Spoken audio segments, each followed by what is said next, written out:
Chapter 1. The Majestic Hotel. No seaside town in the south of England is, I think, as attractive as St. Lou. It is well named the Queen of Watering Places and reminds one forcibly of the Riviera. The Cornish coast is to my mind every bit as fascinating as that of the south of France. I remarked as much to my friend, Hercule Poirot. So it said on our menu in the restaurant car yesterday, "Mon ami, your remark is not original. But don't you agree?" He was smiling to himself and did not at once answer my question. I repeated it. "A thousand pardons. Hastings, my thoughts were wandering. Wandering indeed to that part of the world you mentioned just now. The south of France. Yes, I was thinking of that last winter that I spent there and of the events which occurred. I remembered. A murder had been committed on the blue train, and the mystery, a complicated and baffling one, had been solved by Poirot with his usual unerring acumen. How I wish I had been with you," I said with deep regret. "I too," said Poirot.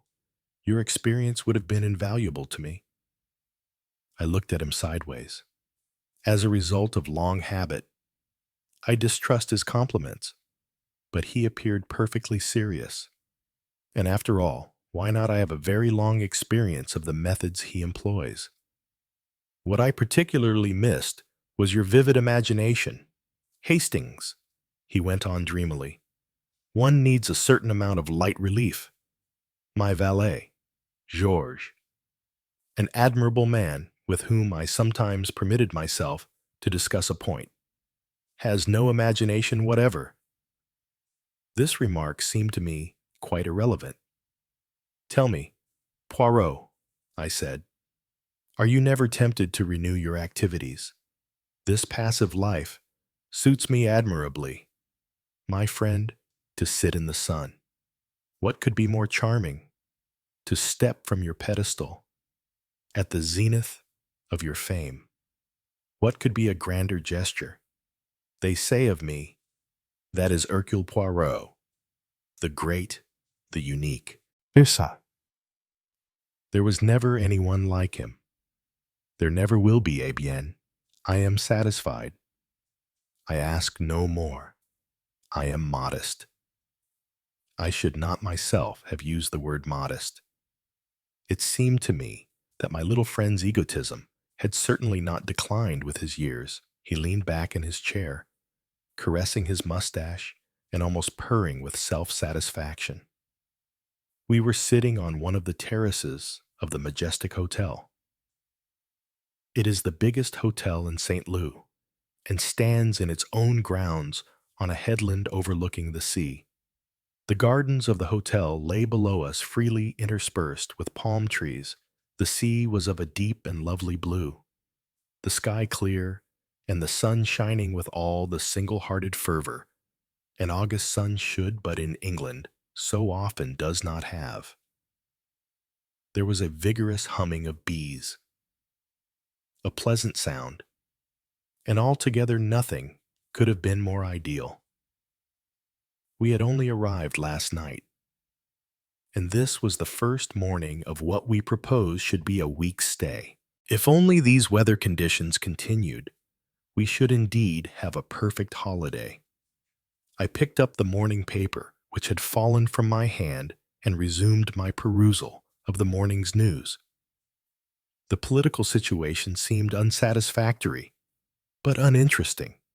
There was trouble in China. There was a long account of a rumored city swindle, but on the whole there was no news of a very thrilling order. "Curious thing, this parrot disease," I remarked as I turned the sheet.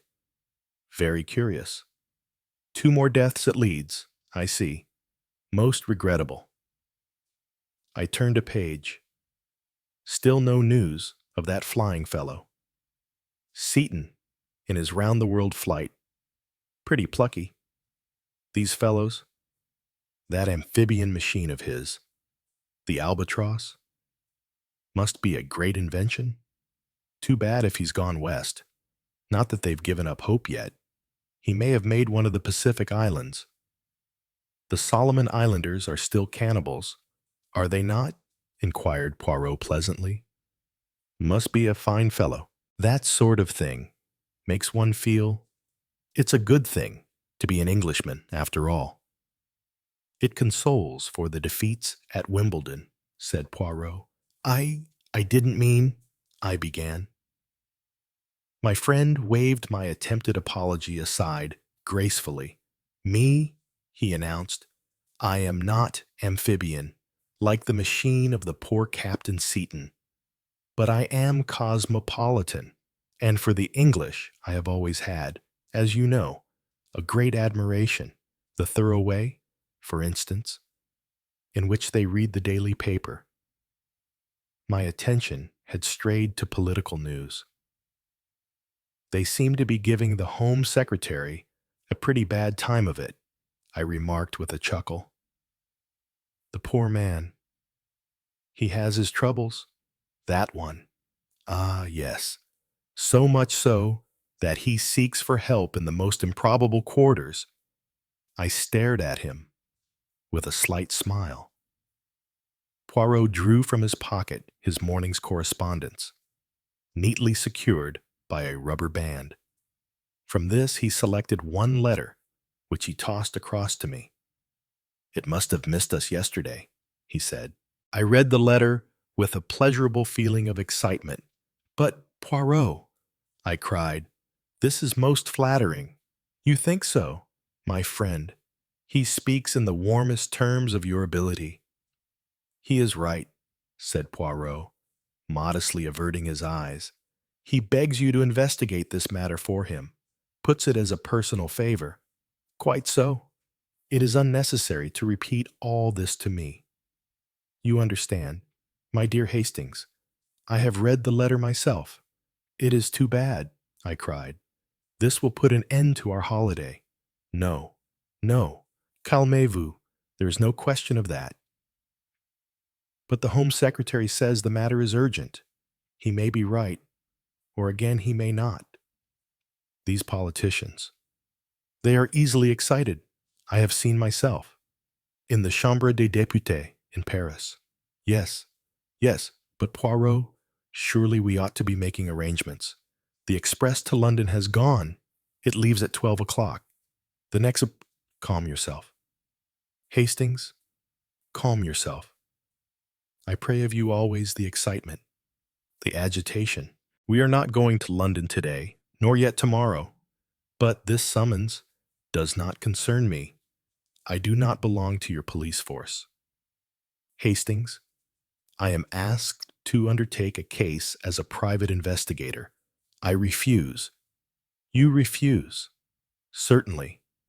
I write with perfect politeness. Tender my regrets, my apologies. Explain that I am completely desolated, but what will you? I have retired. I am finished. You are not finished, I exclaimed warmly. Poirot patted my knee. There speaks the good friend, the faithful dog. And you have reason, too. The gray cells, they still function the order. The method, it is still there. But when I have retired, my friend, I have retired. It is finished. I am not a stage favorite who gives the world a dozen farewells. In all generosity, I say, let the young men have a chance. They may possibly do something creditable. I doubt it, but they may. Anyway, they will do well enough for this doubtless tiresome affair of the Home Secretaries. But, Poirot, the compliment. Me, I am above compliments.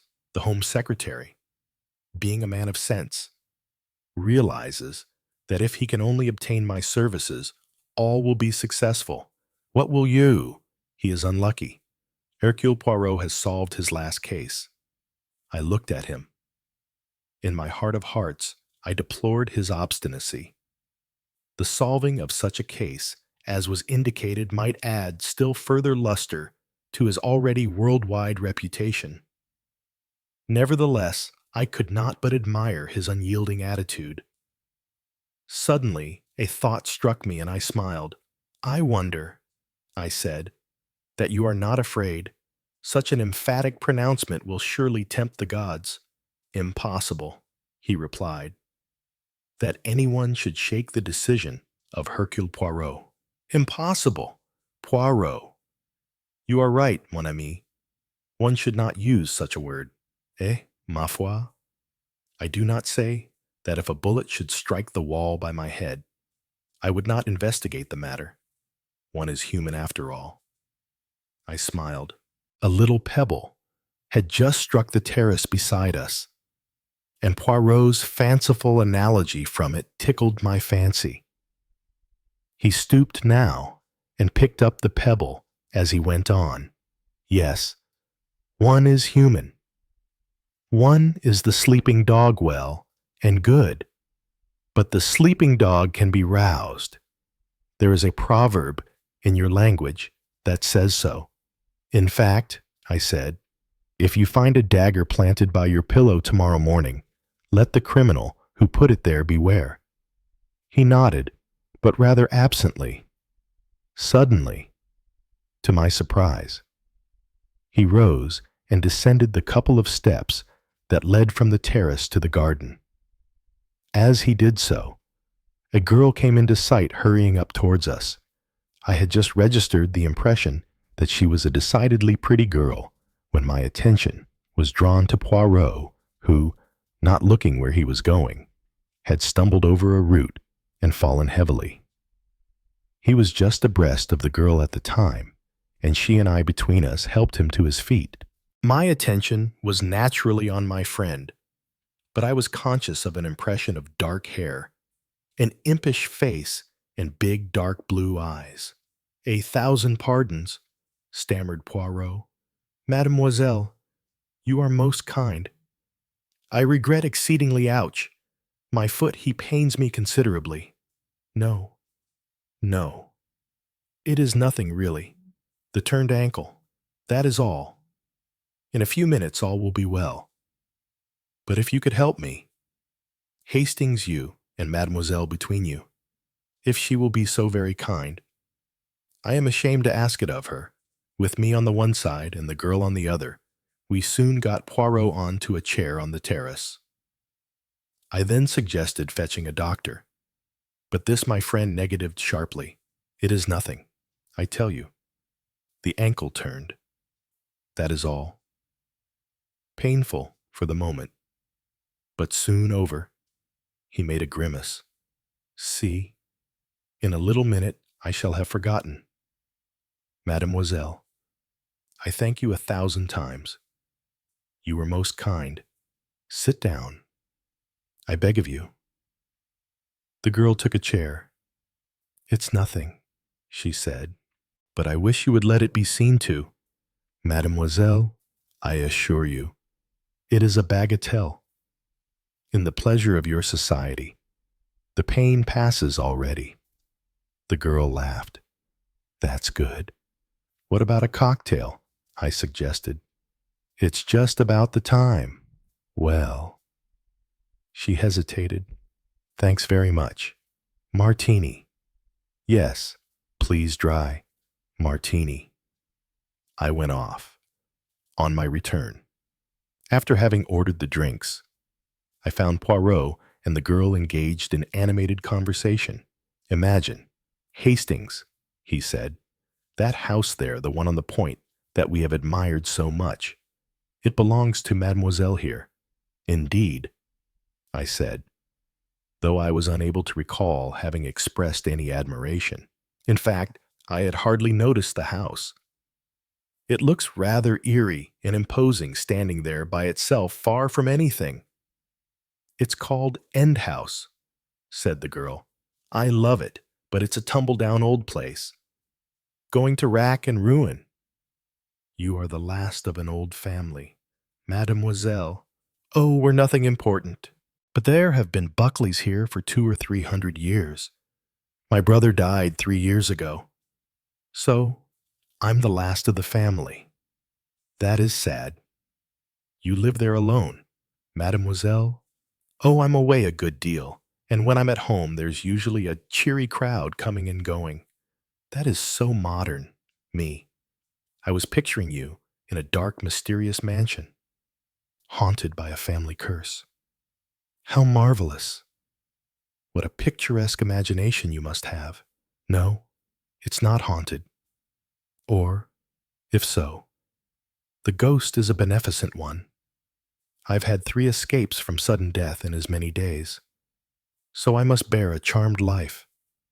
Poirot sat up alertly. Escapes from death. That sounds interesting, mademoiselle. Oh, they weren't very thrilling. Just accidents, you know. She jerked her head sharply as a wasp flew past. Curse these wasps. There must be a nest of them round here. The bees and the wasps, you do not like them, mademoiselle. You have been stung, yes. No, but I hate the way they come right past your face. The bee in the bonnet, said Poirot. Your English phrase.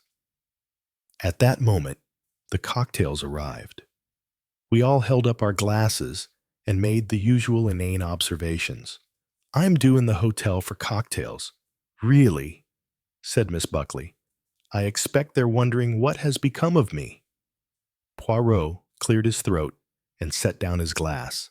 Ah, for a cup of good rich chocolate, he murmured. But in England, they make it not.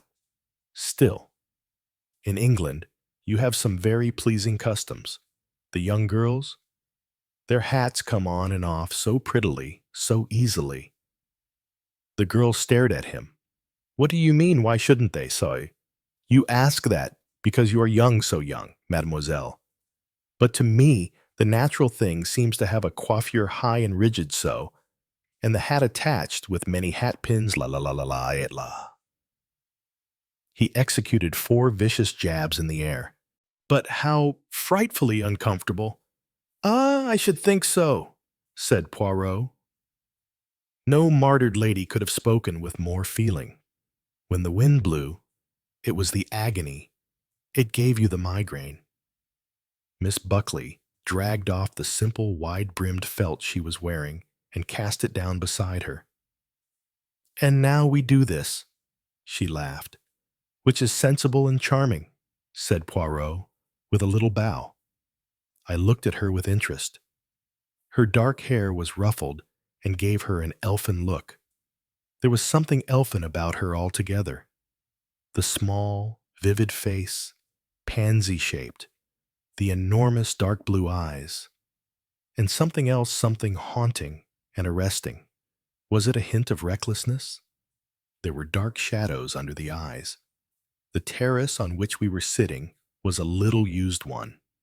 The main terrace where most people sat was just round the corner at a point where the cliff shelved directly down to the sea. From round this corner now, there appeared a man, a red-faced man, with a rolling carriage who carried his hands half clenched by his side. There was something breezy and carefree about him. A typical sailor. I can't think where the girls got to, he was saying, in tones that easily carried to where we sat. Nick, Miss Buckley rose.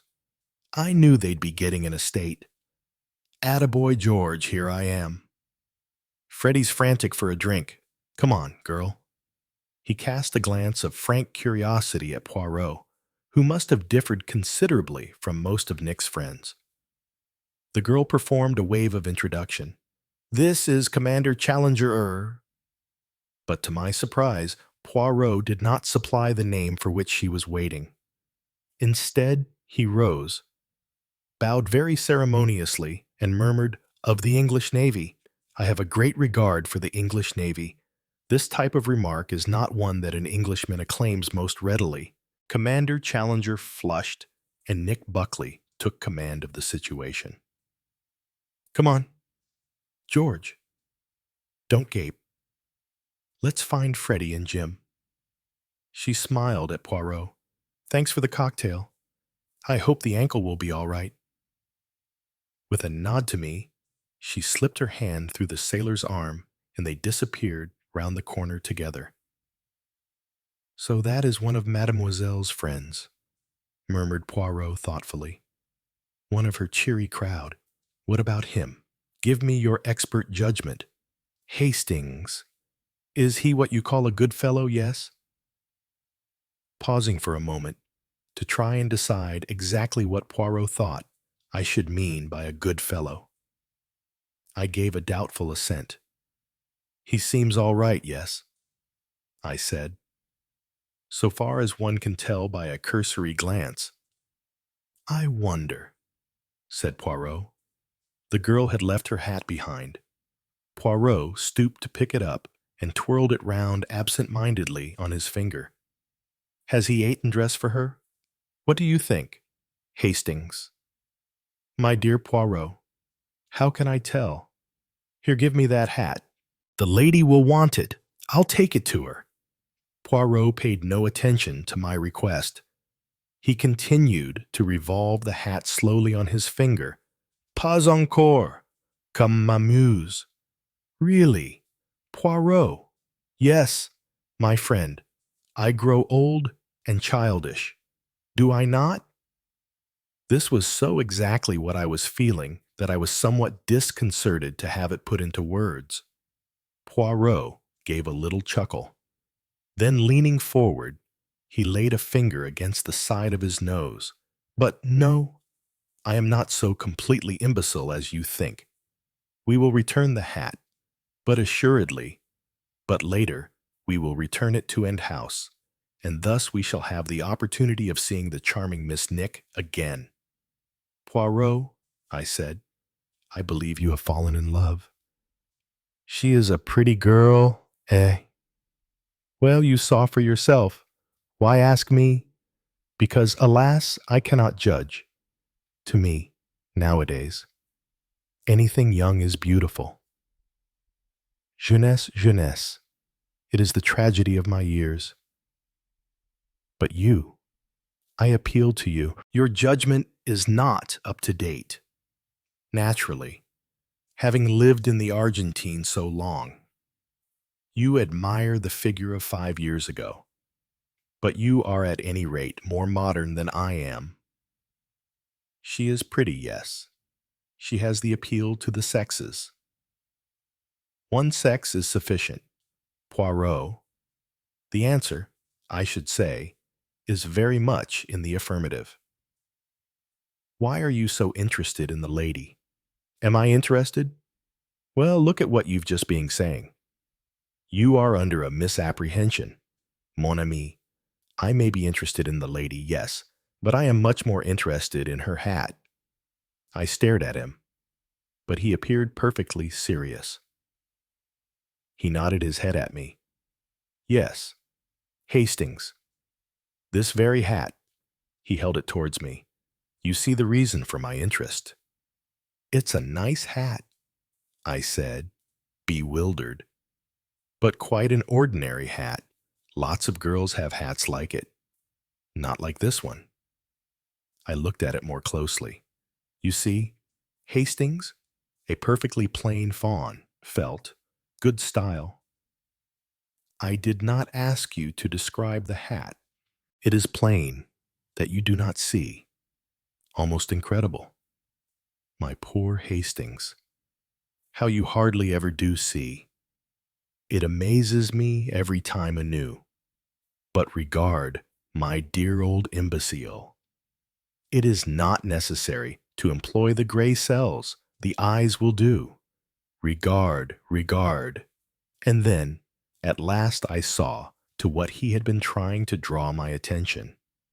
The slowly turning hat was revolving on his finger, and that finger was stuck neatly through a hole in the brim of the hat.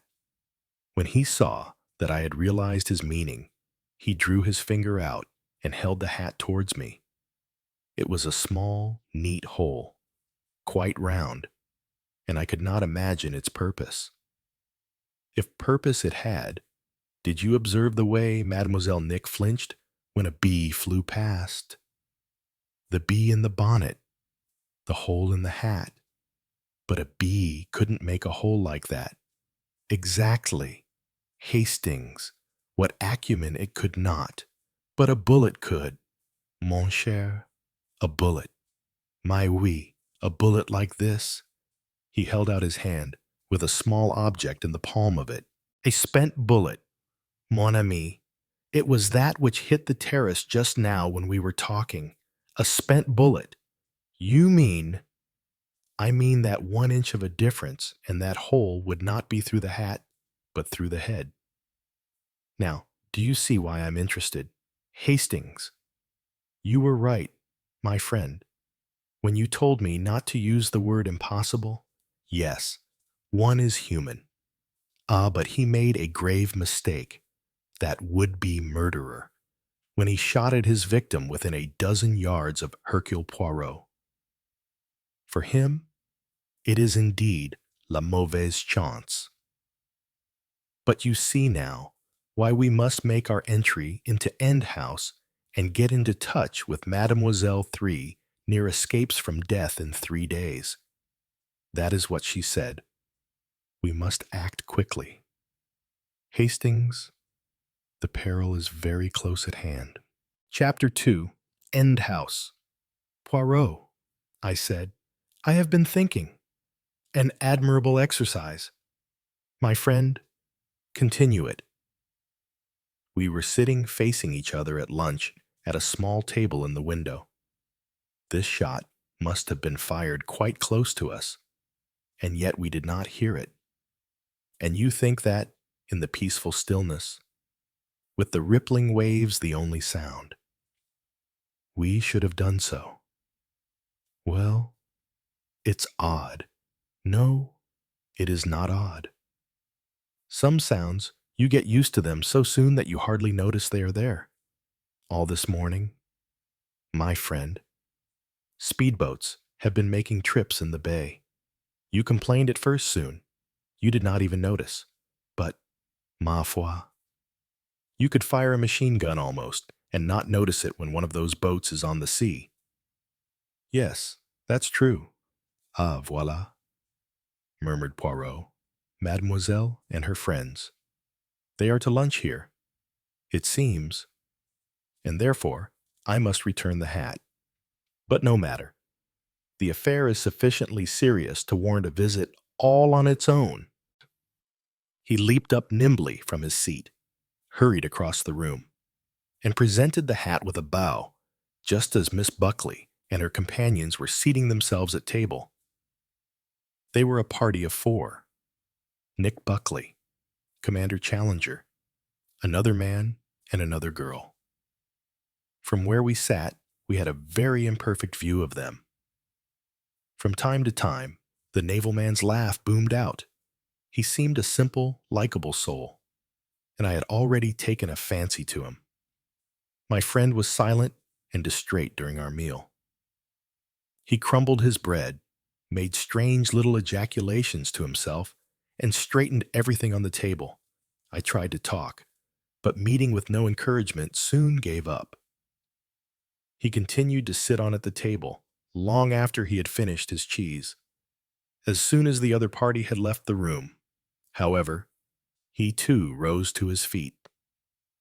They were just settling themselves at a table in the lounge when Poirot marched up to them in his most military fashion and addressed Nick directly.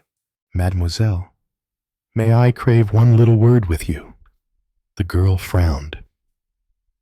I realized her feelings clearly enough. She was afraid that this queer, little foreigner was going to be a nuisance. I could not but sympathize with her, knowing how it must appear in her eyes. Rather unwillingly, she moved a few steps aside. Almost immediately, I saw an expression of surprise pass over her face at the low, hurried words Poirot was uttering. In the meantime, I was feeling rather awkward and ill at ease. Challenger, with ready tact, came to my rescue, offering me a cigarette and making some commonplace observation. We had taken each other's measure and were inclined to be sympathetic to each other. I fancied that I was more his own kind than the man with whom he had been lunching. I now had the opportunity of observing the latter, a tall, fair, rather exquisite young man, with a rather fleshy nose and overemphasized good looks. He had a supercilious manner and a tired drawl. There was a sleekness about him that I especially disliked. Then I looked at the woman. She was sitting straight opposite me in a big chair and had just thrown off her hat. She was an unusual type a weary Madonna describes it best. She had fair, almost colorless hair, parted in the middle and drawn straight down over her ears to a knot in the neck. Her face was dead white and emaciated, yet curiously attractive. Her eyes were very light gray with large pupils. She had a curious look of detachment. She was staring at me. Suddenly she spoke. "Sit down till your friend has finished with Nick." She had an affected voice, languid and artificial yet, which had a curious attraction, a kind of resonant, lingering beauty.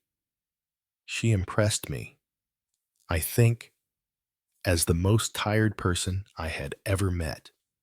Tired in mind, not in body, as though she had found everything in the world to be empty and valueless. "Miss Buckley very kindly helped my friend when he twisted his ankle this morning," I explained as I accepted her offer. "So," Nick said. Her eyes considered me, still detachedly. "Nothing wrong with his ankle now, is there?" I felt myself blushing.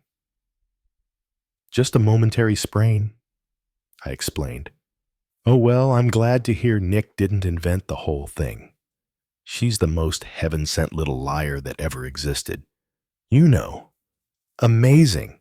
It's quite a gift." I hardly knew what to say. My discomfiture seemed to amuse her. "She's one of my oldest friends," she said. "And I always think loyalty's such a tiresome virtue. Don't you principally, practiced by the Scots, like thrift and keeping the Sabbath? But Nick is a liar, isn't she, Jim?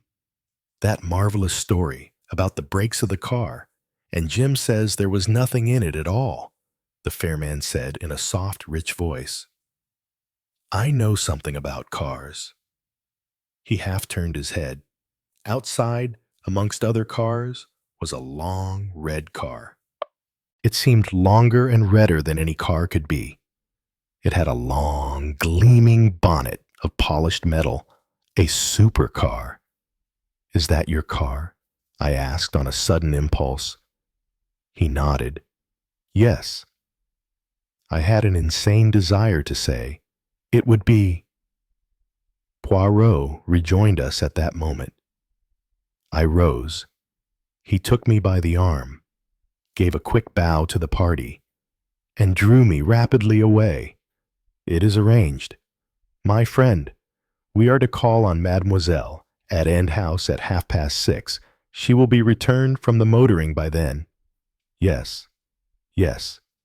Surely she will have returned in safety." His face was anxious, and his tone was worried. "What did you say to her?" I asked her to accord me an interview as soon as possible.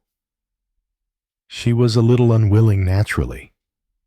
She thinks I can see the thoughts passing through her mind. Who is he, this little man? Is he the bounder, the upstart, the moving picture director? If she could have refused, she would, but it is difficult. Asked like that on the spur of the moment, it is easier to consent." She admits that she will be back by 6:30. Cae est. I remarked that seemed to be all right then, but my remark met with little favor. Indeed, Poirot was as jumpy as the proverbial cat. He walked about our sitting room all the afternoon, murmuring to himself, and ceaselessly rearranging and straightening the ornaments. When I spoke to him, he waved his hands and shook his head. In the end, we started out from the hotel at barely 6 o'clock. "It seems incredible," I remarked, as we descended the steps of the terrace. "To attempt to shoot anyone in a hotel garden. Only a madman would do such a thing." "I disagree with you. Given one condition, it would be quite a reasonably safe affair. To begin with, the garden is deserted. The people who come to hotels are like a flock of sheep. It is customary to sit on the terrace overlooking the Bay Bien.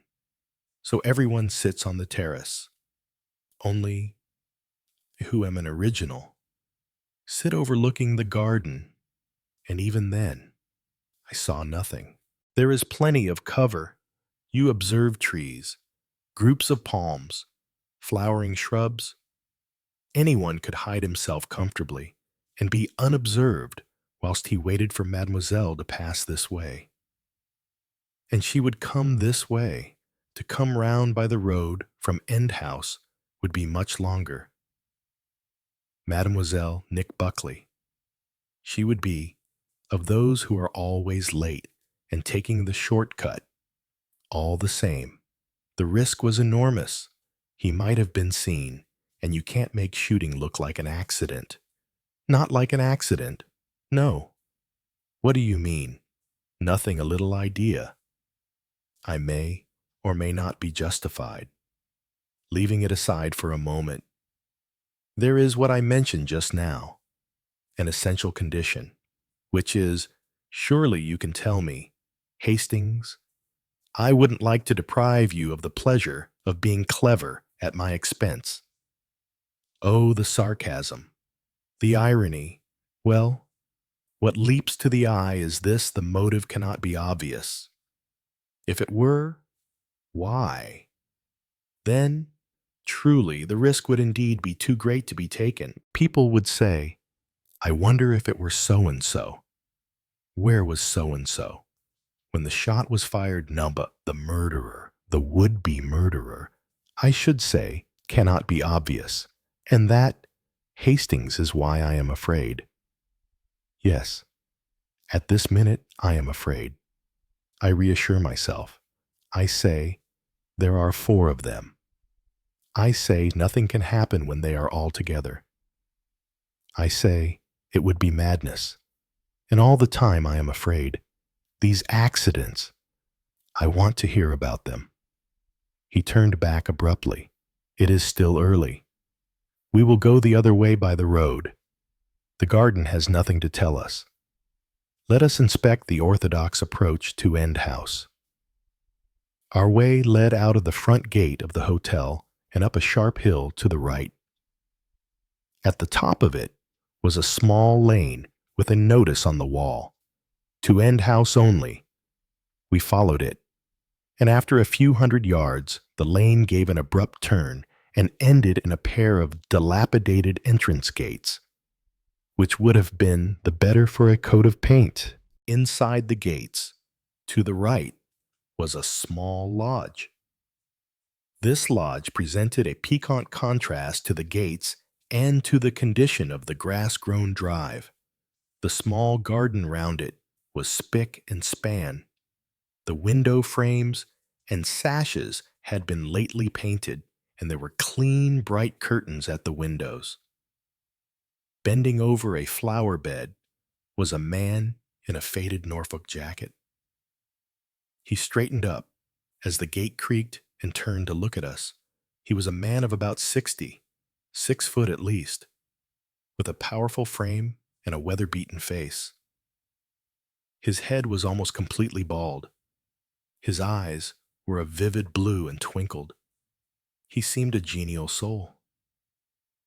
"Good afternoon," he observed as we passed. I responded in kind, and as we went on up the drive, I was conscious of those blue eyes raking our backs inquisitively. "I wonder," said Poirot, thoughtfully. He left it at that without vouchsafing any explanation of what it was that he wondered. The house itself was large and rather dreary-looking. It was shut in by trees, the branches of which actually touched the roof. It was clearly in bad repair. Poirot swept it with an appraising glance before ringing the bell, an old-fashioned bell that needed a Herculean pull to produce any effect, and which once started, echoed mournfully on and on. The door was opened by a middle-aged woman, a decent woman in black, so I felt she should be described. Very respectable, rather mournful, completely uninterested. Miss Buckley, she said, had not yet returned. Poirot explained that we had an appointment. He had some little difficulty in gaining his point. She was the type that is apt to be suspicious of foreigners. Indeed, I flatter myself that it was my appearance which turned the scale. We were admitted and ushered into the drawing room to await Miss Buckley's return. There was no mournful note here. The room gave on the sea and was full of sunshine. It was shabby and betrayed conflicting styles. Ultra-modern, of a cheap variety superimposed on solid Victorian. The curtains were of faded brocade, but the covers were new and gay, and the cushions were positively hectic. On the walls were hung family portraits. Some of them, I thought, looked remarkably good. There was a gramophone, and there were some records lying idly about. There were a portable wireless, practically no books, and one newspaper flung open on the end of the sofa. Poirot picked it up, then laid it down with a grimace. It was the St. Louis Weekly Herald and Directory. Something impelled him to pick it up a second time, and he was glancing at a column when the door opened and Nick Buckley came into the room. "Bring the ice, Ellen," she called over her shoulder, then addressed herself to us. "Well, here I am, and I've shaken off the others. I'm devoured with curiosity. Am I the long-lost heroine that is badly wanted for the talkies? You are so very solemn," she addressed herself to Poirot, "that I feel it can't be anything else. Do make me a handsome offer." "Alas, mademoiselle," began Poirot, "don't say it's the opposite." She begged him, "Don't say you paint miniatures and want me to buy one." But no, with that mustache and staying at the Majestic, which has the nastiest food and the highest prices in England, no. It simply can't be. The woman who had opened the door to us came into the room with ice and a tray of bottles. Nick mixed cocktails expertly, continuing to talk. I think at last Poirot's silence, so unlike him, impressed itself upon her. She stopped, in the very act of filling the glasses, and said sharply, "Well, that is what I wish it to be. Well, mademoiselle." He took the cocktail from her hand. "To your good health, mademoiselle, to your continued good health." The girl was no fool. The significance of his tone was not lost on her. "Is anything the matter?" "Yes, mademoiselle. This, He held out his hand to her, with the bullet on the palm of it. She picked it up with a puzzled frown. "You know what that is?" "Yes, of course I know. It's a bullet." "Exactly, mademoiselle. It was not a wasp that flew past your face this morning. It was this bullet." "Do you mean, was some criminal idiot shooting bullets in a hotel garden?" "It would seem so." "Well, I'm damned," said Nick frankly. "I do seem to bear a charmed life. That's number 4. "Yes," said Poirot, "that is number 4. I want mademoiselle to hear about the other 3 accidents." She stared at him. "I want to be very sure, mademoiselle, that they were accidents." "Why, of course. What else could they be?" Mademoiselle, prepare yourself. I beg, for a great shock. What if someone is attempting your life? All Nick's response to this was a burst of laughter. The idea seemed to amuse her hugely. What a marvelous idea. My dear man, who on earth do you think would attempt my life? I'm not the beautiful young heiress whose death releases millions. I wish somebody was trying to kill me. That would be a thrill, if you like, but I'm afraid there's not a hope. Will you tell me, mademoiselle, about those accidents? Of course, but there's nothing in it. They were just stupid things. There's a heavy picture hangs over my bed. It fell in the night. Just by pure chance, I had happened to hear a door banging somewhere in the house and went down to find it and shut it, and so I escaped. It would probably have bashed my head in. That's note one.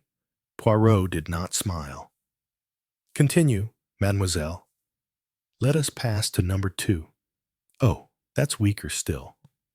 There's a scrambly cliff path down to the sea. I go down that way to bathe. There's a rock you can dive off. A boulder got dislodged somehow and came roaring down, just missing me. The third thing was quite different. Something went wrong with the brakes of the car. I don't know quite what, the garage man explained, but I didn't follow it. Anyway, if I'd gone through the gate and down the hill, they wouldn't have held, and I suppose I'd have gone slap into the town hall, and there would have been the devil of a smash. Slight defacement of the town hall, complete obliteration of me. But owing to my always leaving something behind, I turned back and merely ran into the laurel hedge, and you cannot tell me what the trouble was. You can go and ask them at Mott's garage. They'll know. It was something quite simple and mechanical that had been unscrewed. I wondered if Ellen's boy, my standby who opened the door to you, has got a small boy, had tinkered with it. Boys do like messing about with cars. Of course, Ellen swore he'd never been near the car. I think something must just have worked loose in spite of what Mott said. Where is your garage? Mademoiselle, round the other side of the house. Is it kept locked? Nick's eyes widened in surprise. Oh no, of course not. Anyone could tamper with the car unobserved. Well, yes, I suppose so. But it's so silly. No, mademoiselle. It is not silly. You do not understand. You are in danger, grave danger. I tell it to you. And you do not know who I am. No, said Nick, breathlessly. I am Hercule Poirot. Oh, said Nick, in rather a flat tone. Oh, yes. You know my name, eh? Oh, yes. She wriggled uncomfortably. A hunted look came into her eyes. Poirot observed her keenly. You are not at ease. That means, I suppose, that you have not read my books. Well, no, not all of them. But I know the name, of course. Mademoiselle, you are a polite little liar, I started, remembering the words spoken at the Majestic Hotel that day after lunch. I forget. You are only a child. You would not have heard. So quickly does fame pass. My friend there, he will tell you. Nick looked at me. I cleared my throat, somewhat embarrassed. Monsieur Poirot was a great detective, I explained. Ah, my friend, cried Poirot. Is that all you can find to say? Mais dis donc. Say then to mademoiselle that I am a detective unique, unsurpassed, the greatest that ever lived.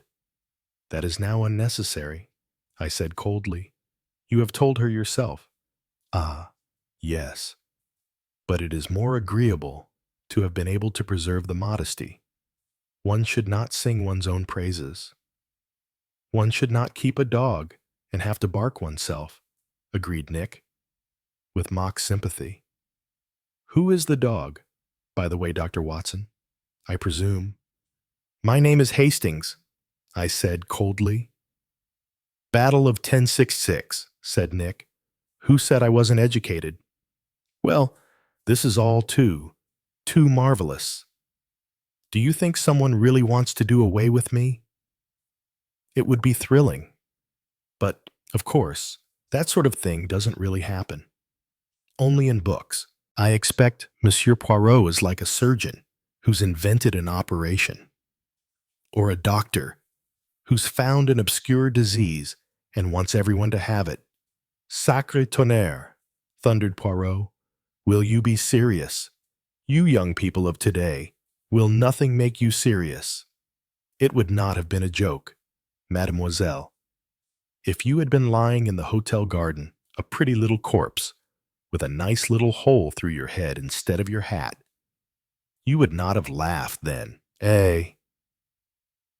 Unearthly laughter heard at a séance, said Nick. But seriously, Poirot, it's very kind of you and all that, but the whole thing must be an accident. You are as obstinate as the devil. That's where I got my name from. My grandfather was popularly supposed to have sold his soul to the devil. Everyone round here called him Old Nick. He was a wicked old man, but great fun. I adored him. I went everywhere with him, and so they called us Old Nick and Young Nick. My real name is Magdala. That is an uncommon name. Yes, it's a kind of family one. There have been lots of Magdalas in the Buckley family. There's one up there. She nodded at a picture on the wall. Ah, said Poirot. Then looking at a portrait hanging over the mantelpiece, he said, Is that your grandfather, mademoiselle? Yes, rather an arresting portrait. Isn't it Jim Lazarus offered to buy it? I wouldn't sell. I've got an affection for old Nick. Ah. Poirot was silent for a minute. Then he said very earnestly, Revenons à nos moutons. Listen, mademoiselle, I implore you to be serious. You are in danger. Today, somebody shot at you with a Mauser pistol. A Mauser pistol. For a moment she was startled. Yes, why do you know of anyone who has a Mauser pistol? She smiled. I've got one myself. You have? Yes. It was Dad's. He brought it back from the war. It's been knocking round here ever since. I saw it only the other day. In that drawer. She indicated an old-fashioned bureau. Now, as though suddenly struck by an idea, she crossed to it and pulled the drawer open. She turned rather blankly. Her voice held a new note. Oh, she said, it's gone. It was from that moment that the conversation took on a different tone. Up to now, Poirot and the girl had been at cross purposes. They were separated by a gulf of years. His fame and reputation meant nothing to her. She was of the generation that knows only the great names of the immediate moment. She was, therefore, unimpressed by his warnings. He was to her only a rather comic elderly foreigner with an amusingly melodramatic mind. And this attitude baffled Poirot.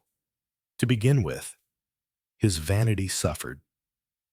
It was his constant dictum that all the world knew Hercule Poirot. Here was someone who did not. Very good for him. I could not but feel, but not precisely helpful, to the object in view. With the discovery of the missing pistol, however, the affair took on a new phase. Nick ceased to treat it as a mildly amusing joke. She still treated the matter lightly, because it was her habit and her creed to treat all occurrences lightly. But there was a distinct difference in her manner. She came back and sat down on the arm of a chair, frowning thoughtfully. That's odd, she said. Poirot whirled round on me. You remember, Hastings, the little idea I mentioned. Well, it was correct. My little idea. Supposing Mademoiselle had been found shot lying in the hotel garden. She might not have been found for some hours. Few people pass that way. And beside her hand, just fallen from it, is her own pistol. Doubtless the good Madame Ellen would identify it. There would be suggestions, no doubt, of worry or of sleeplessness. Nick moved uneasily. That's true. I have been worried to death. Everybody's been telling me I'm nervy. Yes, they'd say all that. And bring in a verdict of suicide. Mademoiselle's fingerprints conveniently on the pistol and nobody else's. But yes, it would be very simple and convincing. How terribly amusing, said Nick. But not, I was glad to note. As though she were terribly amused, Poirot accepted her words in the conventional sense in which they were uttered. N'est-ce pas? But you understand, Mademoiselle, there must be no more of this. 4 failures, yes, but the 5th time there may be a success. Bring out your rubber-tired hearses, murmured Nick. But we are here, my friend and I, to obviate all that. I felt grateful for the we. Poirot has a habit of sometimes ignoring my existence. Eat, I put in. You mustn't be alarmed. Miss Buckley, we will protect you. How frightfully nice of you, said Nick. I think the whole thing is perfectly marvelous. Too thrilling. She still preserved her airy, detached manner, but her eyes, I thought, looked troubled. And the first thing to do, said Poirot, is to have the consultation. He sat down and beamed upon her in a friendly manner. To begin with, Mademoiselle, a conventional question, but have you any enemies? Nick shook her head rather regretfully. I'm afraid not, she said apologetically. Bon, we will dismiss that possibility then. And now we ask the question of the cinema, of the detective novel. Who profits by your death? Mademoiselle, I can't imagine, said Nick. That's why it all seems such nonsense. There's this beastly old barn, of course, but it's mortgaged up to the hilt. The roof leaks, and there can't be a coal mine or anything exciting like that hidden in the cliff. It is mortgaged, Teen? Yes, I had to mortgage it. You see, there were 2 lots of death duties quite soon after each other. First, my grandfather died, just 6 years ago, and then my brother. That just about put the lid on the financial position. And your father? He was invalided home from the war, then got pneumonia and died in 1919. My mother died when I was a baby. I lived here with grandfather. He and Dad didn't get on. I don't wonder. So Dad found it convenient to park me and go roaming the world on his own account. Gerald, that was my brother, didn't get on with grandfather either. I dare say I shouldn't have got on with him if I'd been a boy. Being a girl saved me. Grandfather used to say I was a chip off the old block and had inherited his spirit. She laughed. He was an awful old rip, I believe, but frightfully lucky. There was a saying round here that everything he touched turned to gold. He was a gambler, though, and gambled it away again. When he died, he left hardly anything beside the house and land. I was 16 when he died, and Gerald was 22. Gerald was killed in a motor accident just 3 years ago, and the place came to me. And after you, Mademoiselle, who is your nearest relation? My cousin, Charles Weiss. He's a lawyer down here. Quite good and worthy, but very dull. He gives me good advice, and tries to restrain my extravagant tastes. He manages your affairs for you, eh? Well, yes. If you like to put it that way, I haven't many affairs to manage. He arranged the mortgage for me and made me let the lodge. Ah, the lodge. I was going to ask you about that. It is let. Yes, to some Australians. Croft, their name is. Very hearty, you know, and all that sort of thing.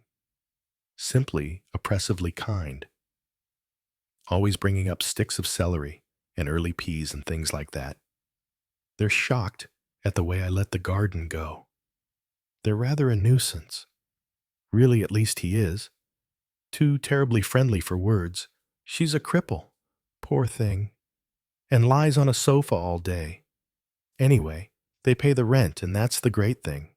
How long have they been here? Oh, about 6 months. I see. Now, beyond this cousin of yours, on your father's side, or your mother's, by the way. Mother's. My mother was Amy Weiss. Bien. Now, beyond this cousin, as I was saying, have you any other relatives? Some very distant cousins in Yorkshire Buckleys. No one else. No, that is lonely. Nick stared at him. Lonely. What a funny idea. I'm not down here much. You know, I'm usually in London. Relations are too devastating as a rule. They fuss and interfere. It's much more fun to be on one's own. I will not waste the sympathy. You are a modern. I see. Mademoiselle, now your household. How grand that sounds. Ellen's the household. And her husband, who's a sort of gardener, not a very good one. I pay them frightfully little, because I let them have the child here. Ellen does for me when I'm down here, and if I have a party, we get in who and what we can to help. I'm giving a party on Monday. It's regatta week, you know. Monday, and today is Saturday. Yes, yes, and now, Mademoiselle, your friends, the ones with whom you were lunching today. For instance, well, Freddie Rice, the fair girl, is practically my greatest friend. She's had a rotten life. Married to a beast. A man who drank and drugged and was altogether a queer of the worst description. She had to leave him a year or two ago. Since then, she's drifted round. I wish to goodness she'd get a divorce and marry Jim Lazarus. Lazarus, the art dealer in Bond Street. Yes, Jim's the only son. Rolling in money, of course. Did you see that car of his? He's a Jew, of course, but a frightfully decent one. And he's devoted to Freddie. They go about everywhere together. They are staying at the Majestic over the weekend and are coming to me on Monday. And Mrs. Rice's husband, the mess. Oh, he's dropped out of everything. Nobody knows where he is. It makes it horribly awkward for Freddie. You can't divorce a man when you don't know where he is. Evident. Poor Freddie, said Nick, pensively. She's had rotten luck. The thing was all fixed once. She got hold of him and put it to him. And he said he was perfectly willing. But he simply hadn't got the cash to take a woman to a hotel. So the end of it all was she forked out, and he took it, and off he went, and has never been heard of from that day to this. Pretty mean. I call it. Good heavens, I exclaimed. My friend Hastings is shocked, remarked Poirot. You must be more careful, mademoiselle. He is out of date. You comprehend. He has just returned from those great, clear, open spaces, etc. And he has yet to learn the language of nowadays. Well, there's nothing to get shocked about, said Nick, opening her eyes very wide. I mean, everybody knows, don't they, that there are such people? But I call it a low-down trick all the same. Poor old Freddie was so damned hard up at the time that she didn't know where to turn. Yes, yes, not a very pretty affair. And your other friend, Mademoiselle, the good Commander Challenger. George. I've known George all my life. Well, for the last 5 years anyway. He's a good scout. George. He wishes you to marry him, eh? He does mention it now and again, in the small hours of the morning or after the second glass of port. But you remain hard-hearted. What would be the use of George and me marrying one another? We've neither of us got a bean, and one would get terribly bored with George. That playing for one side. Good old school manner. After all, he's 40 if he's a day. The remark made me wince slightly.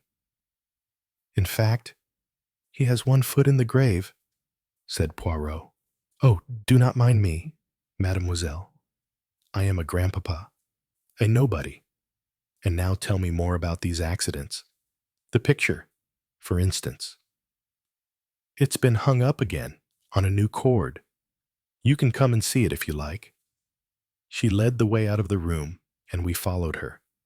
The picture in question was an oil painting in a heavy frame.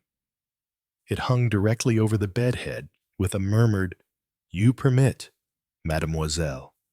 Poirot removed his shoes and mounted upon the bed. He examined the picture and the cord, and gingerly tested the weight of the painting. With an elegant grimace he descended. To have that descend on one's head? No, it would not be pretty.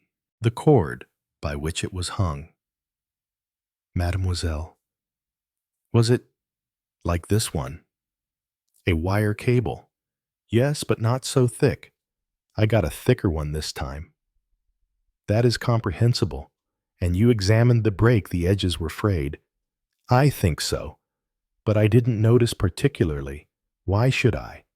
Exactly, as you say. Why should you? All the same. I should much like to look at that piece of wire. Is it about the house anywhere? It was still on the picture. I expect the man who put the new wire on just threw the old one away. A pity. I should like to have seen it. You don't think it was just an accident, after all? Surely it couldn't have been anything else. It may have been an accident. It is impossible to say. But the damage to the brakes of your car, that was not an accident, and the stone that rolled down the cliff. I should like to see the spot where that accident occurred. Nick took us out in the garden and led us to the cliff edge. The sea glittered blue below us. A rough path led down the face of the rock.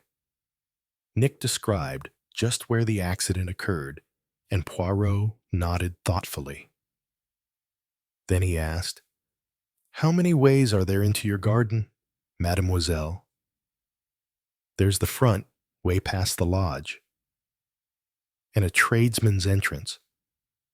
A door in the wall halfway up that lane. Then there's a gate just along here on the cliff edge. It leads out onto a zigzag path that leads up from that beach to the Majestic Hotel. And then, of course, you can go straight through a gap in the hedge into the Majestic Garden. That's the way I went this morning. To go through the Majestic Garden is a shortcut to the town anyway. And your gardener, where does he usually work? Well, he usually potters round the kitchen garden. Or else he sits in the potting shed and pretends to be sharpening the shears, round the other side of the house. That is to say, so that if anyone were to come in here and dislodge a boulder, he would be very unlikely to be noticed. Nick gave a sudden little shiver. Do you really think that is what happened?" she asked. "I can't believe it somehow. It seems so perfectly futile." Poirot drew the bullet from his pocket again and looked at it. That was not futile. "Mademoiselle," he said gently, "it must have been some madman, possibly." It is an interesting subject of after-dinner conversation. Are all criminals really madmen? There may be a malformation in their little gray cells. Yes, it is very likely that it is the affair of the doctor. For me, I have different work to perform. I have the innocent to think of, not the guilty the victim, not the criminal. It is you I am considering now. Mademoiselle, not your unknown assailant. You are young and beautiful, and the sun shines and the world is pleasant, and there is life and love ahead of you. It is all that of which I think. Mademoiselle, tell me, these friends of yours, Mrs. Rice and Mr. Lazarus, they have been down here. How long? Freddie came down on Wednesday to this part of the world. She stopped with some people near Tavistock for a couple of nights. She came on here yesterday. Jim has been touring round about, I believe, and Commander Challenger. He's at Devonport. He comes over in his car, whenever he can, weekends mostly. Poirot nodded. We were walking back to the house. There was a silence, and then he said suddenly, "Have you a friend whom you can trust, Mademoiselle?" "There's Freddie." "Other than Mrs. Rice?" "Well, I don't know. I suppose I have." "Why?" "Because I want you to have a friend to stay with you immediately." "Oh." Nick seemed rather taken aback. She was silent a moment or two, thinking. Then she said doubtfully, "There's Maggie. I could get hold of her. I expect—" "Who is Maggie?" "One of my Yorkshire cousins. There's a large family of them. He's a clergyman. You know, Maggie's about my age. And I usually have her to stay some time or other in the summer. She's no fun, though one of those painfully pure girls with the kind of hair that has just become fashionable by accident. I was hoping to get out of having her this year. Not at all. Your cousin, Mademoiselle, will do admirably. Just the type of person I had in mind." "All right," said Nick, with a sigh. "I'll wire her. I certainly don't know who else I could get hold of just now. Everyone's fixed up, but if it isn't the choir boys' outing or the mother's bean feast, she'll come all right. Though what you expect her to do—" "Could you arrange for her to sleep in your room?" "I suppose so." She would not think that an odd request. "Oh, no. Maggie never thinks. She just does, earnestly. You know, Christian works with faith and perseverance." "All right. I'll wire her to come on Monday. Why not tomorrow? With Sunday trains, she'll think I'm dying if I suggest that." "No, I'll say Monday." "Are you going to tell her about the awful fate hanging over me?" "Nous verrons. You still make a jest of it. You have courage. I am glad to see. It makes a diversion anyway," said Nick. Something in her tone struck me, and I glanced at her curiously. I had a feeling that there was something she had left untold. We had re-entered the drawing room. Poirot was fingering the newspaper on the sofa. "You read this, Mademoiselle?" he asked. Suddenly, the St. Louis Herald, not seriously. "I opened it to see the tides. It gives them every week." "I see. By the way, Mademoiselle, have you ever made a will?" "Yes, I did. About 6 months ago, just before my op." "Qu'est-ce que vous dites, your op?" "Operation? For appendicitis. Someone said I ought to make a will. So I did. It made me feel quite important. In the terms of that will, I left in-house to Charles. I hadn't much else to leave, but what there was I left to Freddie. I should think, probably, the, what do you call them, liabilities, would have exceeded the assets." "Really?" Poirot nodded absently. I will take my leave now. Au revoir, mademoiselle. Be careful. What of? Asked Nick.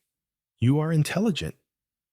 Yes, that is the weak point. In which direction are you to be careful?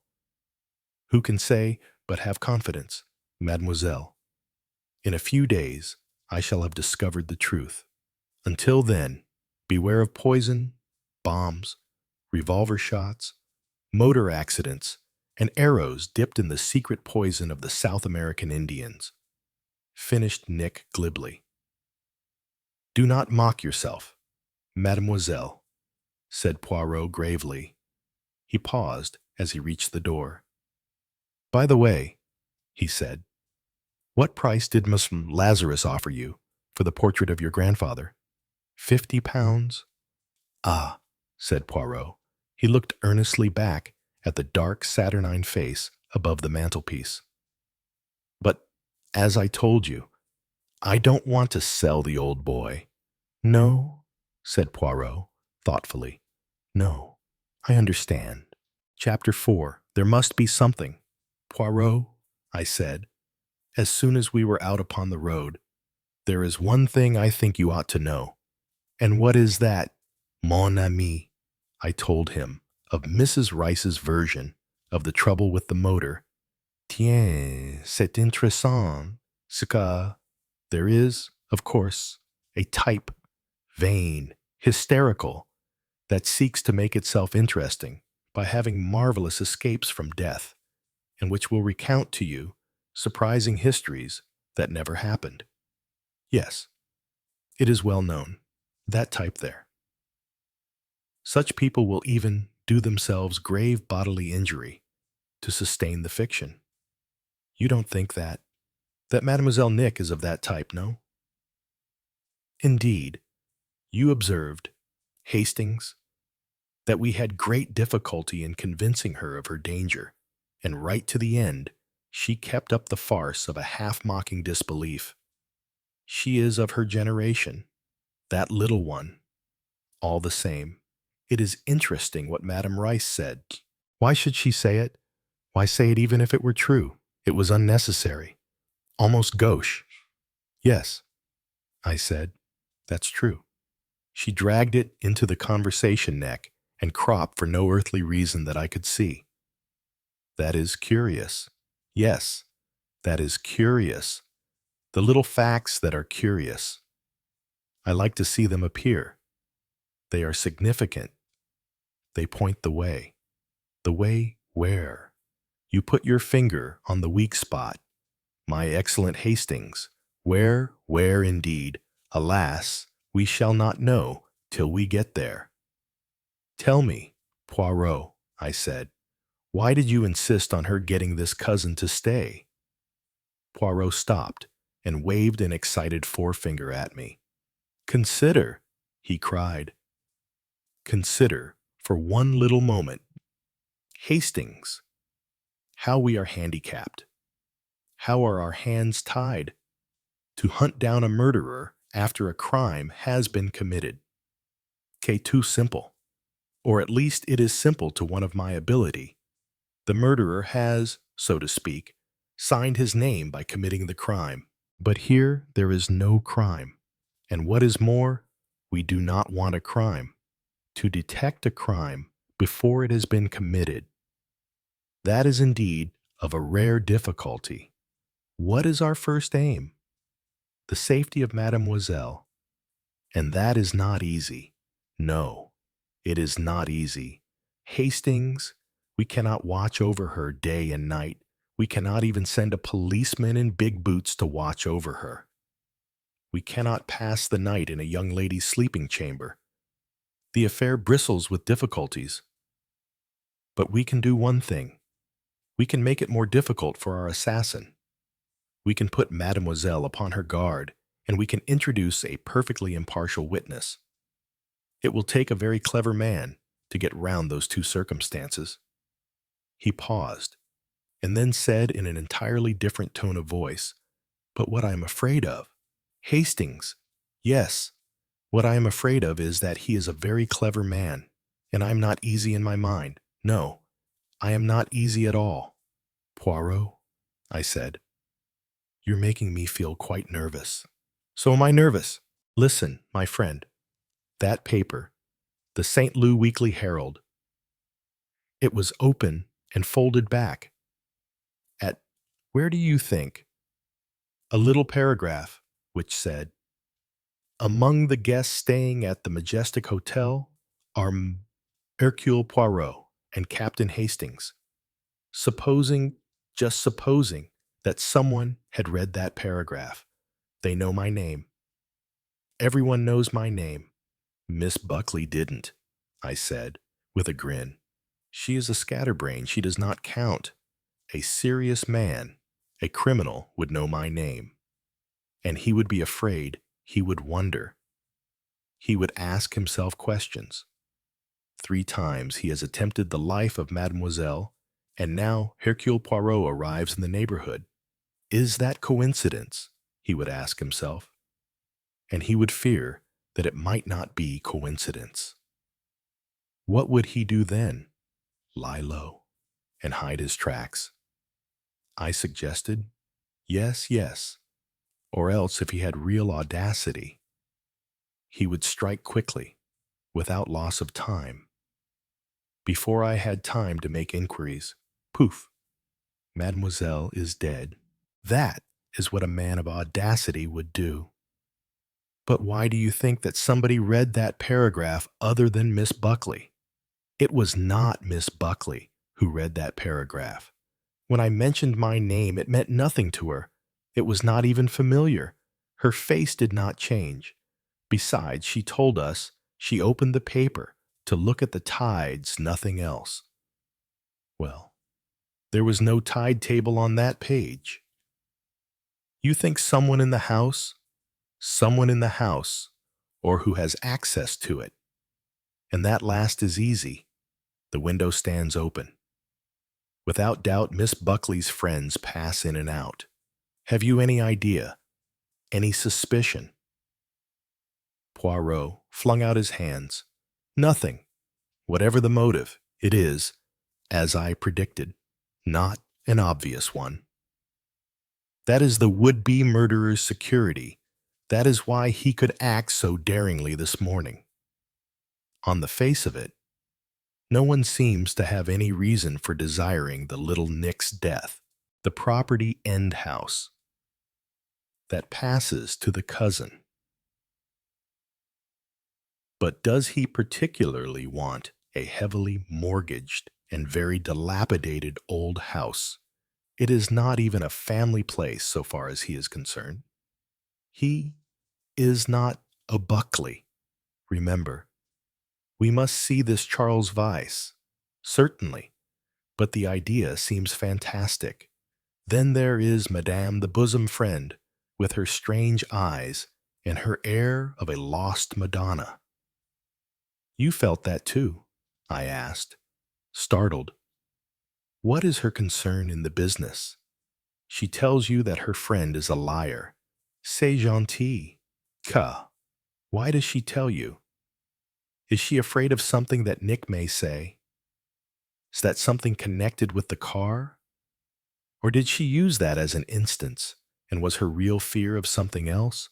Did anyone tamper with the car, and if so, who? And does she know about it? Then the handsome blonde, Lazarus, where does he fit in? With his marvelous automobile and his money. Can he possibly be concerned in any way? Commander Challenger? He's all right, I put in quickly. I'm sure of that. A real Pukka Sahib. Doubtless, he has been to what you consider the right school. Happily, being a foreigner. I am free from these prejudices and can make investigations unhampered by them. But I will admit that I find it hard to connect Commander Challenger with the case. In fact, I do not see that he can be connected. Of course he can't, I said warmly. Poirot looked at me meditatively. You have an extraordinary effect on me. Hastings, you have so strongly the flare in the wrong direction that I am almost tempted to go by it.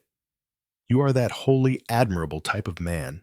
honest, credulous, honorable, who is invariably taken in by any scoundrel. You are the type of man who invests in doubtful oil fields and non-existent gold mines. From hundreds like you, the swindler makes his daily bread. Ah, well, I shall study this Commander Challenger. You have awakened my doubts. My dear Poirot, I cried angrily, you are perfectly absurd. A man who has knocked about the world like I have never learns, said Poirot sadly. It is amazing, but there it is. Do you suppose I'd have made a success of my ranch out in the Argentine if I were the kind of credulous fool you make out? Do not enrage yourself, mon ami. You have made a great success of it, you and your wife. Bella, I said, always goes by my judgment. She is as wise as she is charming, said Poirot. Let us not quarrel, my friend. See, they're ahead of us. It says Mott's Garage. That, I think, is the garage mentioned by Mademoiselle Buckley. A few inquiries will soon give us the truth of that little matter. We duly entered the place, and Poirot introduced himself by explaining that he had been recommended there by Miss Buckley. He made some inquiries about hiring a car for some afternoon drives, and from there slid easily into the topic of the damage sustained by Miss Buckley's car not long ago. Immediately, the garage proprietor waxed voluble. Most extraordinary thing he'd ever seen. He proceeded to be technical. I, alas, am not mechanically minded. Poirot, I should imagine, is even less so. But certain facts did emerge unmistakably. The car had been tampered with, and the damage had been something quite easily done, occupying very little time. So that is that, said Poirot, as we strolled away. The little Nick was right, and the rich M. Lazarus was wrong. Hastings, my friend. All this is very interesting. What do we do now? We visit the post office and send off a telegram if it is not too late. A telegram, I said hopefully. Yes, said Poirot thoughtfully. A telegram. The post office was still open. Poirot wrote out his telegram and dispatched it. He vouchsafed me no information as to its contents. Feeling that he wanted me to ask him, I carefully refrained from doing so. It is annoying that tomorrow is Sunday, he remarked, as we strolled back to the hotel. We cannot now call upon Weiss till Monday morning. You could get hold of him at his private address, naturally, but that is just what I am anxious not to do. I would prefer, in the first place, to consult him professionally and to form my judgment of him from that aspect. Yes, I said thoughtfully. I suppose that would be best. The answer to one simple little question, for instance, might make a great difference. If Charles Vyse was in his office at 12:30 this morning, then it was not he who fired that shot in the garden of the Majestic Hotel. Ought we not to examine the alibis of the three at the hotel? That is much more difficult. It would be easy enough for one of them to leave the others for a few minutes. A hasty egress from one of the innumerable windows, lounge, smoking room, drawing room, writing room, quickly under cover to the spot where the girl must pass, the shot fired, in a rapid retreat. But as yet, mon ami, we are not even sure that we have arrived at all the dramatis personae in the drama. There is the respectable Ellen and her so far unseen husband, both inmates of the house and possibly, for all we know, with a grudge against our little mademoiselle. There are even the unknown Australians at the lodge, and there may be others, friends and intimates of Miss Buckley's, whom she has no reason for suspecting, and consequently has not mentioned. I cannot help feeling, Hastings, that there is something behind this, something that has not yet come to light. I have a little idea that Miss Buckley knows more than she told us. You think she is keeping something back? Yes, possibly with an idea of shielding whoever it is. Poirot shook his head with the utmost energy. No, no. As far as that goes, she gave me the impression of being utterly frank. I am convinced that as regards these attempts on her life, she was telling all she knew. But there is something else. Something that she believes has nothing to do with that at all. And I should like to know what that something is, for I say it in all modesty, am a great deal more intelligent than une petite comme que I, Hercule Poirot, might see a connection where she sees none. It might give me the clue I am seeking. For I announce to you, Hastings, quite frankly and humbly, that I am, as you express it, all on the sea. Until I can get some glimmering of the reason behind all this, I am in the dark. There must be something, some factor in the case that I do not grasp. What is it je me demande que sans cesse? Qu'est-ce que c'est? You will find out, I said, soothingly.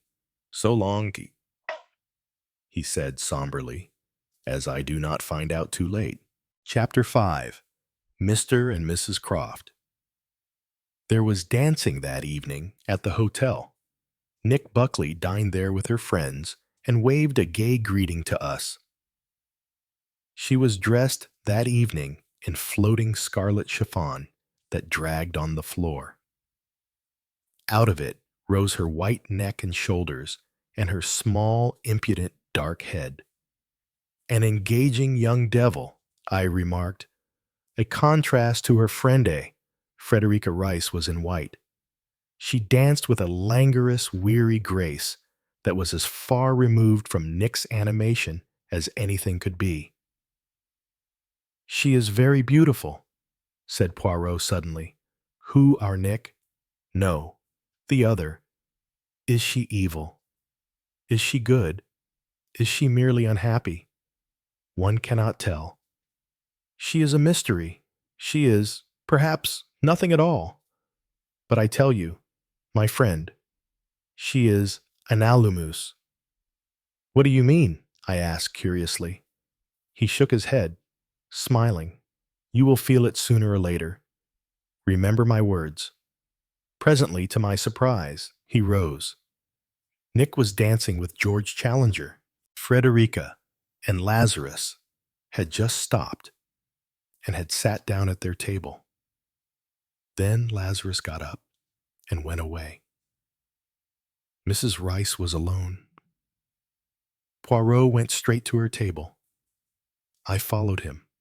His methods were direct and to the point. You permit? He laid a hand on the back of a chair, then slid into it.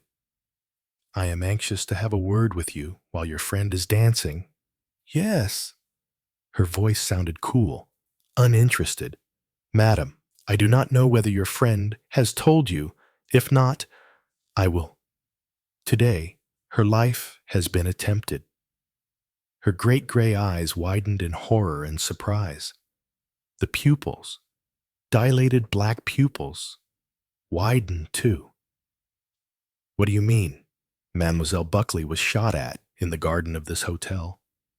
She smiled suddenly, a gentle, pitying, incredulous smile. Did Nick tell you so? No, madam. I happened to see it with my own eyes. Here is the bullet. He held it out to her, and she drew back a little. But then, it is no fantasy of mademoiselle's imagination. You understand? I vouch for that. And there is more. Several very curious accidents have happened in the last few days. You will have heard no. Perhaps you will not. You only arrived yesterday, did you not? Yes, yesterday. Before that, you were staying with friends. I understand. At Tavistock? Yes. I wonder, madam, what were the names of the friends with whom you were staying? She raised her eyebrows. Is there any reason why I should tell you that? She asked coldly. Poirot was immediately all innocent surprise. 1,000 pardons, madam. I was most maladroit, but I myself, having friends at Tavistock, fancied that you might have met them there. Buchanan, that is the name of my friends. Mrs. Rice shook her head. I don't remember them. I don't think I can have met them. Her tone now was quite cordial. Don't let us talk about boring people. Go on about Nick. Who shot at her? Why? I do not know who as yet, said Poirot, but I shall find out. Oh yes, I shall find out. I am, you know, a detective. Hercule Poirot is my name. A very famous name. Madame is too kind. She said slowly. What do you want me to do? I think she surprised us both there. We had not expected just that. I will ask you, madame, to watch over your friend. I will. That is all. He got up, made a quick bow, and we returned to our own table. Poirot, I said, aren't you showing your hand very plainly? Mon ami, what else can I do? It lacks subtlety, perhaps, but it makes for safety. I can take no chances. At any rate, one thing emerges, plain to see. What is that? Mrs. Rice was not at Tavistock. Where was she? But I will find out. Impossible to keep information from Hercule Poirot. See, the handsome Lazarus has returned. She is telling him. He looks over at us. He is clever. That one. Note the shape of his head. Ah, I wish I knew. What? I asked. As he came to a stop. What I shall know on Monday. He returned, ambiguously. I looked at him, but said nothing. He sighed. You have no longer the curiosity, my friend. In the old days, there are some pleasures, I said, coldly, that it is good for you to do without. You mean the pleasure of refusing to answer questions? Ah, c'est malin. Quite so. Ah, well, murmured Poirot. The strong, silent man beloved of novelists in the Edwardian age. His eyes twinkled with their old glint. Nick passed our table shortly afterwards. She detached herself from her partner and swooped down on us like a gaily colored bird. Dancing on the edge of death, she said lightly. It is a new sensation, mademoiselle? Yes, rather fun. She was off again, with a wave of her hand. I wish she hadn't said that, I said. Slowly. Dancing on the edge of death. I don't like it. I know. It is too near the truth. She has courage. That little one. Yes, she has courage. But unfortunately, it is not courage that is needed at this moment. Caution. Not courage voilà ce qu'il nous faut. The following day was Sunday. We were sitting on the terrace in front of the hotel, and it was about 11:30 when Poirot suddenly rose to his feet. Come, my friend, we will try a little experiment. I have ascertained that Lazarus and Madame have gone out in the car, and Mademoiselle with them. The coast is clear. Clear for what? You shall see. We walked down the steps and across a short stretch of grass to the sea. A couple of bathers were coming up it. They passed us laughing and talking. When they had gone, Poirot walked to the point where an inconspicuous small gate, rather rusty on its hinges, bore the words in half-obliterated letters, "End House, Private." There was no one in sight. We passed quietly through. In another minute, we came out on the stretch of lawn in front of the house. There was no one about. Poirot strolled to the edge of the cliff and looked over. Then he walked towards the house itself. The French windows onto the veranda were open, and we passed straight into the drawing room. Poirot wasted no time there. He opened the door and went out into the hall. From there he mounted the stairs, I at his heels. He went straight to Nick's bedroom, sat down on the edge of the bed, and nodded to me with a twinkle. "You see, my friend, how easy it is. No one has seen us come. No one will see us go. We could do any little affair we had to do in perfect safety. We could, for instance, fray through a picture wire so that it would be bound to snap before many hours had passed. And supposing that by chance anyone did happen to be in front of the house and see us coming, then we would have a perfectly natural excuse, providing that we were known as friends of the house." "You mean that we can rule out a stranger?" "That is what I mean. Hastings. It is no stray lunatic who is at the bottom of this. We must look nearer home than that." He turned to leave the room, and I followed him. We neither of us spoke. We were both, I think, troubled in mind. And then, at the bend of the staircase, we both stopped abruptly. A man was coming up. He too stopped. His face was in shadow, but his attitude was one of one completely taken aback. He was the first to speak, in a loud, rather bullying voice. "What the hell are you doing here? I'd like to know." "Ah," said Poirot, "Monsieur Croft. I think that's my name. But what? Shall we go into the drawing room to converse?" "It would be better, I think."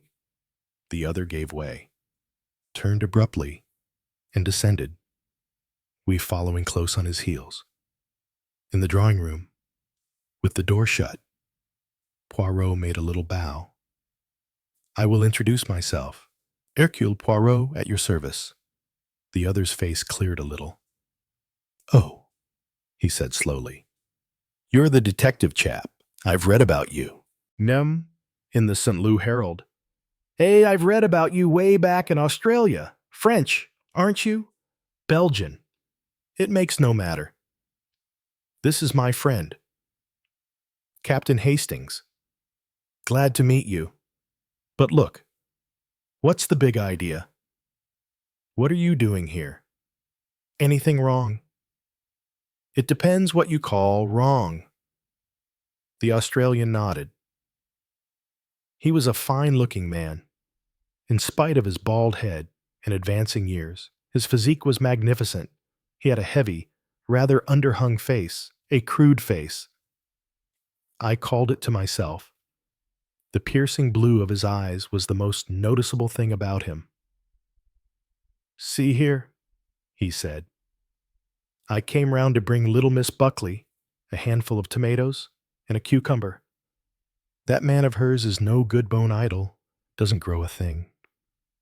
Lazy hound, mother and I, why, it makes us mad, and we feel it's only neighborly to do what we can. We've got a lot more tomatoes than we can eat. Neighbors should be matey. Don't you think I came in, as usual, through the window and dumped the basket down? I was just going off again when I heard footsteps and men's voices overhead. That struck me as odd. We don't deal much in burglars round here, but after all, it was possible. I thought I'd just make sure everything was all right. Then I met you two on the stairs, coming down. It gave me a bit of a surprise. And now you tell me you're a Bonza detective. What's it all about?" "It is very simple," said Poirot, smiling. Mademoiselle had a rather alarming experience the other night. A picture fell above her bed. She may have told you of it. She did. A mighty fine escape. To make all secure, I promised to bring her some special chain. It will not do to repeat the occurrence. Eh? She tells me she is going out this morning, but I may come and measure what amount of chain will be needed. Voila, it is simple. He flung out his hands with a childlike simplicity and his most engaging smile. Croft drew a deep breath. So that's all it is. Yes, you have had the scare for nothing. We are very law-abiding citizens, my friend and I.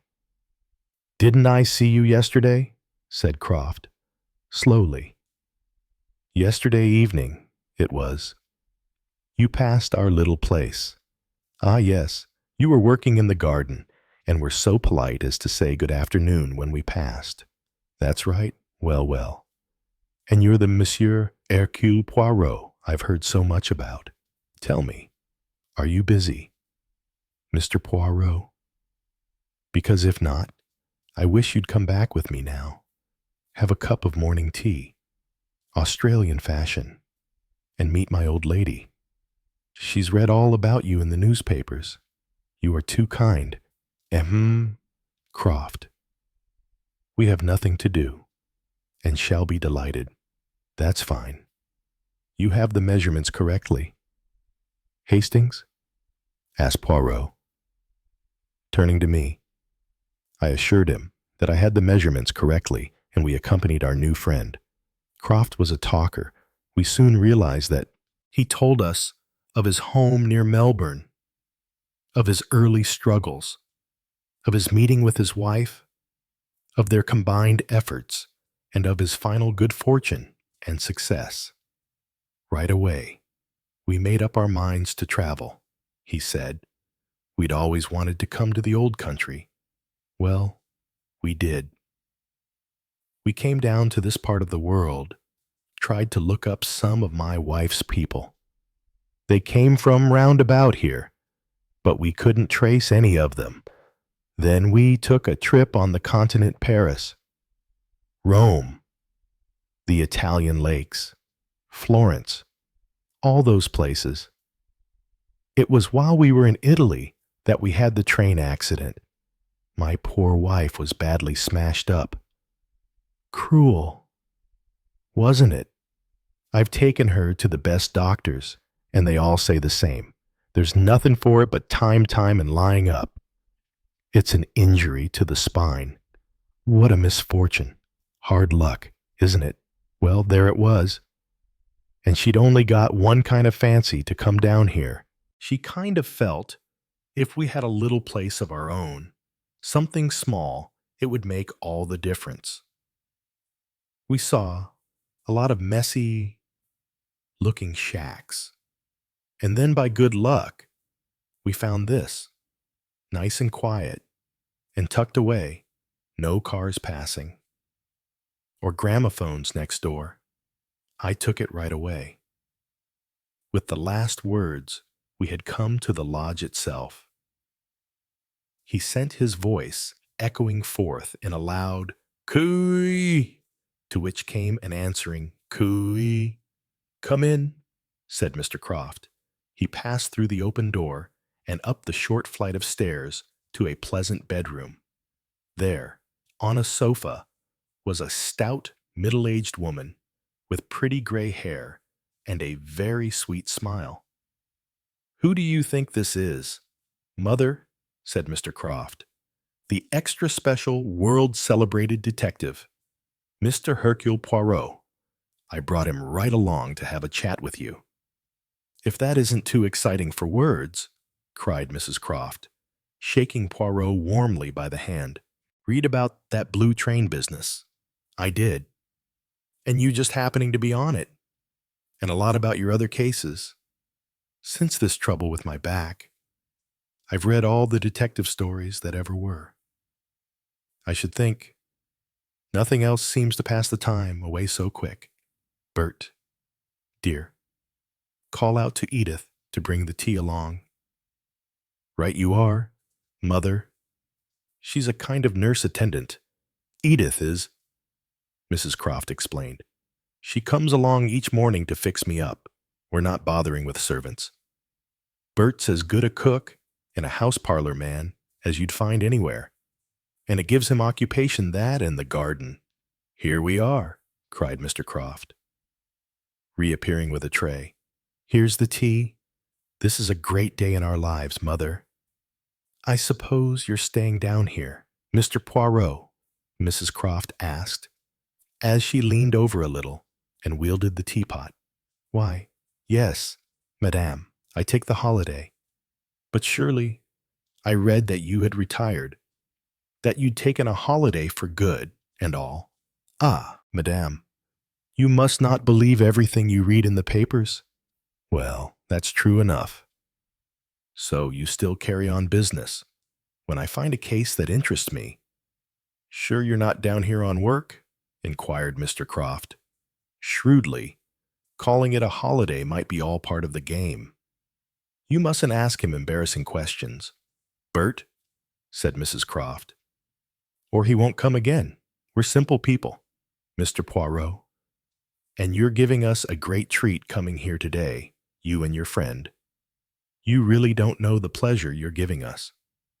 She was so natural and so frank in her gratification that my heart quite warmed to her. That was a bad business about that picture, said Mr. Croft. That poor little girl might have been killed, said Mrs. Croft, with deep feeling. She is a live wire. Livens the place up when she comes down here. Not much liked in the neighborhood, so I've heard. But that's the way in these stuck English places. They don't like life and gaiety in a girl. I don't wonder she doesn't spend much time down here. And that long-nosed cousin of hers has no more chance of persuading her to settle down here for good and all than well. I don't know what. Don't gossip, Milly, said her husband. Aha, said Poirot. The wind is in that quarter. Trust the instinct of Madame. So, Mem, Charles Vyse is in love with our little friend.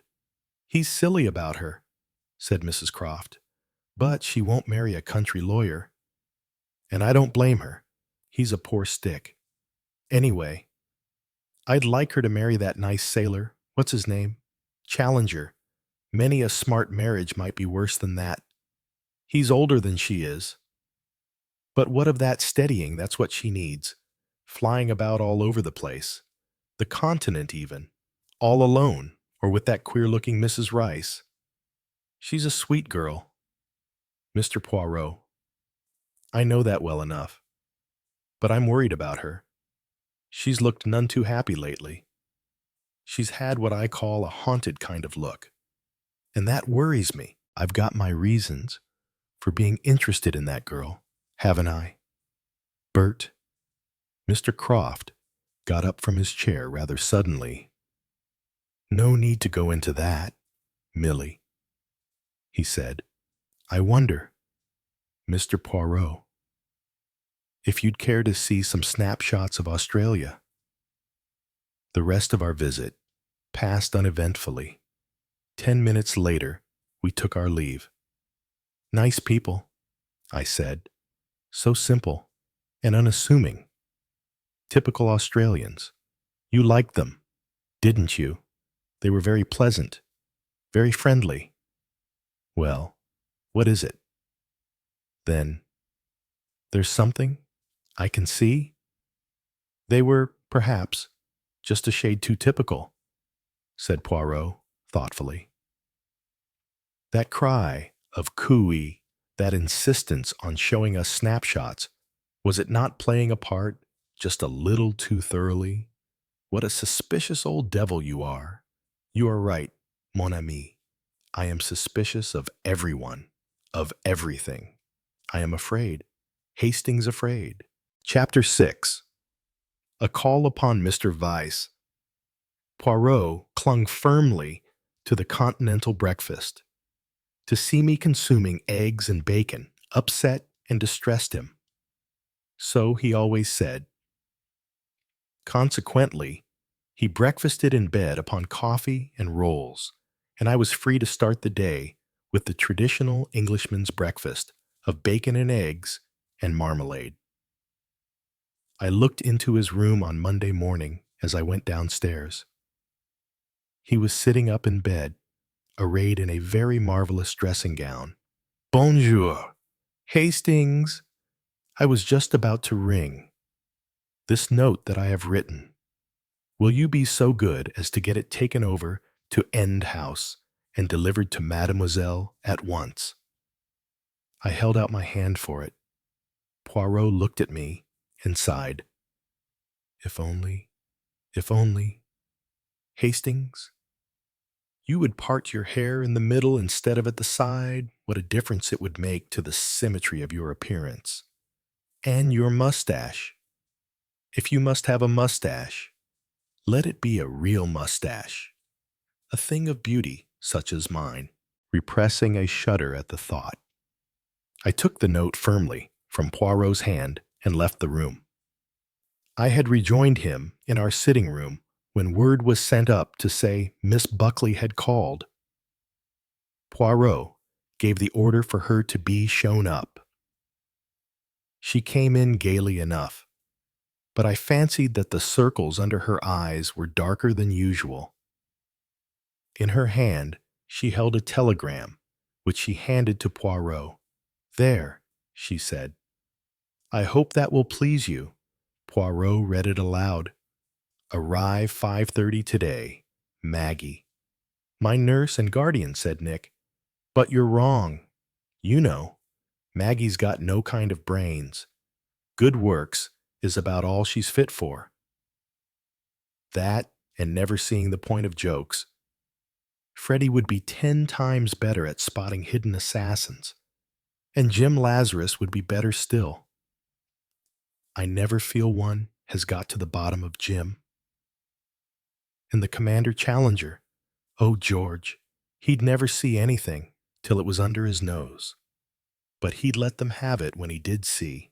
Very useful when it came to a showdown. George would be... She tossed off her hat and went on. I gave orders for the man you wrote about to be let in. It sounds mysterious. Is he installing a dictaphone or something like that? Poirot shook his head. No, nothing scientific. A very simple little matter of opinion. Mademoiselle, something I wanted to know. Oh, well, said Nick. It's all great fun, isn't it? Is it, mademoiselle? Asked Poirot, gently. She stood for a minute with her back to us, looking out of the window. Then she turned. All the brave defiance had gone out of her face. It was childishly twisted awry, as she struggled to keep back the tears. No, she said. It isn't, really. I'm afraid. Hideously afraid. And I always thought I was brave. So you are, mon enfant. So you are. Both Hastings and I. We have both admired your courage. Yes, indeed. I put in warmly. No, said Nick, shaking her head. I'm not brave. It's the waiting, wondering the whole time if anything more is going to happen, and how it'll happen, and expecting it to happen. Yes, it is the strain. Last night I pulled my bed out into the middle of the room, and fastened my window and bolted my door. When I came here this morning, I came round by the road. I simply couldn't come through the garden. It's as though my nerve had gone all of a sudden. It's this thing coming on top of everything else. What do you mean exactly by that, mademoiselle, on top of everything else? There was a momentary pause before she replied. I don't mean anything particular. What the newspapers call the strain of modern life, I suppose. Too many cocktails, too many cigarettes, all that sort of thing. It's just that I've got into a ridiculous sort of state. She had sunk into a chair and was sitting there, her small fingers curling and uncurling themselves nervously. "You are not being frank with me, mademoiselle. There is something—" "There isn't, there really isn't." "There is something you have not told me. I've told you every single smallest thing." She spoke sincerely and earnestly. "About these accidents, about the attacks upon you. Yes. Well then, but you have not told me everything that is in your heart, in your life." She said slowly, "Can anyone do that?" "Ah then," said Poirot, with triumph, "you admit it." She shook her head. He watched her keenly. "Perhaps," he suggested, shrewdly, "it is not your secret." I thought I saw a momentary flicker of her eyelids, but almost immediately she jumped up. "Really and truly, Poirot, I've told you every single thing I know about this stupid business. If you think I know something about someone else, or have suspicions, you are wrong. It's having no suspicions that's driving me mad because I'm not a fool. I can see that if those accidents weren't accidents, they must have been engineered by somebody very near at hand, somebody who knows me. And that's what is so awful, because I haven't the least idea, not the very least who that somebody might be." She went over once more to the window and stood looking out. Poirot signed to me not to speak. I think he was hoping for some further revelation, now that the girl's self-control had broken down. When she spoke, it was in a different tone of voice, a dreamy, far-away voice. "Do you know a queer wish I've always had? I love End House. I've always wanted to produce a play there. It's got an atmosphere of drama about it. I've seen all sorts of plays staged there in my mind. And now, it's as though a drama were being acted there. Only I'm not producing it. I'm in it. I'm right in it. I am. Perhaps the person who dies in the first act," her voice broke. Now, mademoiselle." Poirot's voice was resolutely brisk and cheerful. "This will not do. This is hysteria." She turned and looked at him sharply. "Did Freddie tell you I was hysterical?" she asked. "She says I am, sometimes. But you mustn't always believe what Freddie says. There are times, you know, when she isn't quite herself." There was a pause. Then Poirot asked a totally irrelevant question. "Tell me, mademoiselle," he said, "have you ever received an offer for End House? To sell it? Do you mean—" "That is what I meant." "No? Would you consider selling it if you got a good offer?" Nick considered for a moment. "No, I don't think so. Not, I mean, unless it was such a ridiculously good offer that it would be perfectly foolish not to. Precisement. I don't want to sell it. You know, because I'm fond of it." "Quite so. I understand." Nick moved slowly towards the door. "By the way, there are fireworks tonight. Will you come dinner at 8 o'clock? The fireworks begin at 9:30. You can see them splendidly from the garden where it overlooks the harbor." "I shall be enchanted. Both of you." "Of course," said Nick. "Many thanks," I said. "Nothing like a party for reviving the drooping spirits," remarked Nick, and with a little laugh she went out. "Pauvre enfant," said Poirot. He reached for his hat and carefully flicked an infinitesimal speck of dust from its surface. "We are going out," I asked. "Mais oui. We have legal business to transact. Mon ami?" "Of course, I understand. One of your brilliant mentality could not fail to do so. Hastings, the offices of Messrs. Weiss, Trevanion and Wynard were situated in the main street of the town. We mounted the stairs to the first floor and entered a room where 3 clerks were busily writing. Poirot asked to see Mr. Charles Vyse. A clerk murmured a few words down a telephone, received, apparently, an affirmative reply, and remarking that Mr. Vyse would see us now. He led us across the passage, tapped on a door, and stood aside for us to pass in, from behind a large desk covered with legal papers. Mr. Vyse rose up to greet us. He was a tall young man, rather pale, with impassive features. He was going a little bald on either temple and wore glasses. His coloring was fair and indeterminate. Poirot had come prepared for the encounter.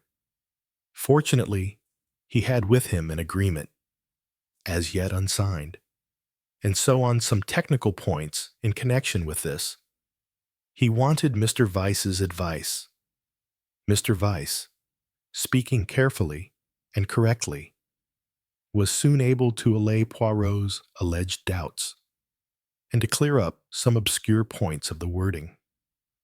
"I am very much obliged to you," murmured Poirot. "As a foreigner, you comprehend. These legal matters and phrasing are most difficult." It was then that Mr. Vyse asked who had sent Poirot to him. "Miss Buckley," said Poirot, promptly. "Your cousin. Is she not a most charming young lady? I happened to mention that I was in perplexity, and she told me to come to you. I tried to see you on Saturday morning, about 12:30, but you were out. Yes, I remember.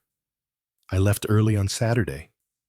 Mademoiselle, your cousin must find that large house very lonely. She lives there alone.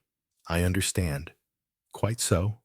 Tell me, Mr. Vyse, if I may ask, is there any chance of that property being in the market? Not the least, I should say. You understand. I do not ask idly. I have a reason I am in search, myself, of just such a property. The climate of St. Lou enchants me. It is true that the house appears to be in bad repair. There has not been, I gather, much money to spend upon it. Under those circumstances, is it not possible that Mademoiselle would consider an offer, not the least likelihood of it?" Charles Vyse shook his head with the utmost decision. "My cousin is absolutely devoted to the place. Nothing would induce her to sell. I know. It is, you understand, a family place. I comprehend that. But it is absolutely out of the question. I know my cousin. She has a fanatical devotion to the house." A few minutes later, we were out in the street again. "Well, my friend," said Poirot, "and what impression did this Charles Vyse make upon you?" "I considered a very negative one," I said at last. "He is a curiously negative person. Not a strong personality. You would say, no, indeed, the kind of man you would never remember on meeting him again. A mediocre person. His appearance is certainly not striking. Did you notice any discrepancy in the course of our conversation with him?" "Yes," I said slowly. "I did. With regard to the selling of Endhouse." "Exactly. Would you have described Mademoiselle Buckley's attitude towards Endhouse as one of fanatical devotion?" "It is a very strong term." "Yes, and Mr. Vyse is not given to using strong terms. His normal attitude, a legal attitude, is to rather than overstate. Yet he says that Mademoiselle has a fanatical devotion to the home of her ancestors. She did not convey that impression this morning," I said. "She spoke about it very sensibly. I thought, she's obviously fond of the place, just as anyone in her position would be, but certainly nothing more. So, in fact, one of the two is lying, said Poirot thoughtfully. One would not suspect Vyse of lying. Clearly a great asset if one has any lying to do, remarked Poirot. Yes, he has quite the air of a George Washington. That one. Did you notice another thing, Hastings? What was that? He was not in his office at 12:30 on Saturday. Chapter 7, Tragedy. The first person we saw when we arrived at End House that evening was Nick. She was dancing about the hall, wrapped in a marvelous kimono covered with dragons. Oh, it's only you. Mademoiselle, I am desolated. I know. It did sound rude, but you see, I'm waiting for my dress to arrive. The brutes promised faithfully. Ah, if it is a matter of la toilette, there is a dance tonight. Is there not? Yes, we are all going on to it after the fireworks. That is, I suppose we are. There was a sudden drop in her voice. But the next minute, she was laughing. Never give in. That's my motto. Don't think of trouble and trouble won't come. I've got my nerve back tonight. I'm going to be gay and enjoy myself. There was a footfall on the stairs. Nick turned. Oh, here's Maggie. Maggie, here are the sleuths that are protecting me from the secret assassin. Take them into the drawing room and let them tell you about it. In turn, we shook hands with Maggie Buckley, and, as requested, she took us into the drawing room. I formed an immediate favorable opinion of her. It was, I think, her appearance of calm good sense that so attracted me. A quiet girl, pretty in the old-fashioned sense, certainly not smart. Her face was innocent of makeup, and she wore a simple, rather shabby, black evening dress. She had frank blue eyes and a pleasant, slow voice. Nick has been telling me the most amazing things, she said. Surely she must be exaggerating. Whoever would want to harm Nick? She can't have an enemy in the world. Incredulity showed strongly in her voice. She was looking at Poirot in a somewhat unflattering fashion. I realized that to a girl like Maggie Buckley, foreigners were always suspicious. Nevertheless, Miss Buckley, I assure you that it is the truth, said Poirot quietly. She made no reply, but her face remained unbelieving. Nick seems quite fey tonight, she remarked. I don't know what's the matter with her. She seems in the wildest spirits. That word fey, it sent a shiver through me. Also, something in the intonation of her voice had set me wondering. Are you Scotch, Miss Buckley? I asked, abruptly. My mother was Scottish, she explained. She viewed me, I noticed, with more approval than she viewed Poirot. I felt that my statement of the case would carry more weight with her than Poirot's would. Your cousin is behaving with great bravery, I said. She's determined to carry on as usual. It's the only way, isn't it? Said Maggie. I mean, whatever one's inward feelings are, it is no good making a fuss about them. That's only uncomfortable for everyone else. She paused and then added in a soft voice, I'm very fond of Nick. She's been good to me always. We could say nothing more, for at that moment, Frederica Rice drifted into the room. She was wearing a gown of Madonna blue and looked very fragile and ethereal. Anki. Lazarus soon followed her, and then Nick danced in. She was wearing a black frock, and round her was wrapped a marvelous old Chinese shawl of vivid lacquer red. Hello, people, she said. Cocktails. We all drank, and Lazarus raised his glass to her. That's a marvelous shawl, Nick, he said, it's an old one, isn't it? Yes, brought back by great Uncle Timothy from his travels. It's a beauty, a real beauty. You wouldn't find another to match it if you tried. It's warm, said Nick. It'll be nice when we're watching the fireworks. And it's gay. I hate black. Yes, said Frederica. I don't believe I've ever seen you in a black dress before. Nick, well, why did you get it? Oh, I don't know. The girl flung aside with a petulant gesture, but I had caught a curious curl of her lips as though of pain. Why does one do anything? We went into dinner. A mysterious manservant had appeared, hired, I presume, for the occasion. The food was indifferent. The champagne, on the other hand, was good. George hasn't turned up, said Nick. A nuisance his having to go back to Plymouth last night. He'll get over this evening sometime or other. I expect, in time for the dance anyway. I've got a man for Maggie. Presentable, if not passionately interesting. A faint roaring sound drifted in through the window. Oh, curse that speedboat, said Lazarus. I get so tired of it. That's not the speedboat, said Nick. That's a seaplane. I believe you're right. Of course I'm right. The sound's quite different. When are you going to get your moth? Nick? When I can raise the money, laughed Nick. And then, I suppose you'll be off to Australia like that girl, what's her name? I'd love to. I admire her enormously, said Mrs. Rice, in her tired voice. What marvelous nerve, all by herself, too. I admire all these flying people, said Lazarus.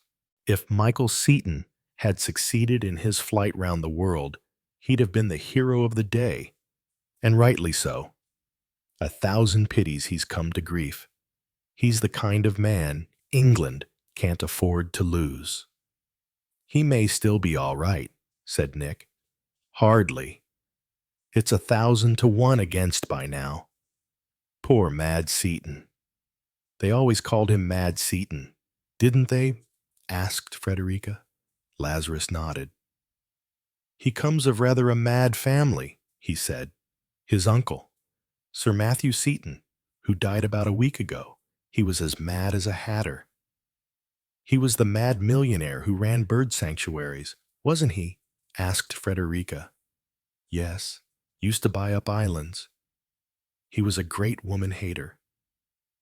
Some girl chucked him once, I believe, and he took to natural history by way of consoling himself. Why do you say Michael Seton is dead? Persisted Nick. I don't see any reason for giving up hope yet. Of course. You knew him, didn't you? Said Lazarus. I forgot. Freddie and I met him at Le Touquet last year, said Nick. He was too marvelous, wasn't he? Freddie, don't ask me, darling. He was your conquest, not mine. He took you up once, didn't he? Yes, at Scarborough. It was simply too wonderful. Have you done any flying, Captain Hastings Van? Maggie asked of me in polite conversational tones. I had to confess that a trip to Paris and back was the extent of my acquaintance with air travel. Suddenly, with an exclamation, Nick sprang up. There's the telephone. Don't wait for me. It's getting late, and I've asked lots of people. She left the room. I glanced at my watch. It was just 9 o'clock. Dessert was brought, and port. Poirot and Lazarus were talking art. Pictures. Lazarus was saying, "We're a great drug in the market just now." They went on to discuss new ideas in furniture and decoration. I endeavored to do my duty by talking to Maggie Buckley, but I had to admit that the girl was heavy in hand. She answered pleasantly, but without throwing the ball back. It was uphill work. Frederica Rice sat dreamily silent, her elbows on the table and the smoke from her cigarette curling round her fair head. She looked like a meditative angel. It was just 9:20 when Nick put her head round the door. "Come out of it, all of you. The animals are coming in 2 by 2." We rose obediently. Nick was busy greeting arrivals. About a dozen people had been asked. Most of them were rather uninteresting. Nick, I noticed, made a good hostess. She sank her modernisms and made everyone welcome in an old-fashioned way. Among the guests, I noticed Charles Weiss. Presently, we all moved out into the garden to a place overlooking the sea and the harbor. A few chairs had been placed there for the elderly people, but most of us stood. The first rocket flamed to heaven. At that moment, I heard a loud, familiar voice and turned my head to see Nick greeting Mr. Croft. "It's too bad," she was saying, "that Mrs. Croft can't be here too. We ought to have carried her on a stretcher or something. It's bad luck on poor mother altogether. But she never complains. That woman's got the sweetest nature. Ha, that's a good one." This as a shower of golden rain showed up in the sky. The night was a dark one. There was no moon, the new moon being due in 3 days' time. It was also, like most summer evenings, cold. Maggie Buckley, who was next to me, shivered. "I'll just run in and get a coat," she murmured. "Let me." "No, you wouldn't know where to find it." She turned towards the house. At that moment, Frederica Rice's voice called, "Oh, Maggie, get mine too. It's in my room." "She didn't hear," said Nick. "I'll get it. Freddie, I want my fur one. This shawl isn't nearly hot enough. It's this wind." There was, indeed, a sharp breeze blowing off the sea. Some set pieces started down on the quay.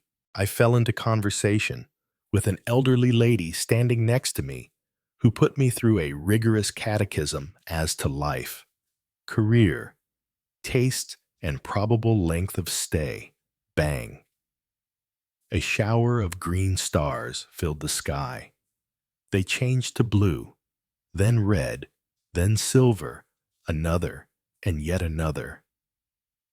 Oh, and then... "Ah, that is what one says," observed Poirot suddenly close to my ear. "At the end, it becomes monotonous.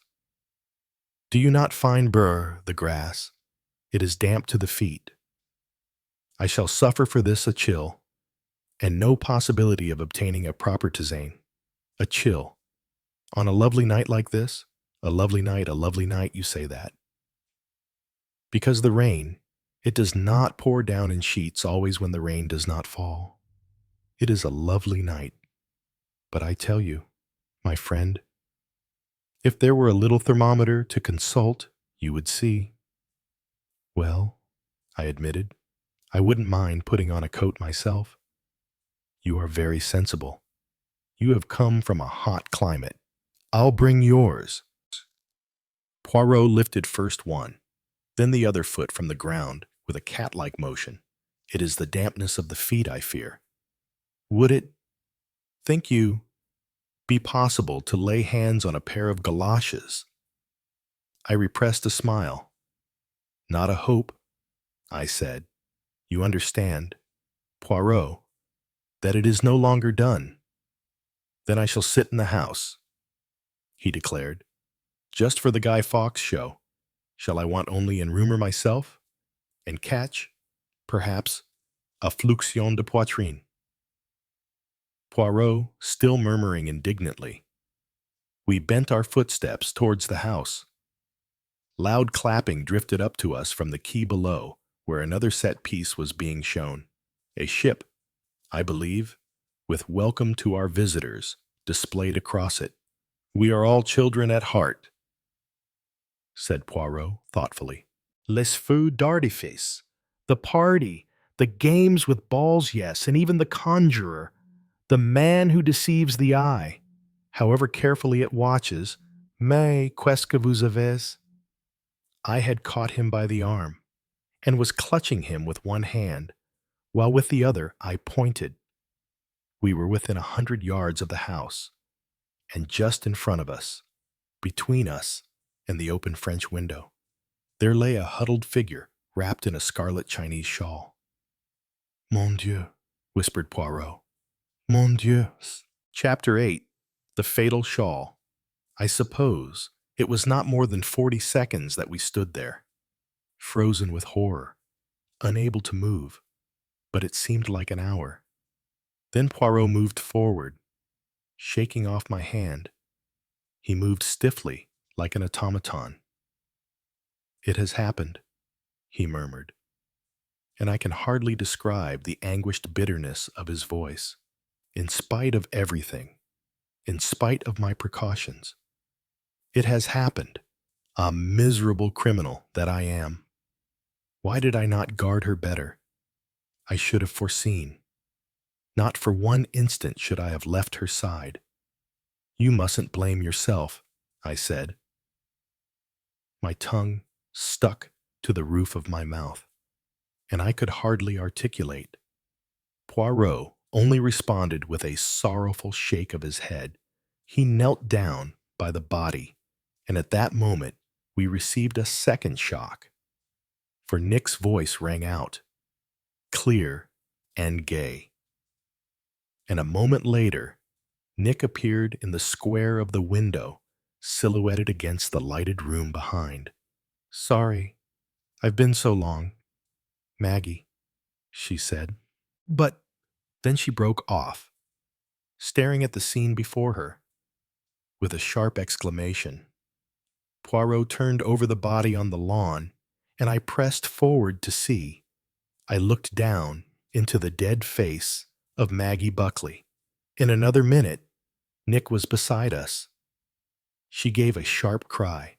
"Maggie! Oh, Maggie! It can't!" Poirot was still examining the girl's body. At last, very slowly, he was to his feet. Is... Nick's voice broke off. "Yes, mademoiselle. She is dead.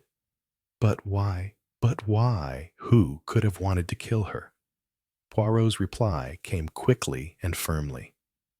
"It was not her they meant to kill, mademoiselle. It was you. They were misled by the shawl." A great cry broke from Nick. "Why couldn't it have been me?" she wailed. "Oh, why couldn't it have been me? I'd so much rather. I don't want to live now. I'd be glad, willing, happy to die." She flung up her arms wildly and then staggered slightly.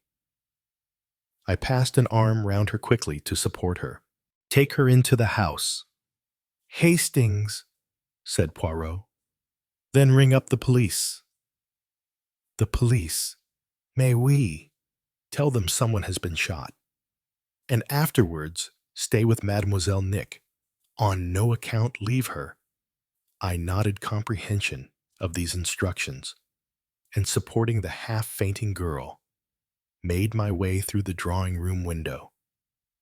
I laid the girl on the sofa there, with a cushion under her head, and then hurried out into the hall in search of the telephone. I gave a slight start on almost running into Ellen. She was standing there with a most peculiar expression on her meek, respectable face. Her eyes were glittering, and she was passing her tongue repeatedly over her dry lips. Her hands were trembling, as though with excitement. As soon as she saw me, she spoke. Has anything happened, sir?" "Yes," I said curtly. "Where's the telephone?"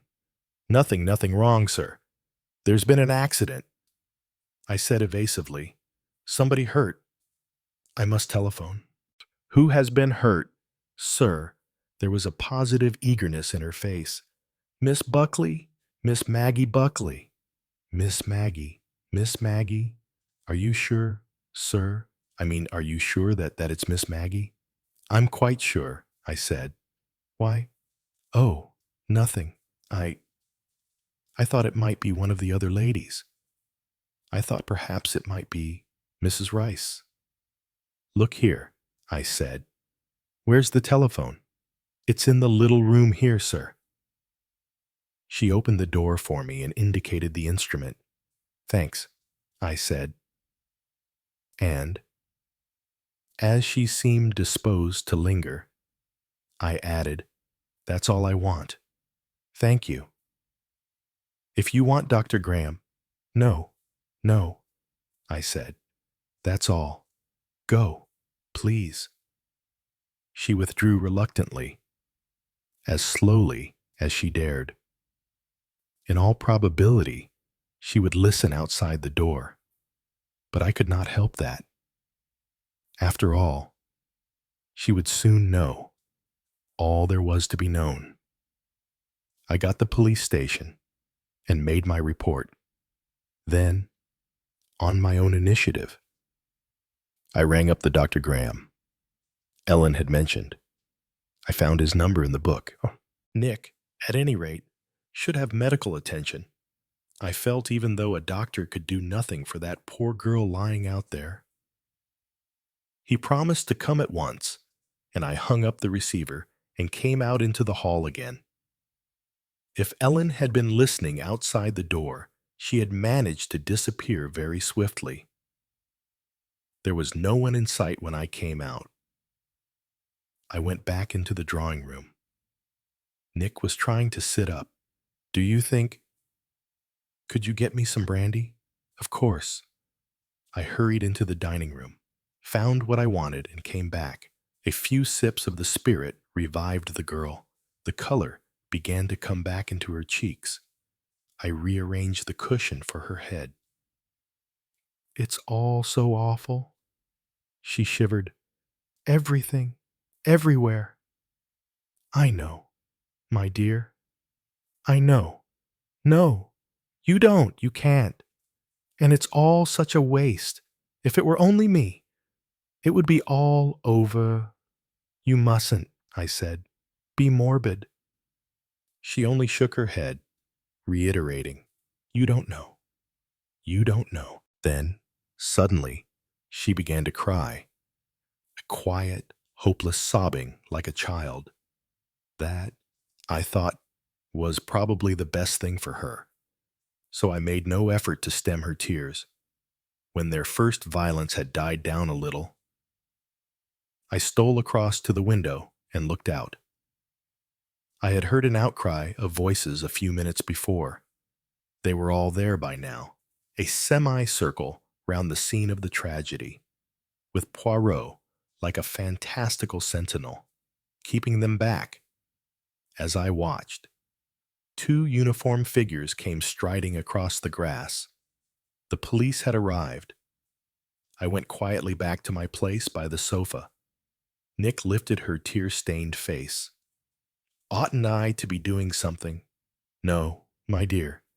Poirot will see to it. Leave it to him. Nick was silent for a minute or two. Then she said, Poor Maggie. Poor dear old Maggie. Such a good sort, who never harmed a soul in her life. That this should happen to her. I feel as though I'd killed her, bringing her down in the way that I did. I shook my head sadly. How little one can foresee the future. When Poirot insisted on Nick's inviting a friend, how little did he think that he was signing an unknown girl's death warrant. We sat in silence. I longed to know what was going on outside, but I loyally fulfilled Poirot's instructions and stuck to my post. It seemed hours later when the door opened and Poirot and a police inspector entered the room. With them came a man who was evidently Dr. Graham. He came over at once to Nick. And how are you feeling, Miss Buckley? This must have been a terrible shock. His fingers were on her pulse. Not too bad. He turned to me. Has she had anything? Some brandy, I said. I'm all right, said Nick, bravely. Able to answer a few questions, eh? Of course. The police inspector moved forward with a preliminary cough. Nick greeted him with the ghost of a smile. Not impeding the traffic this time, she said. I gathered they were not strangers to each other.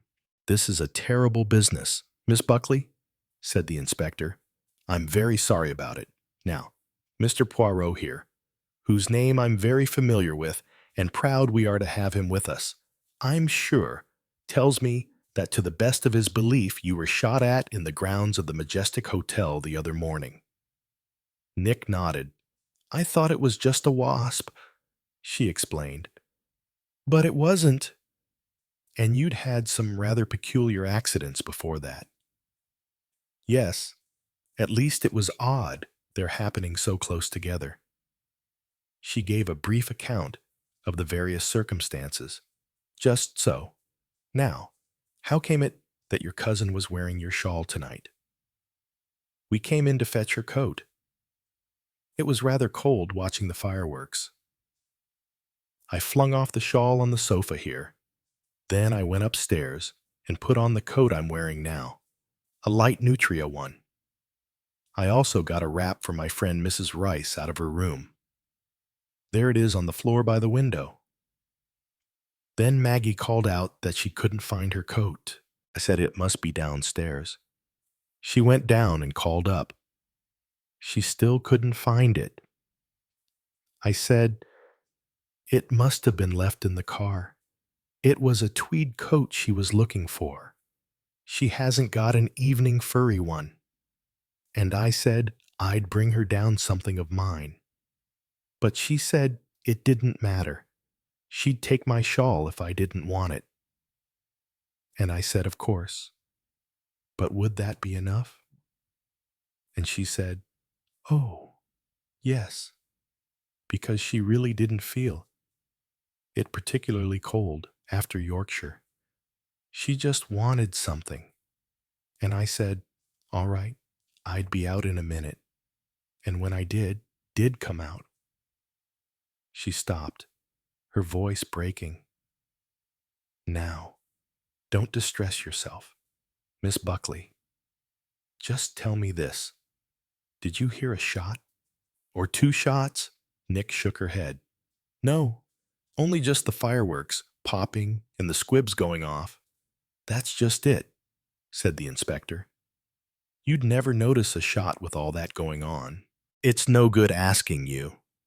I suppose, if you've any clue to who it is making these attacks upon you.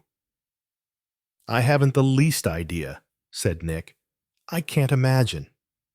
And you wouldn't be likely to, said the inspector. Some homicidal maniac. That's what it looks like to me. Nasty business. Well, I won't need to ask you any more questions tonight. Miss, I'm more sorry about this than I can say. Dr. Graham stepped forward. I'm going to suggest, Miss Buckley, that you don't stay here. I've been talking it over with Poirot. I know of an excellent nursing home. You've had a shock. You know, what you need is complete rest. Nick was not looking at him. Her eyes had gone to Poirot. Is it because of the shock? She asked. He came forward. I want you to feel safe, mon enfant. And I want to feel, too, that you are safe. There will be a nurse there. A nice, practical, unimaginative nurse. She will be near you all night. When you wake up and cry out, she will be there. Close at hand. You understand? Yes, said Nick. I understand. But you don't. I'm not afraid any longer. I don't care one way or another. If anyone wants to murder me, they can. Hush, hush, I said. You're overstrung. You don't know. None of you know.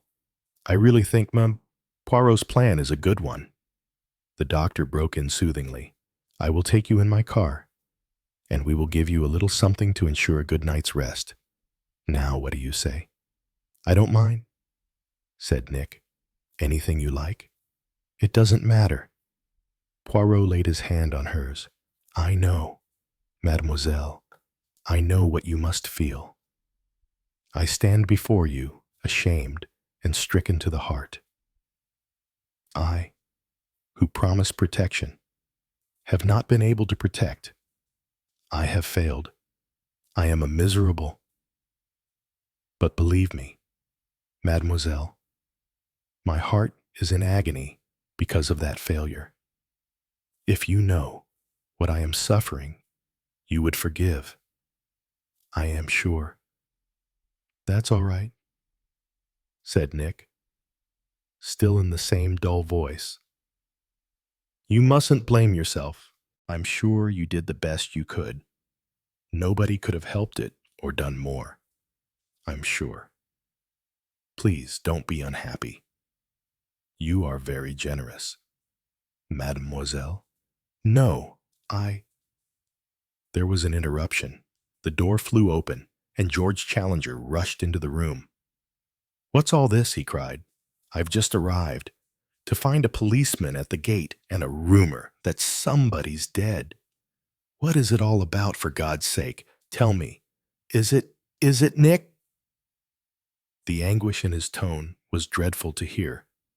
I suddenly realized that Poirot and the doctor between them completely blotted out Nick from his sight. Before anyone had time to answer, he repeated his question. Tell me. It can't be true. Nick isn't dead. No, mon ami, said Poirot, gently. She is alive. And he drew back so that Challenger could see the little figure on the sofa. For a moment or two, Challenger stared at her incredulously, then, staggering a little, like a drunken man, he muttered, Nick, Nick, and suddenly, dropping on his knees beside the sofa and hiding his head in his hands, he cried in a muffled voice, Nick, my darling, I thought that you were dead. Nick tried to sit up. It's all right. George, don't be an idiot. I'm quite safe. He raised his head and looked round wildly. But somebody's dead. The policeman said so. Yes, said Nick. Maggie. Poor old Maggie. Oh, a spasm twisted her face. The doctor and Poirot came forward.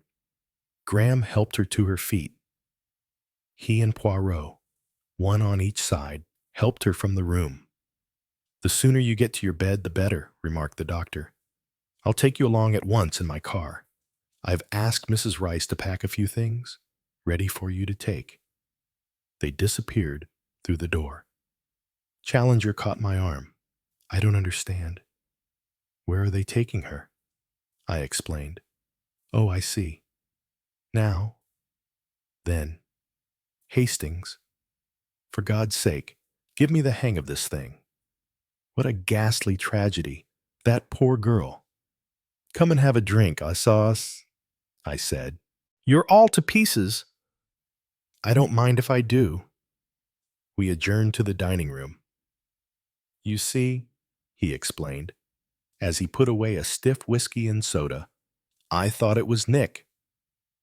There was very little doubt as to the feelings of Commander George Challenger.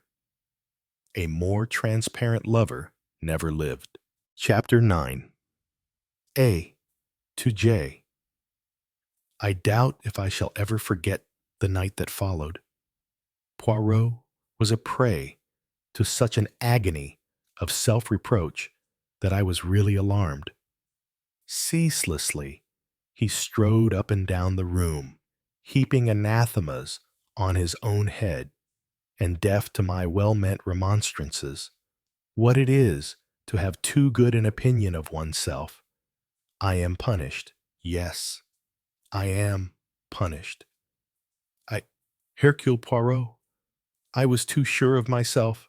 No, no, I interpolated. But who could imagine such unparalleled audacity I had taken, as I thought, all possible precautions. I had warned the murderer. Warned the murderer. Mais oui, I had drawn attention to myself. I had let him see that I suspected someone. I had made it, or so I thought, too dangerous for him to dare to repeat his attempts at murder. I had drawn a cordon round Mademoiselle, and he slips through it boldly, under our very eyes almost. He slips through it, in spite of us all, of everyone being on the alert. He achieves his object. Only he doesn't, I reminded him. That is the chance only, from my point of view. It is the same.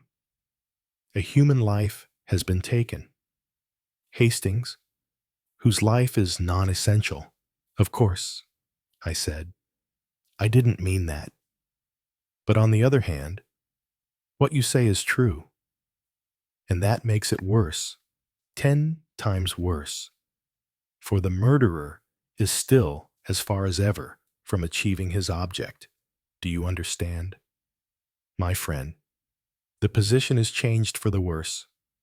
It may mean that not one life but two will be sacrificed. Not while you're about, I said stoutly. He stopped and wrung my hand. Merci, mon ami, merci. You still have confidence in the old one. You still have the faith. You put new courage into me. Hercule Poirot will not fail again. No second life shall be taken. I will rectify my error, for, see you, there must have been an error. Somewhere there has been a lack of order and method in my usually so well-arranged ideas. I will start again. Yes, I will start at the beginning, and this time I will not fail. You really think, then, I said, that Nick Buckley's life is still in danger? My friend, for what other reason did I send her to this nursing home? Then it wasn't the shock. The shock Pa one can recover from shock as well in one's own home as in a nursing home, better, for that matter. It is not amusing there. The floors of green linoleum, the conversation of the nurses, the meals on trays, the ceaseless washing. No, no, it is for safety and safety only. I take the doctor into my confidence. He agrees. He will make all arrangements. No one, mon ami, not even her dearest friend, will be admitted to see Miss Buckley. You and I are the only ones permitted. Pour les autres des bien doctor's orders. They will be told, a phrase very convenient and one not to be gainsaid. Yes, I said. Only what? Hastings. That can't go on forever. A very true observation. But it gives us a little breathing space, and you realize, do you not, that the character of our operations has changed? In what way? Our original task was to ensure the safety of Mademoiselle. Our task now is a much simpler one, a task with which we are well acquainted. It is neither more nor less than the hunting down of a murderer. You call that simpler? Certainly it is simpler. The murderer has, as I said the other day, signed his name to the crime. He has come out into the open. You don't think? I hesitated, then went on. You don't think that the police are right, that this is the work of a madman, some wandering lunatic with homicidal mania? I am more than ever convinced that such is not the case. You really think that... I stopped. Poirot took up my sentence, speaking very gravely. That the murderer is someone in Mademoiselle's own circle. Yes, mon ami, I do. But surely, last night must almost rule out that possibility. We were all together. And he interrupted. Could you swear, Hastings, that any particular person had never left our little company there on the edge of the cliff? Is there any one person there whom you could swear you had seen all the time? No, I said slowly, struck by his words. I don't think I could. It was dark. We all moved about, more or less. On different occasions, I noticed Mrs. Rice, Lazarus, you, Croft, Vyse. But all the time, no. Poirot nodded his head. Exactly. It would be a matter of a very few minutes. The two girls go to the house.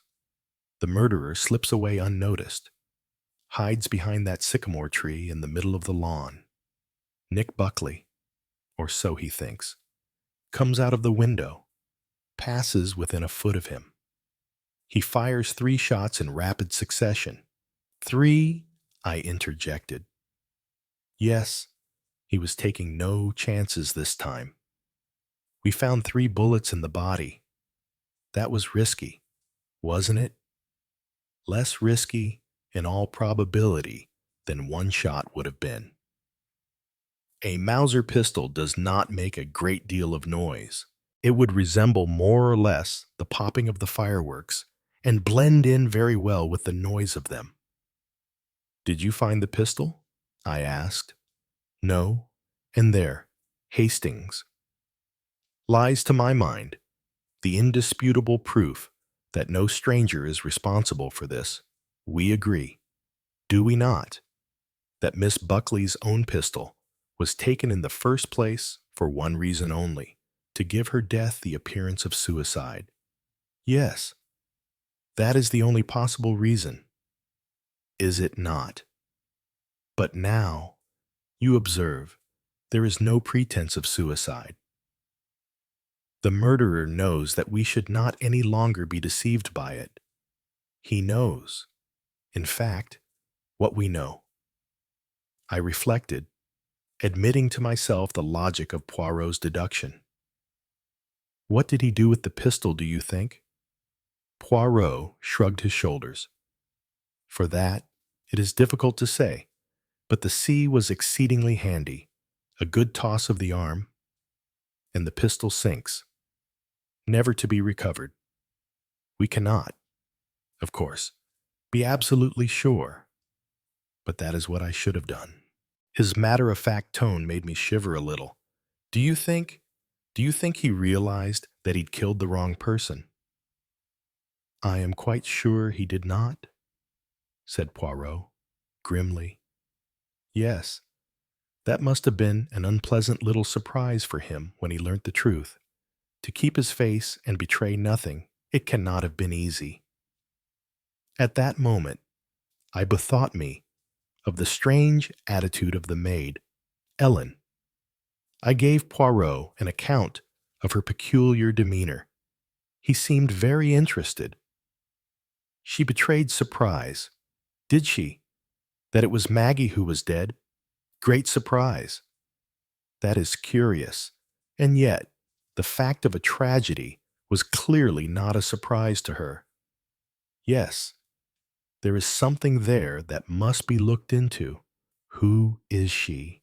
This Ellen. So quiet, so respectable in the English manner. Could it be she who... He broke off.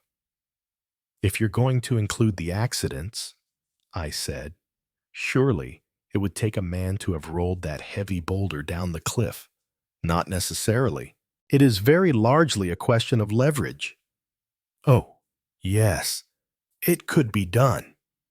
He continued his slow pacing up and down the room. Anyone who was at End House last night comes under suspicion. But those guests, no. I do not think it was one of them. For the most part, I should say, they were mere acquaintances. There was no intimacy between them and the young mistress of the house. Charles Weiss was there, I remarked. Yes, we must not forget him. He is, logically, our strongest suspect.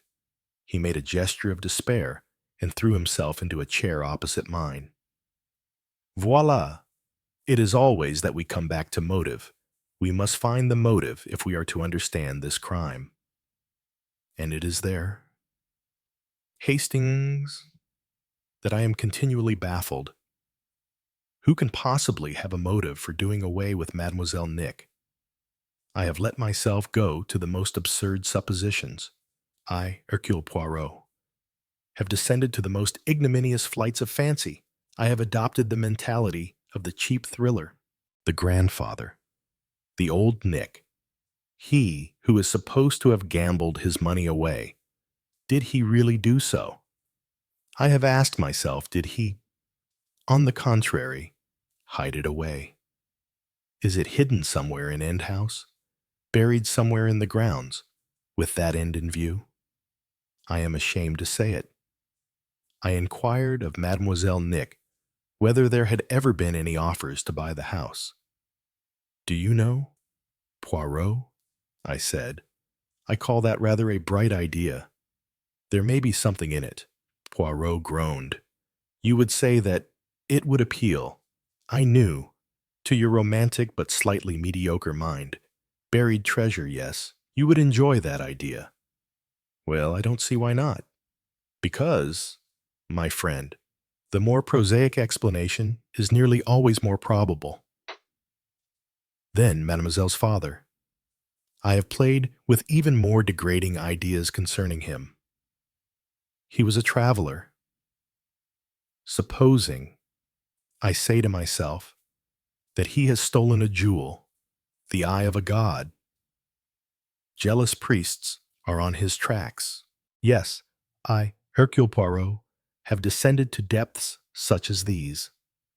I have had other ideas concerning this father, he went on, ideas at once more dignified and more probable. Did he, in the course of his wanderings, contract a second marriage?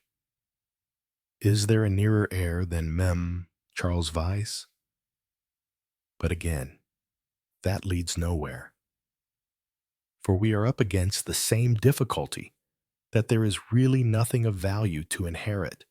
I have neglected no possibility. Even that chance reference of Mademoiselle Nick's to the offer made her by Lazarus.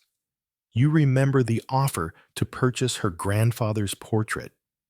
I telegraphed on Saturday for an expert to come down and examine that picture. He was the man about whom I wrote to Mademoiselle this morning. Supposing, for instance, it were worth several £1,000s, you surely don't think a rich man like young Lazarus. Is he rich? Appearances are not everything. Even an old established firm with palatial showrooms and every appearance of prosperity may rest on a rotten basis. And what does one do then? Does one run about crying out that times are hard? No. One buys a new and luxurious car. One spends a little more money than usual. One lives a little more ostentatiously for credit. See you is everything. But sometimes a monumental business has crashed for no more than a few £1,000s of ready money. Oh, I know, he continued, forestalling my protests. It is far-fetched, but it is not so bad as revengeful priests or buried treasure. It bears, at any rate, some relationship to things as they happen, and we can neglect nothing that might bring us nearer the truth. With careful fingers, he straightened the objects on the table in front of him. When he spoke, his voice was grave and, for the first time, calm. Motive, he said. Let us come back to that and regard this problem calmly and methodically. To begin with, how many kinds of motive are there for murder? What are the motives which lead one human being to take another human being's life? We exclude for the moment homicidal mania, because I am absolutely convinced that the solution of our problem does not lie there. We also exclude killing done on the spur of the moment, under the impulse of an ungovernable temper. This is cold-blooded, deliberate murder. What are the motives that actuate such a murder as that? There is, first, gain. Who stood to gain by Mademoiselle Buckley's death, directly or indirectly? Well, we can put down Charles Weiss. He inherits a property that, from the financial point of view, is probably not worth inheriting. He might, perhaps, pay off the mortgage, build small villas on the land, and eventually make a small profit. It is possible. The place might be worth something to him if he had any deeply cherished love of it. If it were, for instance, a family place. That is, undoubtedly, an instinct very deeply implanted in some human beings. And it has, in cases I have known, actually led to crime. But I cannot see any such motive in Mem. Weiss's case. The only other person who would benefit at all by Mademoiselle Buckley's death is her friend, Madame Rice. But the amount would clearly be a very small one, nobody else. As far as I can see, gains by Mademoiselle Buckley's death. What is another motive? Hate or love that has turned to hate, the crime passionnel.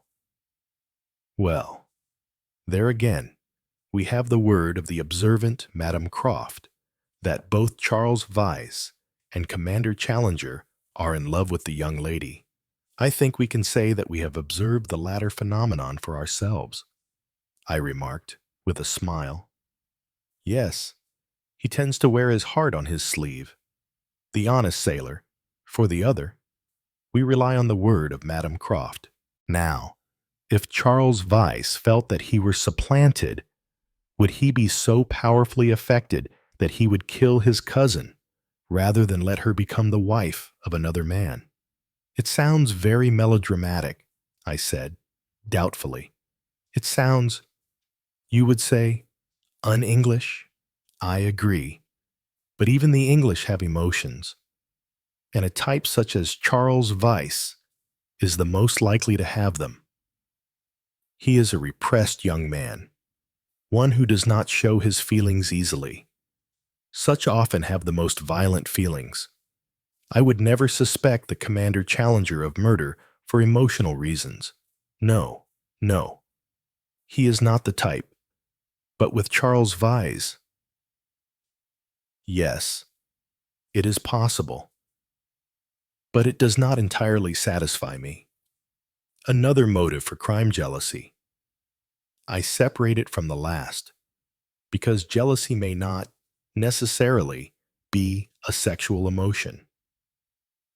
There is envy of possession of supremacy, such a jealousy as drove the Iago of your great Shakespeare to one of the cleverest crimes, speaking from the professional point of view, that has ever been committed.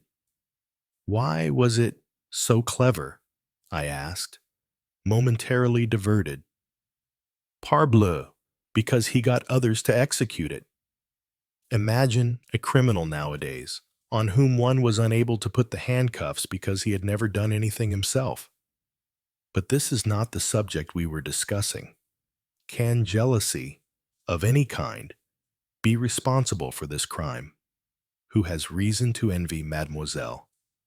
Another woman? There is only Madame Rice, and as far as we can see, there was no rivalry between the two women. But again, that is only as far as we can see. There may be something there. Lastly, fear. Does Mademoiselle Nick, by any chance, hold somebody's secret in her power? Does she know something which, if it were known, might ruin another life? If so, I think we can say, very definitely, that she herself is unaware of it. But that might be, that might be, and if so, it makes it very difficult, because, while she holds the clue in her hands, she holds it unconsciously, and will be quite unable to tell us what it is. You really think that is possible? It is a hypothesis. I am driven to it by the difficulty of finding a reasonable theory elsewhere. When you have eliminated other possibilities, you turn to the one that is left and say, since the other is not, this must be so. He was silent a long time. At last, rousing himself from his absorption, he drew a sheet of paper towards him and began to write. "What are you writing?" I asked, curiously. "Mon ami." "I am composing a list. It is a list of people surrounding Mademoiselle Buckley. Within that list, if my theory is correct, there must be the name of the murderer." He continued to write for perhaps 20 minutes, then shoved the sheets of paper across to me. "Voilà, mon ami. See what you make of it." The following is a reproduction of the paper. A. Ellen. B. Her gardener husband. Their child. D. Mr. Croft. E. Mrs. Croft. F. Mrs. Rice. G. Mr. Lazarus. H. Commander Challenger. I. Mr. Charles Weiss. J. Remarks. Ellen. Suspicious circumstances. Her attitude and words on hearing of the crime. Best opportunity of anyone to have staged accidents and to have known of pistol, but unlikely to have tampered with car, and general mentality of crime seems above her level. Motive. None, unless hate arising out of some incident unknown. Note. Further inquiries as to her antecedents and general relations with N. B. her husband. Same as above. More likely to have tampered with car. Note. Should be interviewed. Child can be ruled out. Note. Should be interviewed. Might give valuable information. Mr. Croft. Only suspicious circumstance, the fact that we met him mounting the stair to bedroom floor. Had ready explanation, which may be true, but it may not. Nothing known of antecedents. Motive. None. Mrs. Croft.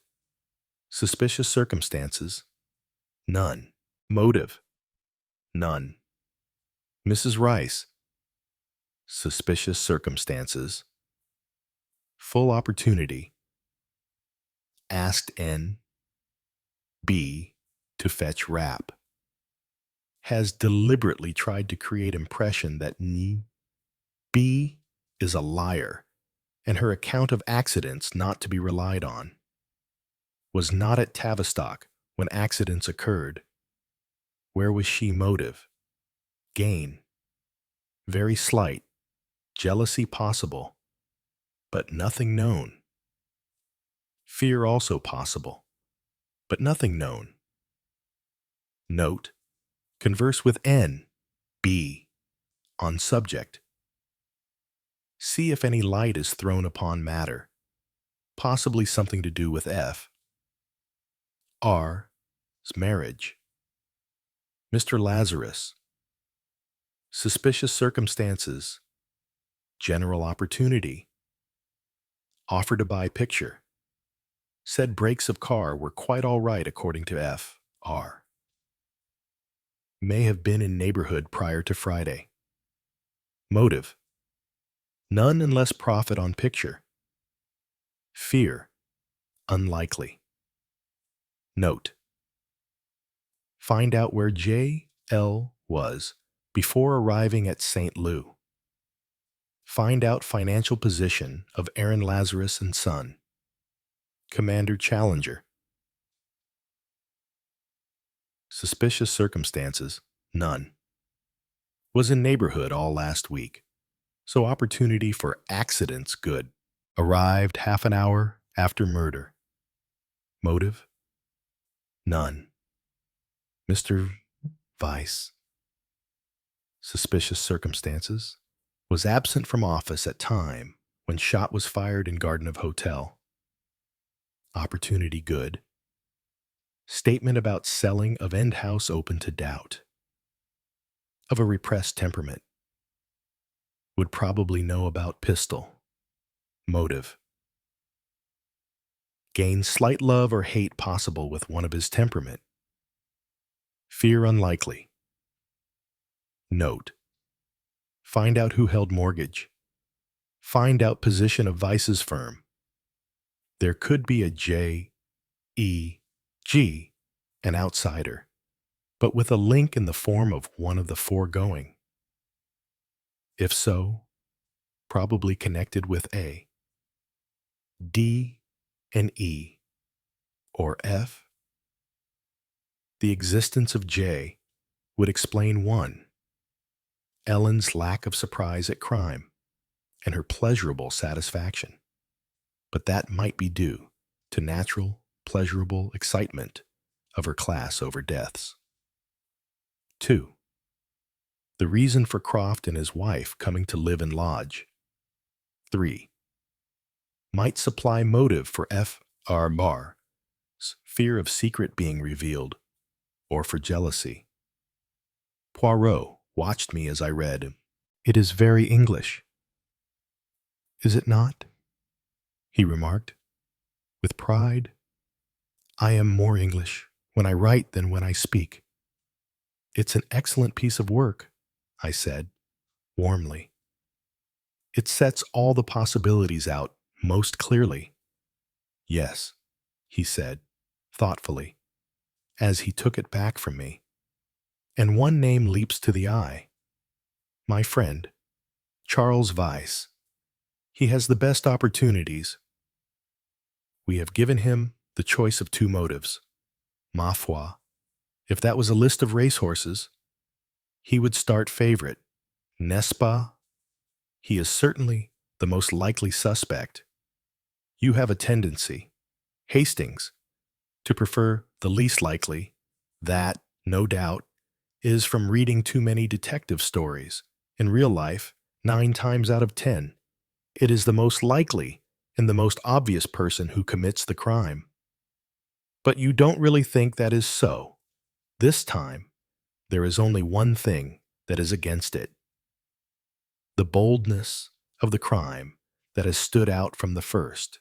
Because of that, as I say, the motive cannot be obvious. Yes, that is what you said at first, and that is what I say again.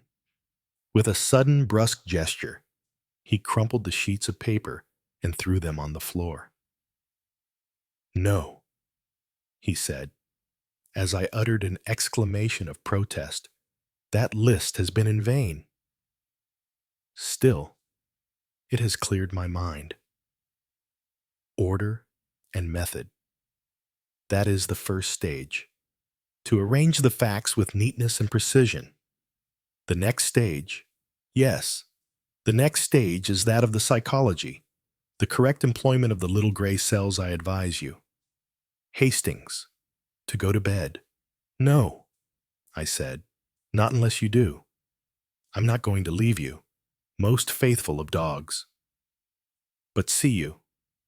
Hastings, you cannot assist me to think. That is all I am going to do. Think. I still shook my head. You might want to discuss some point with me. Well, you are a loyal friend. Take at least, I beg of you, the easy chair. That proposal I did accept. Presently, the room began to swim and dip. The last thing I remember was seeing Poirot carefully retrieving the crumpled sheets of paper from the floor and putting them away tidily in the wastepaper basket. Then I must have fallen asleep. Chapter 10.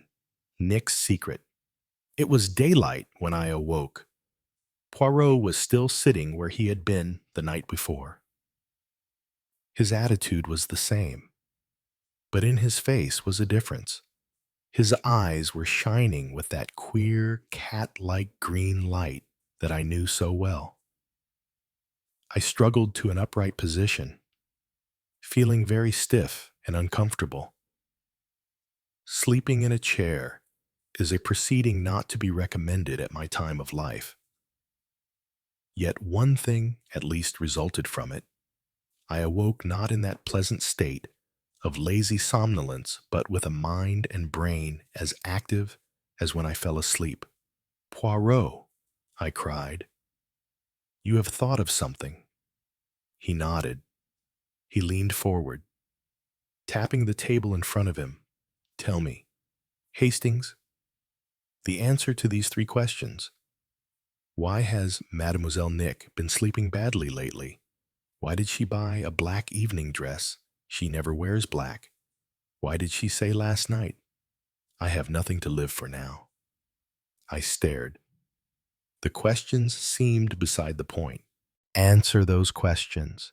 Hastings, answer them. Well, as to the first, she said she had been worried lately. Precisely. What has she been worried about? And the black dress, well, everybody wants a change sometimes. For a married man, you have very little appreciation of feminine psychology. If a woman thinks she does not look well in a color, she refuses to wear it. And the last will?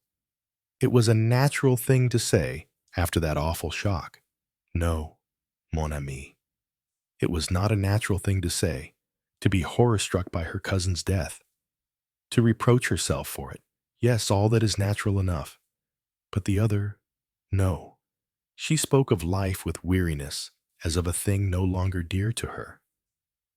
Never before had she displayed that attitude. She had been defiant. Yes, she had snapped the fingers.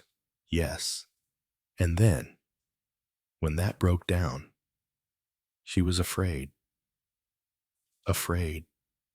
Mark you, because life was sweet and she did not wish to die. But weary of life. No, that never even before dinner. That was not so. We have there, Hastings, a psychological change. And that is interesting. What was it caused her point of view to change? The shock of her cousin's death. I wonder. It was the shock that loosed her tongue. But suppose the change was before that. Is there anything else could account for it? I don't know of anything. Think. Hastings, use your little gray cells. Really? What was the last moment we had the opportunity of observing her? Well, actually, I suppose, at dinner. Exactly. After that, we only saw her receiving guests, making them welcome, purely a formal attitude. What happened at the end of dinner? Hastings? She went to telephone. I said, slowly. À la bonne heure. You have got there at last.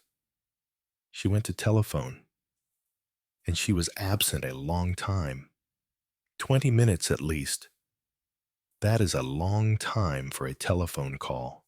Who spoke to her over the telephone? What did they say? Did she really telephone? We have to find out.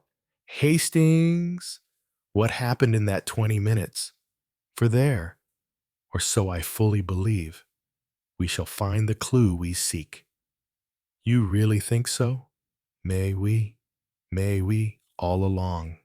Hastings, I have told you that Mademoiselle has been keeping something back. She doesn't think it has any connection with the murder, but I, Hercule Poirot, know better.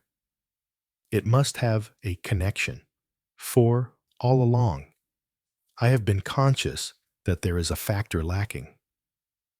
If there were not a factor lacking, why then the whole thing would be plain to me. And as it is not plain to me, eh bien, then the missing factor is the keystone of the mystery. I know I am right. Hastings, I must know the answer to those 3 questions. And then I shall begin to see. Well, I said, stretching my stiffened limbs. I think a bath and a shave are indicated. By the time I had had a bath and changed into day clothing, I felt better. The stiffness and weariness of a night passed in uncomfortable conditions passed off. I arrived at the breakfast table feeling that one drink of hot coffee would restore me to my normal self. I glanced at the paper, but there was little news in it beyond the fact that Michael Seaton's death was now definitely confirmed. The intrepid airman had perished. I wondered whether tomorrow new headlines would have sprung into being: girl murdered during firework party, mysterious tragedy, something like that. I had just finished breakfast when Frederica Rice came up to my table. She was wearing a plain little frock of black marrocane with a little soft pleated white collar. Her fairness was more evident than ever. I want to see Poirot. Captain Hastings, is he up yet? Do you know? I will take you up with me now, I said. We shall find him in the sitting room. Thank you. I hope, I said, as we left the dining room together, that you didn't sleep too badly. It was a shock, she said, in a meditative voice. But, of course, I didn't know the poor girl. It's not as though it had been Nick. I suppose you'd never met this girl before. Once at Scarborough, she came over to lunch with Nick. It will be a terrible blow to her father and mother, I said. Dreadful. But she said it very impersonally. She was, I fancied, an egoist. Nothing was very real to her that did not concern herself.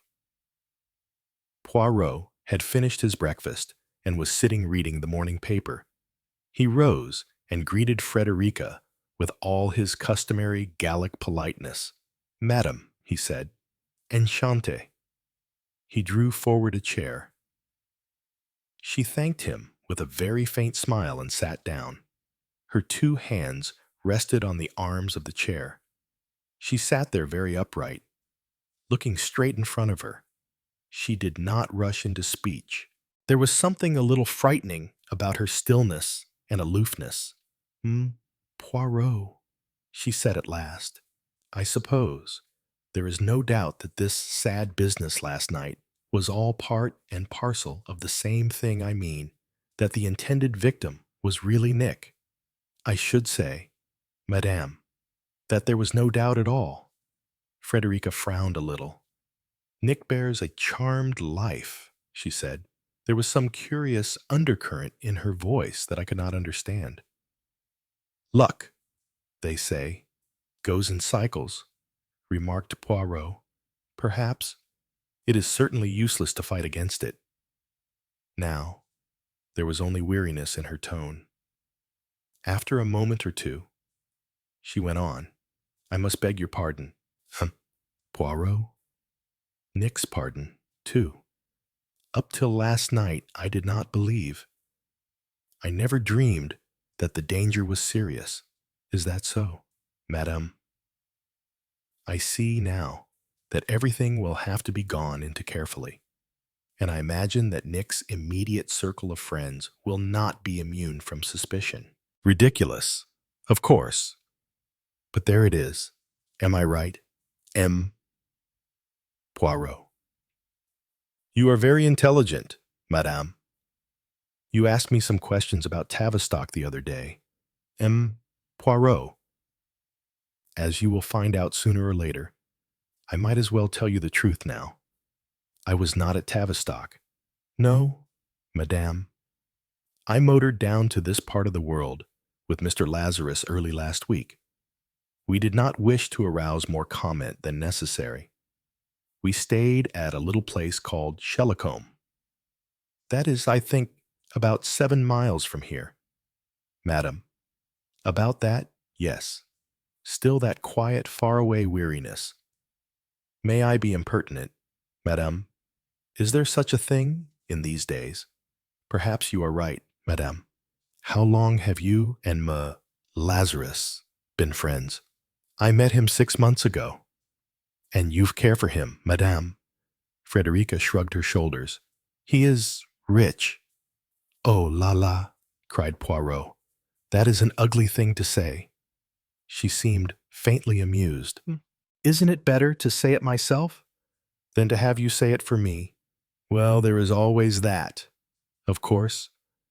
May I repeat, Madame, that you are very intelligent.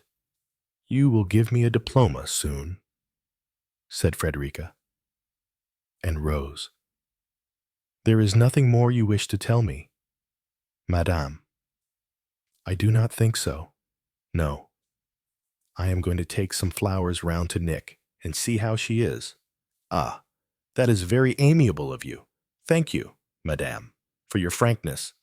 She glanced at him sharply, seemed about to speak, then thought better of it and went out of the room, smiling faintly at me as I held the door open for her.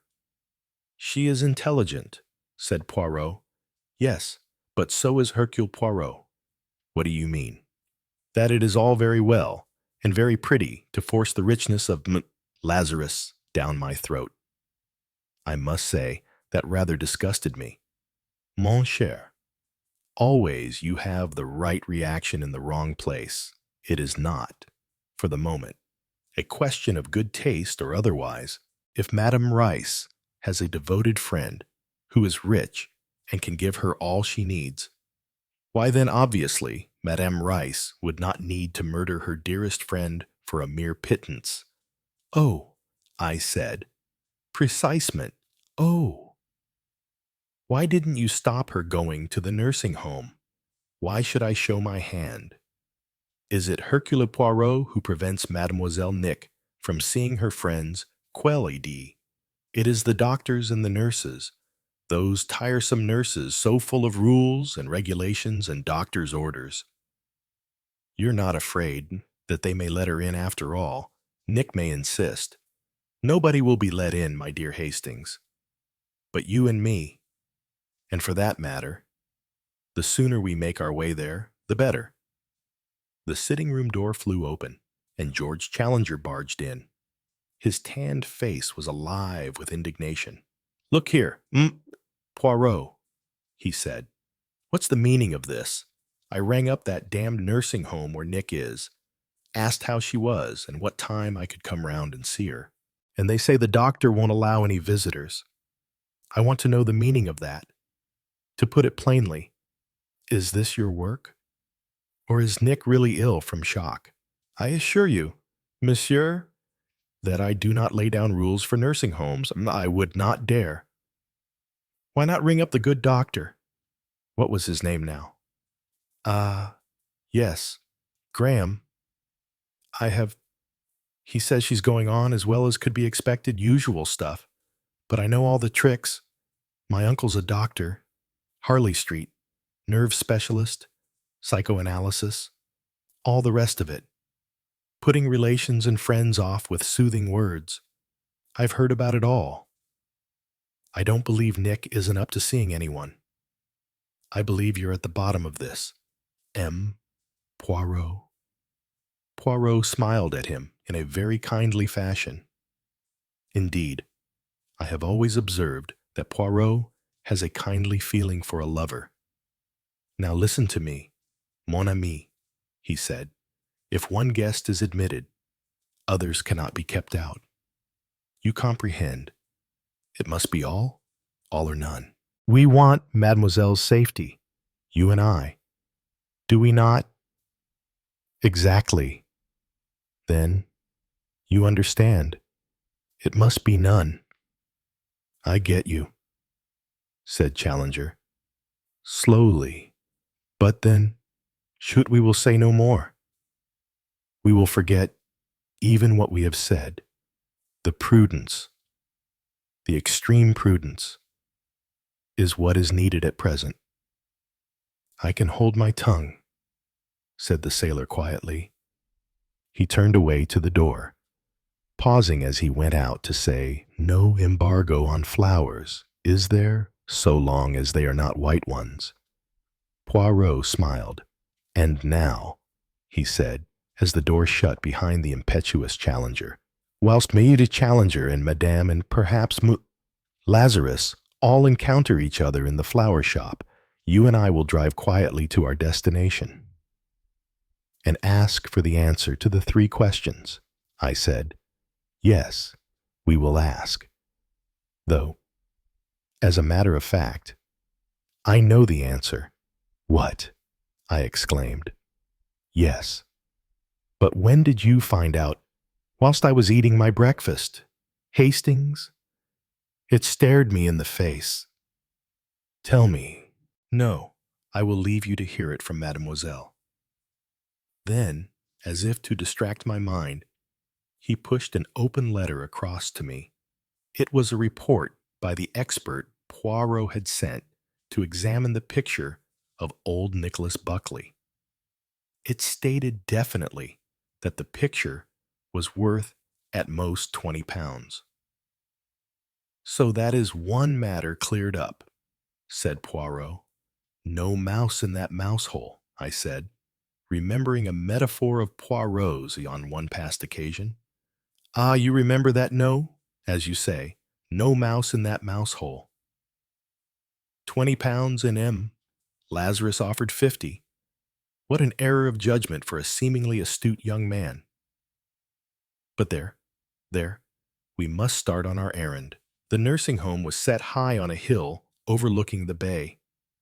A white-coated orderly received us. We were put into a little room downstairs, and presently a brisk-looking nurse came to us. One glance at Poirot seemed to be enough. She had clearly received her instructions from Dr. Graham, together with a minute description of the little detective. She even concealed a smile. "Miss Buckley has passed a very fair night," she said. "Come up, will you?" In a pleasant room with the sun streaming into it, we found Nick in the narrow iron bed. She looked like a tired child. Her face was white, and her eyes were suspiciously red, and she seemed listless and weary. "It's good of you to come," she said in a flat voice. Poirot took her hand in both of his. "Courage, mademoiselle. There is always something to live for." The words startled her. She looked up in his face. "Oh," she said, "oh, will you not tell me now, mademoiselle, what it was that has been worrying you lately? Or shall I guess, and may I offer you, mademoiselle, my very deepest sympathy?" Her face flushed. "So you know? Oh, well, it doesn't matter who knows now that it's all over. Now that I shall never see him again." Her voice broke. "Courage, mademoiselle. I haven't got any courage left. I've used up every bit in these last weeks, hoping and just lately hoping against hope." I stared. I could not understand one word. "Regard the poor Hastings," said Poirot. "He does not know what we are talking about." Her unhappy eyes met mine. "Michael Seaton, the airman," she said. "I was engaged to him, and he's dead." Chapter 11. The Motive. I was dumbfounded. I turned on Poirot. "Is this what you meant?" "Yes, mon ami. This morning I knew." "How did you know? How did you guess? You said it stared you in the face at breakfast." "So it did, my friend. From the front page of the newspaper. I remembered the conversation at dinner last night, and I saw everything." He turned to Nick again. "You heard the news last night?" "Yes, on the wireless. I made an excuse about the telephone. I wanted to hear the news, alone in case. She swallowed hard, and I heard it. I know, I know. He took her hand in both of his. It was pretty ghastly. And all the people arriving. I don't know how I got through it. It all felt like a dream. I could see myself from outside, behaving just as usual. It was queer somehow. Yes, I understand. And then, when I went to fetch Freddie's wrap, I broke down for a minute. I pulled myself together quite quickly. But Maggie kept calling up about her coat, and then at last she took my shawl and went, and I put on some powder and some rouge and followed her out. And there she was, dead. Yes, it must have been a terrible shock. You don't understand. I was angry.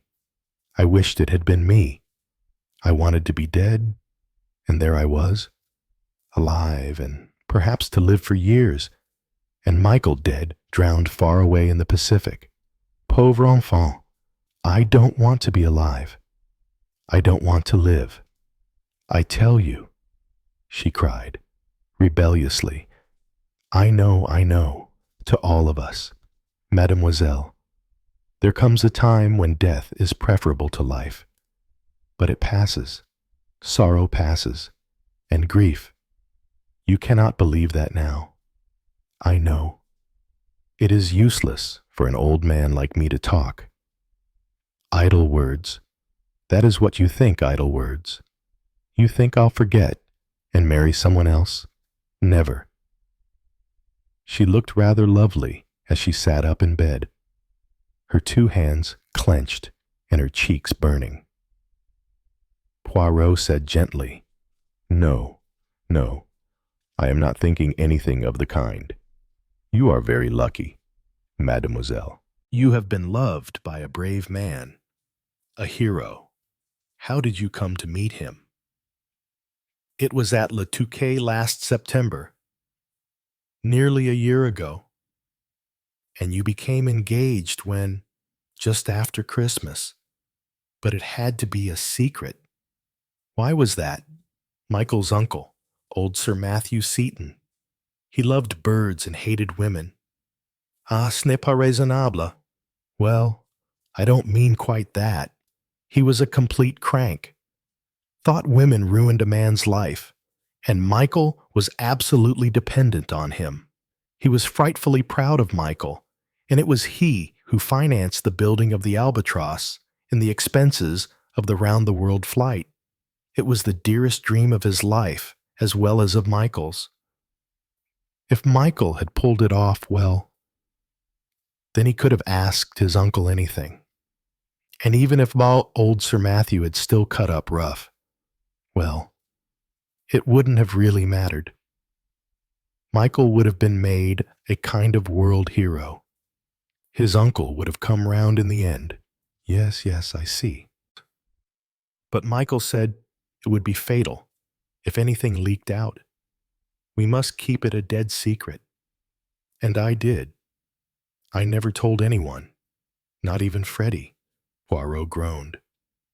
If only you had told me. Mademoiselle. Nick stared at him. But what difference would it have made? It couldn't have anything to do with these mysterious attacks on me. No. I'd promised Michael, and I kept my word.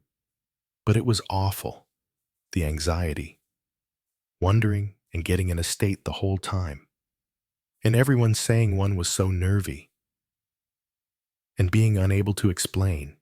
Yes, I comprehend all that.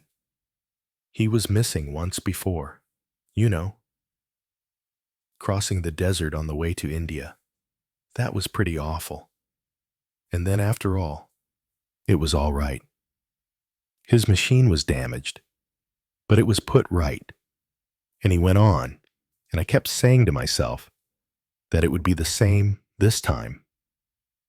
Everyone said he must be dead, and I kept telling myself that he must be all right. Really, And then last night, her voice trailed away. You had hoped up till then. I don't know. I think it was more that I refused to believe. It was awful never being able to talk to anyone. Yes, I can imagine that. Were you never tempted to tell Madame Rice, for instance? Sometimes I wanted to frightfully. You do not think she guessed? I don't think so. Nick considered the idea carefully. She never said anything. Of course, she used to hint things sometimes, about our being great friends and all that. You never considered telling her when Seaton's uncle died.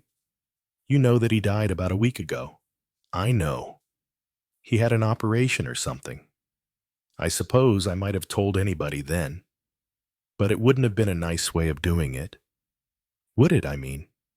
It would have seemed rather boastful to do it just then when all the papers were full of Michael, and reporters would have come and interviewed me. It would all have been rather cheap, and Michael would have hated it. I agree with you, mademoiselle. You could not have announced it publicly. I only meant that you could have spoken of it privately to a friend. I did sort of hint to one person, said Nick. I thought it was only fair, but I don't know how much the person took in. Poirot nodded. Are you on good terms with your cousin M. Vice? He asked, with a rather abrupt change of subject. Charles, what put him into your head? I was just wondering, that was all. Charles means well, said Nick. He's a frightful stick. Of course, never moves out of this place. He disapproves of me. I think, oh, mademoiselle, and I hear that he has laid all his devotion at your feet. Disapproving of a person doesn't keep you from having a passion for them. Charles thinks my mode of life is reprehensible, and he disapproves of my cocktails, my complexion, my friends, and my conversation. But he still feels my fatal fascination. He always hopes to reform me. I think. She paused and then said, with a ghost of a twinkle, Who have you been pumping to get the local information? You must not give me away, mademoiselle. I had a little conversation with the Australian lady, Madame Croft. She's rather an old dear when one has time for her, terribly sentimental. Love and home and children, you know the sort of thing. I am old-fashioned and sentimental myself, mademoiselle. Are you, I should have said, that Captain Hastings was the sentimental one of you two? I blushed indignantly. He is furious, said Poirot, eyeing my discomfiture with a good deal of pleasure. But you are right, mademoiselle. Yes, you are right. Not at all, I said, angrily. Hastings has a singularly beautiful nature. It has been the greatest hindrance to me at times. Don't be absurd, Poirot. He is, to begin with, reluctant to see evil anywhere. And when he does see it, his righteous indignation is so great that he is incapable of dissembling. Altogether, a rare and beautiful nature. No, mon ami, I will not permit you to contradict me. It is as I say. You've both been very kind to me, said Nick, gently. La, mademoiselle, that is nothing. We have much more to do. To begin with, you will remain here. You will obey orders. You will do what I tell you. At this juncture, I must not be hampered. Nick sighed wearily. I'll do anything you like. I don't care what I do. You will see no friends for the present. I don't care. I don't want to see anyone. For you, the passive part. For us, the active one. Now, mademoiselle, I am going to leave you. I will not intrude longer upon your sorrow. He moved towards the door, pausing with his hand on the handle to say over his shoulder, "By the way, you once mentioned a will you made. Where is it? This will? Oh, it's knocking round somewhere? At End House. Yes. In a safe, locked up in your desk. Well, I really don't know. It's somewhere about." She frowned. "I'm frightfully untidy, you know. Papers and things like that would be mostly in the writing table in the library. That's where most of the bills are. The will is probably with them. Or it might be in my bedroom. You permit me to make the search, yes? If you want to, yes. Look at anything you like. Merci, mademoiselle. I will avail myself of your permission." Chapter 12. Ellen Poirot said no word till we had emerged from the nursing home into the outer air. Then he caught me by the arm. "You see, Hastings. You see, ah sacre tonnerre, I was right, I was right. Always I knew there was something lacking, some piece of the puzzle that was not there. And without that missing piece, the whole thing was meaningless." His almost despairing triumph was double Dutch to me. I could not see that anything very epic-making had occurred. It was there all the time, and I could not see it. But how should I to know there is something that... Yes, but to know what that something is, Aka, c'est bien plus difficile. Do you mean that this has some direct bearing on the crime? Ma foi, do you not see? As a matter of fact, I don't. Is it possible? Why? It gives us what we have been looking for, the motive, the hidden obscure motive. I may be very dense, but I can't see it. Do you mean jealousy of some kind? Jealousy, no? No. My friend, the usual motive, the inevitable motive. Money. My friend, money. I stared. He went on, speaking more calmly. "Listen, mon ami. Just over a week ago, Sir Matthew Seton dies. And Sir Matthew Seton was a millionaire, one of the richest men in England. Yes, but, attendez, one step at a time. He has a nephew whom he idolizes and to whom, we may safely assume, he has left his vast fortune. But, mais oui legacy. Yes, an endowment to do with his hobby. Yeah, but the bulk of the money would go to Michael Seton. Last Tuesday, Michael Seton is reported missing. And on Wednesday, the attacks on Mademoiselle's life begin. Supposing, Hastings, that Michael Seton made a will before he started on his flight, and that in that will he left all he had to his fiancée. That's pure supposition. It is supposition, yes, but it must be so. Because, if it is not so, there is no meaning in anything that has happened. It is no paltry inheritance that is at stake. It is an enormous fortune. I was silent for some minutes, turning the matter over in my mind. It seemed to me that Poirot was leaping to conclusions in a most reckless manner, and yet I was secretly convinced that he was right. It was his extraordinary flair for being right that influenced me. Yet it seemed to me that there was a good deal to be proved still. But if nobody knew of the engagement, I argued, somebody did know. For the matter of that, somebody always does know. If they do not know, they guess. Madame Rice suspected. Mademoiselle Nick admitted as much. She may have had means of turning those suspicions into certainties. How? Well, for one thing, there must have been letters from Michael Seton to Mademoiselle Nick. They had been engaged some time, and her best friend could not call that young lady anything but careless. She leaves things here and there, and everywhere. I doubt if she has ever locked up anything in her life. Oh, yes, there would be means of making sure. And Frederica Rice would know about the will that her friend had made. Doubtless. Oh, yes, it narrows down now. You remember my list. A list of persons numbered from A to J. It has narrowed down to only 2 persons. I dismiss the servants. I dismiss the Commander Challenger. Even though he did take 1 hour and a half to reach here from Plymouth, and the distance is only 30 miles, I dismiss the long-nosed Lazarus, who offered 50 pounds for a picture that was only worth 20.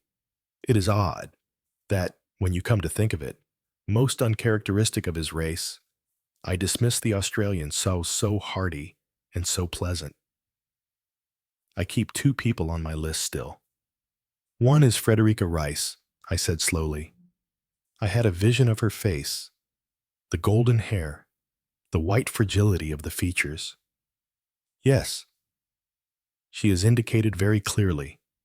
However carelessly worded Mademoiselle's will may have been, she would be plainly indicated as residuary legatee. Apart from Endhouse, everything was to go to her. If Mademoiselle Nick, instead of Mademoiselle Maggie, had been shot last night, Madame Rice would be a rich woman today. I can hardly believe it.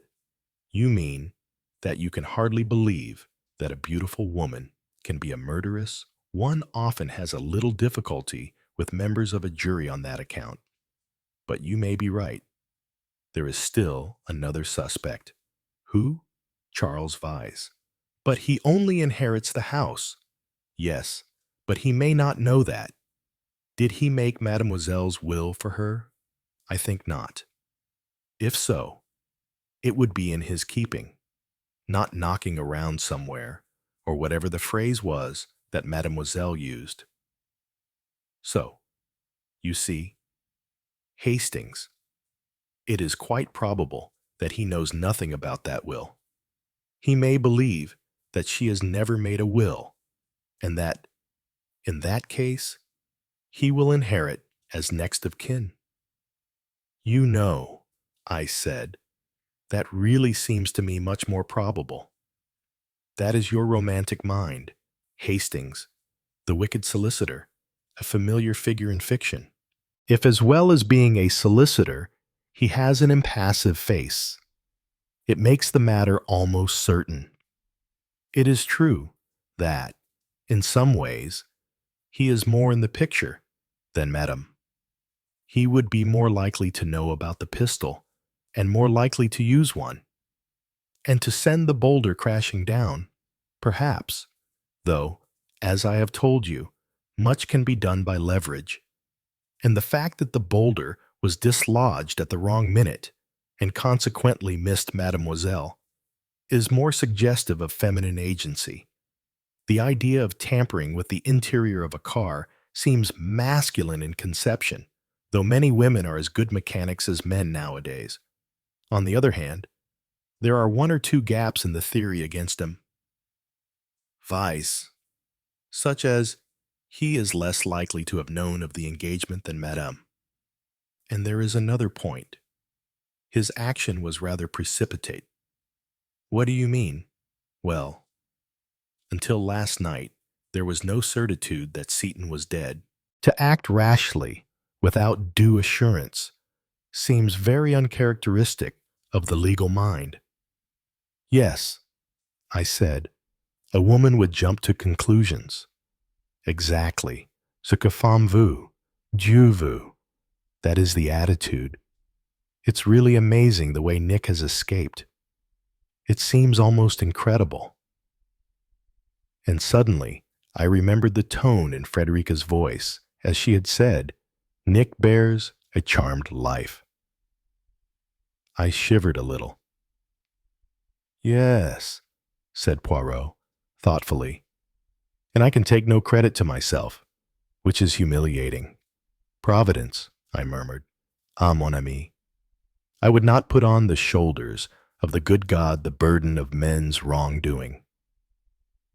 You say that, in your Sunday morning voice of thankfulness without reflecting that what you are really saying is that le bon Dieu has killed Miss Maggie Buckley.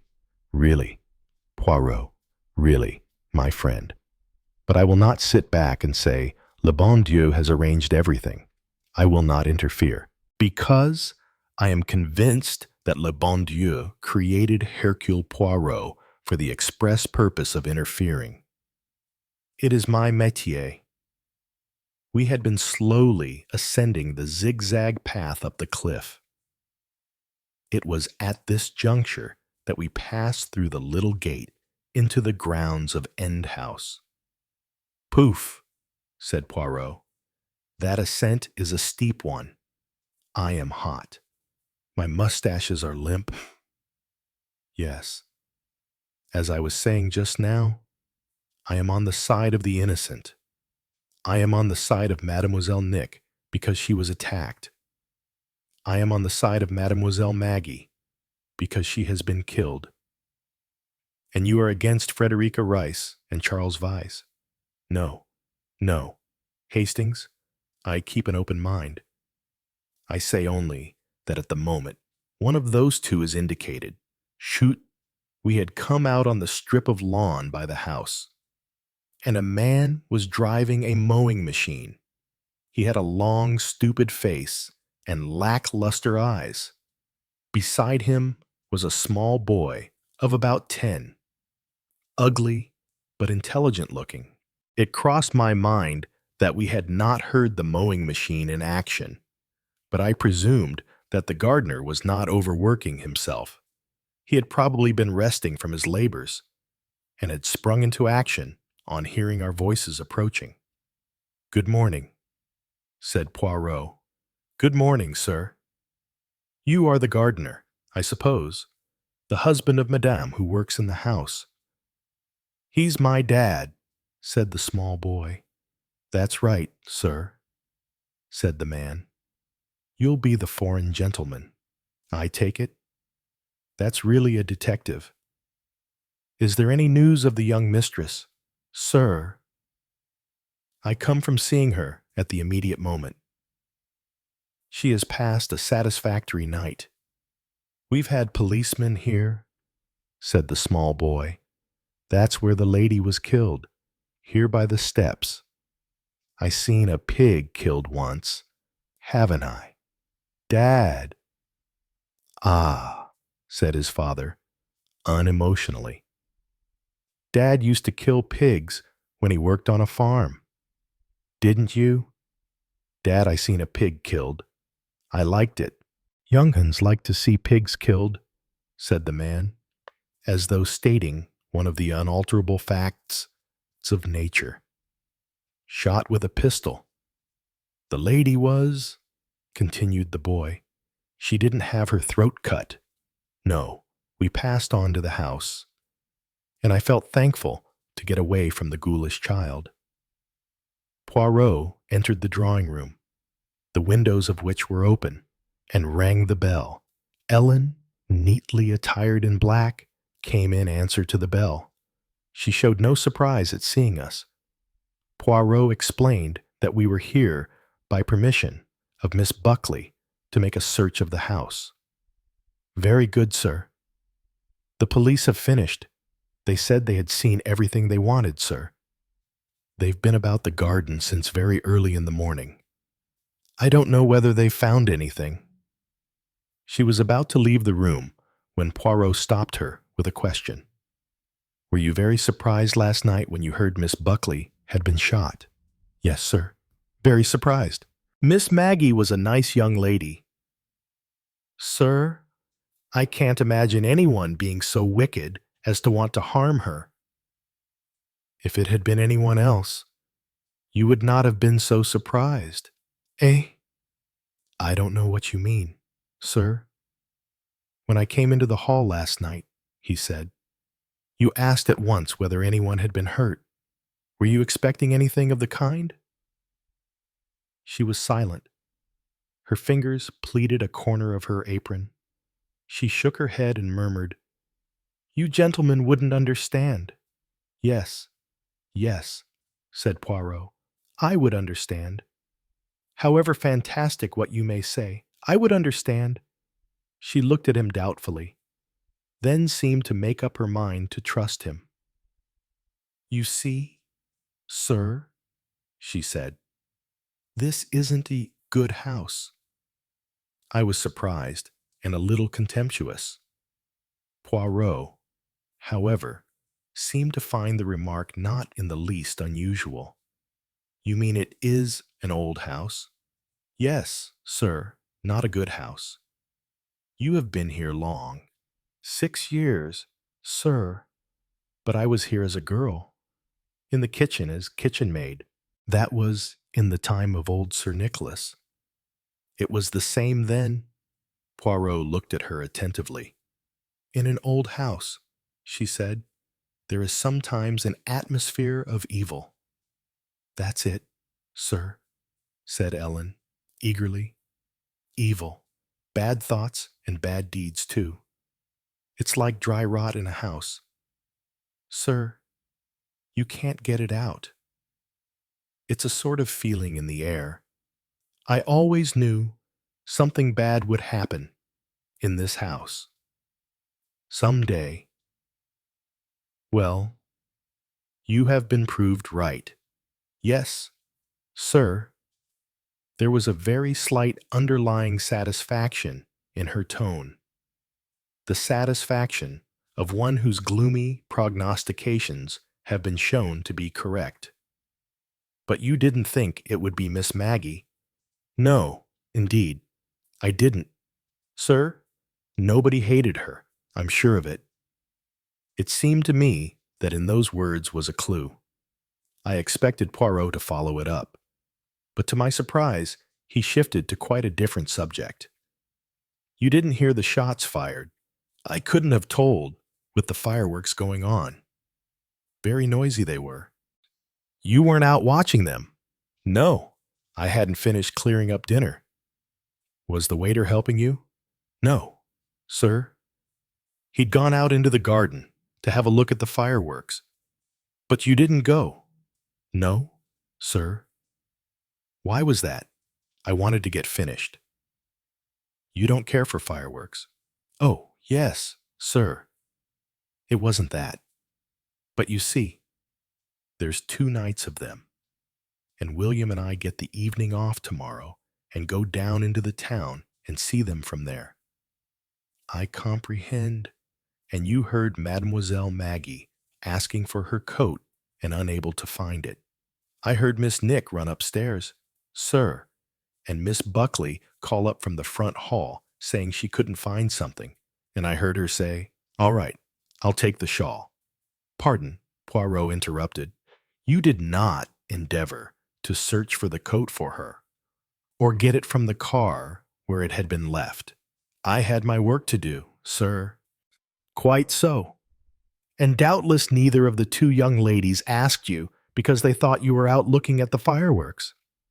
Yes, sir. So that, other years, you have been out looking at the fireworks. A sudden flush came into her pale cheeks. I don't know what you mean. Sir, we're always allowed to go out into the garden. If I didn't feel like it this year, and would rather get on with my work and go to bed, well, that's my business, I imagine. Mais oui, mais oui. I did not intend to offend you. Why should you not do as you prefer?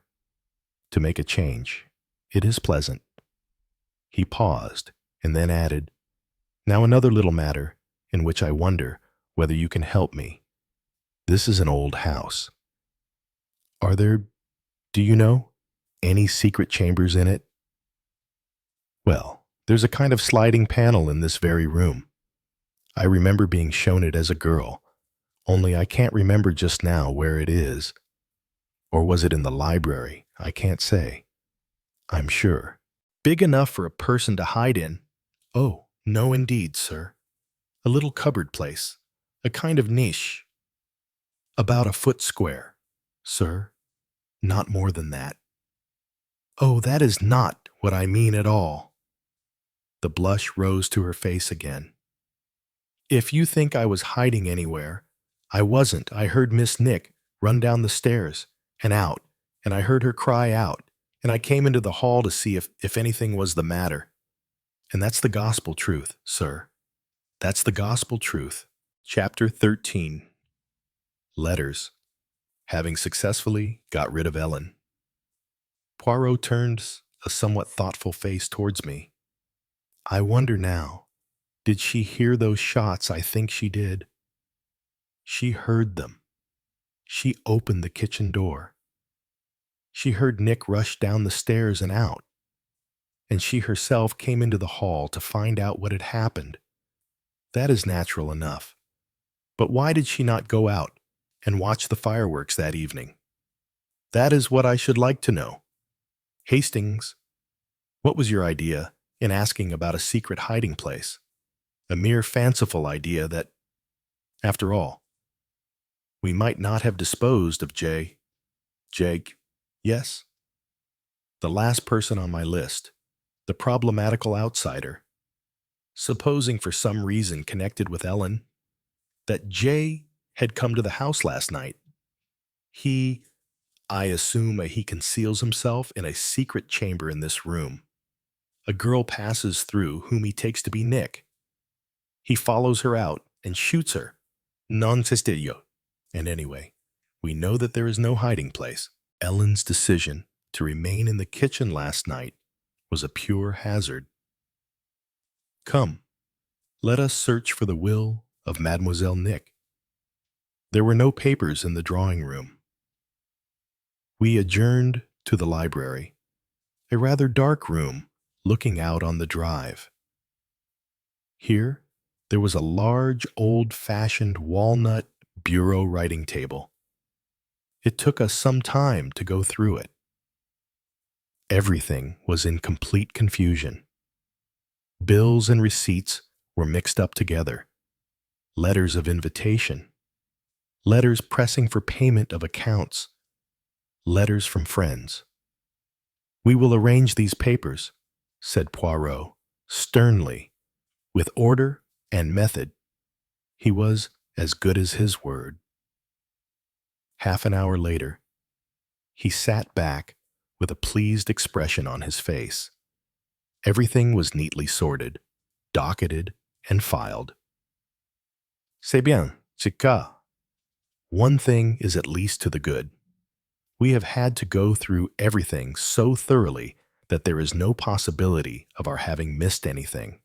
No, indeed. Not that there's been much to find. Except possibly this. He tossed across a letter. It was written in large, sprawling handwriting, almost indecipherable. Darling, party was too marvelous. Feel rather a worm today. You were wise not to touch that stuff. Don't ever start. Darling, it's too damned hard to give up. I'm writing the boyfriend to hurry up the supply. What hell life is yours. Freddie, dated last February, said Poirot thoughtfully. She takes drugs. Of course. I knew that as soon as I looked at her. Really, I never suspected such a thing. It is fairly obvious. You have only to look at her eyes, and then there are her extraordinary variations of mood. Sometimes she is all on edge, strung up. Sometimes she is lifeless, inert. Drug-taking affects the moral sense. Does it not? Inevitably. But I do not think Madame Rice is a real addict. She is at the beginning, not the end. And Nick, there are no signs of it. She may have attended a dope party now and then for fun, but she is no taker of drugs. I'm glad of that. I remembered suddenly what Nick had said about Frederica, that she was not always herself. Poirot nodded and tapped the letter he held. This is what she was referring to. Undoubtedly. Well, we have drawn the blank, as you say. Here. Let us go up to Mademoiselle's room. There was a desk in Nick's room also. but comparatively little was kept in it. Here again, there was no sign of a will. We found the registration book of her car and a perfectly good dividend warrant of a month back. Otherwise, there was nothing of importance. Poirot sighed in an exasperated fashion. The young girls, they are not properly trained nowadays. The order, the method, it is left out of their bringing up. She is charming, Mademoiselle Nick, but she is a featherhead. Decidedly, she is a featherhead. He was now going through the contents of a chest of drawers.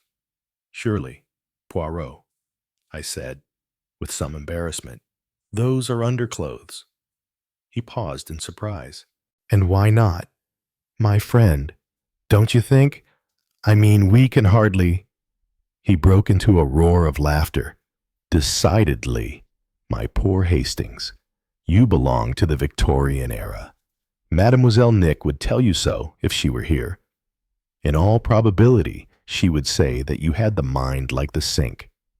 Young ladies are not ashamed of their underclothes nowadays. The camisole, the kamaknicker, it is no longer a shameful secret. Every day, on the beach, all these garments will be discarded within a few feet of you. And why not? I don't see any need for what you are doing.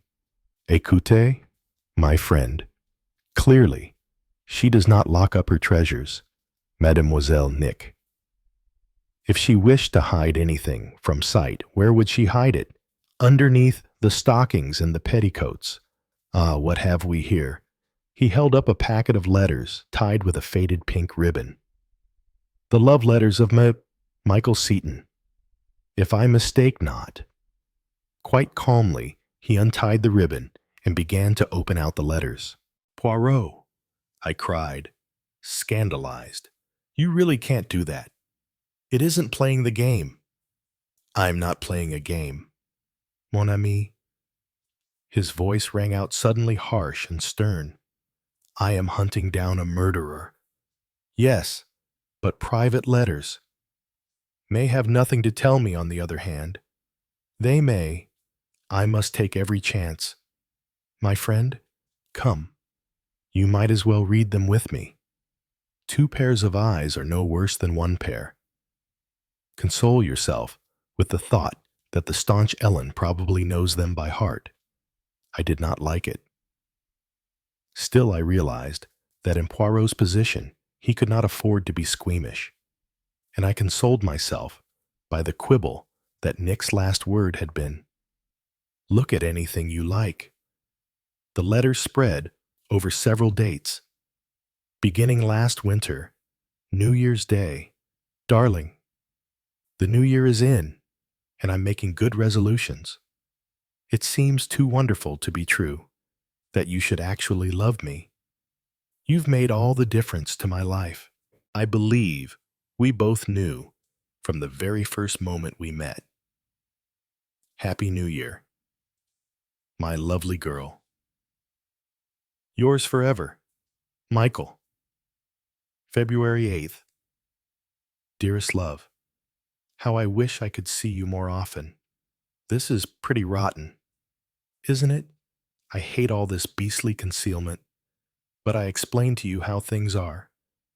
I know how much you hate lies and concealment. I do too.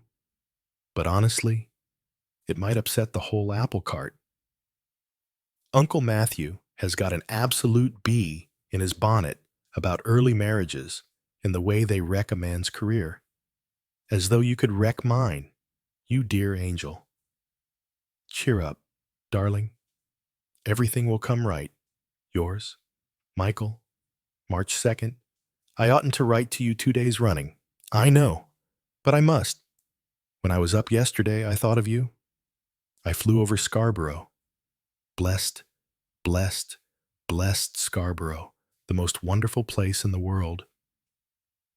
Darling, you don't know how I love you. Yours, Michael. April 18th. Dearest, the whole thing is fixed up. Definitely. If I pull this off, And I shall pull it off. I shall be able to take a firm line with Uncle Matthew. And if he doesn't like it, well, what do I care?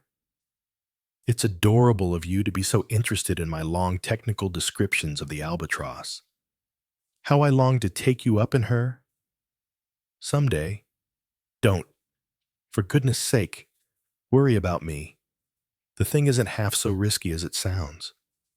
I simply couldn't get killed, now that I know you care for me. Everything will be all right. Sweetheart, trust your Michael. April 20th. You angel. Every word you say is true, and I shall treasure that letter always. I'm not half good enough for you.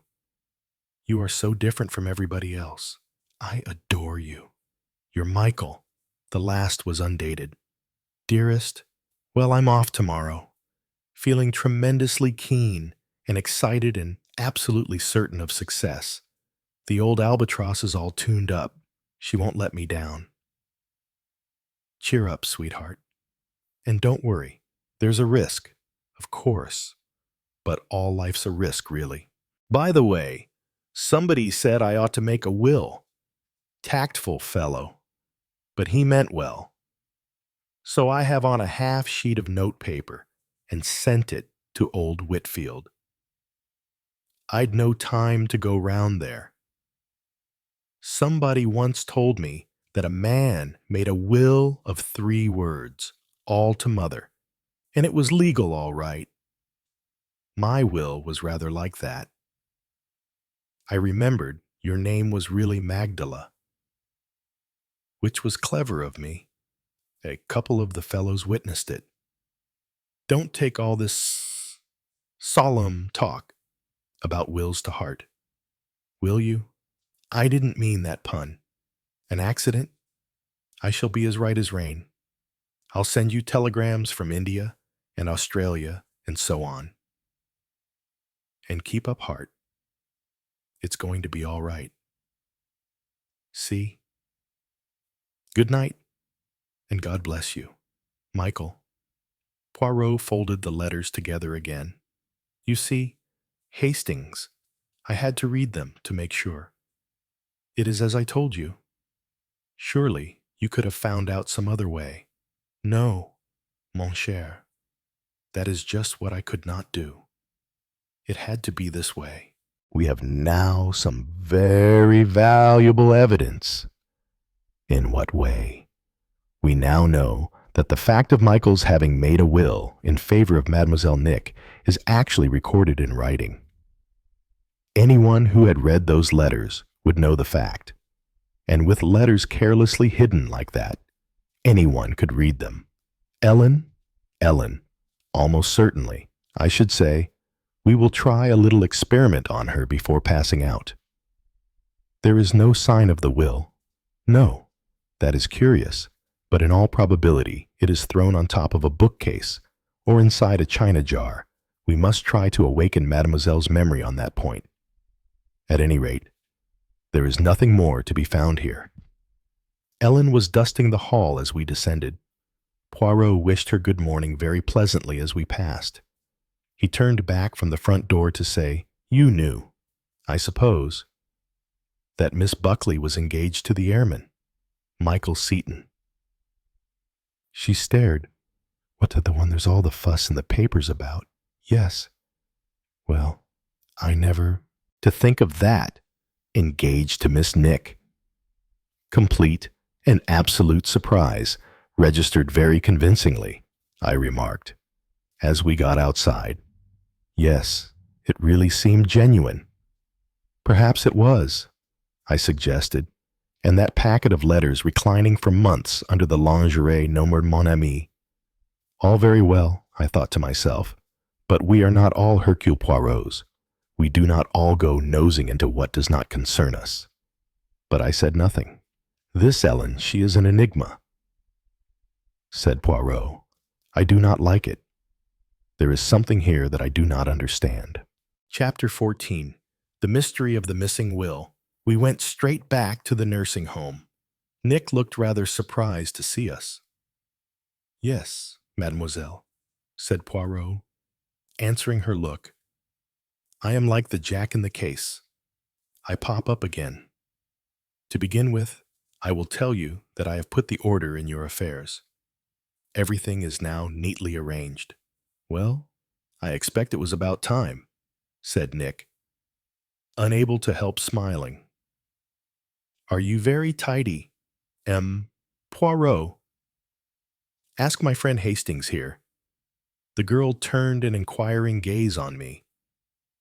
I detailed some of Poirot's minor peculiarities toast that had to be made from a square loaf eggs, matching in size, his objection to golf as a game shapeless and haphazard, whose only redeeming feature was the tea boxes. I ended by telling her the famous case, which Poirot had solved by his habit of straightening ornaments on the mantelpiece. Poirot sat by smiling. "He makes the good tale of it."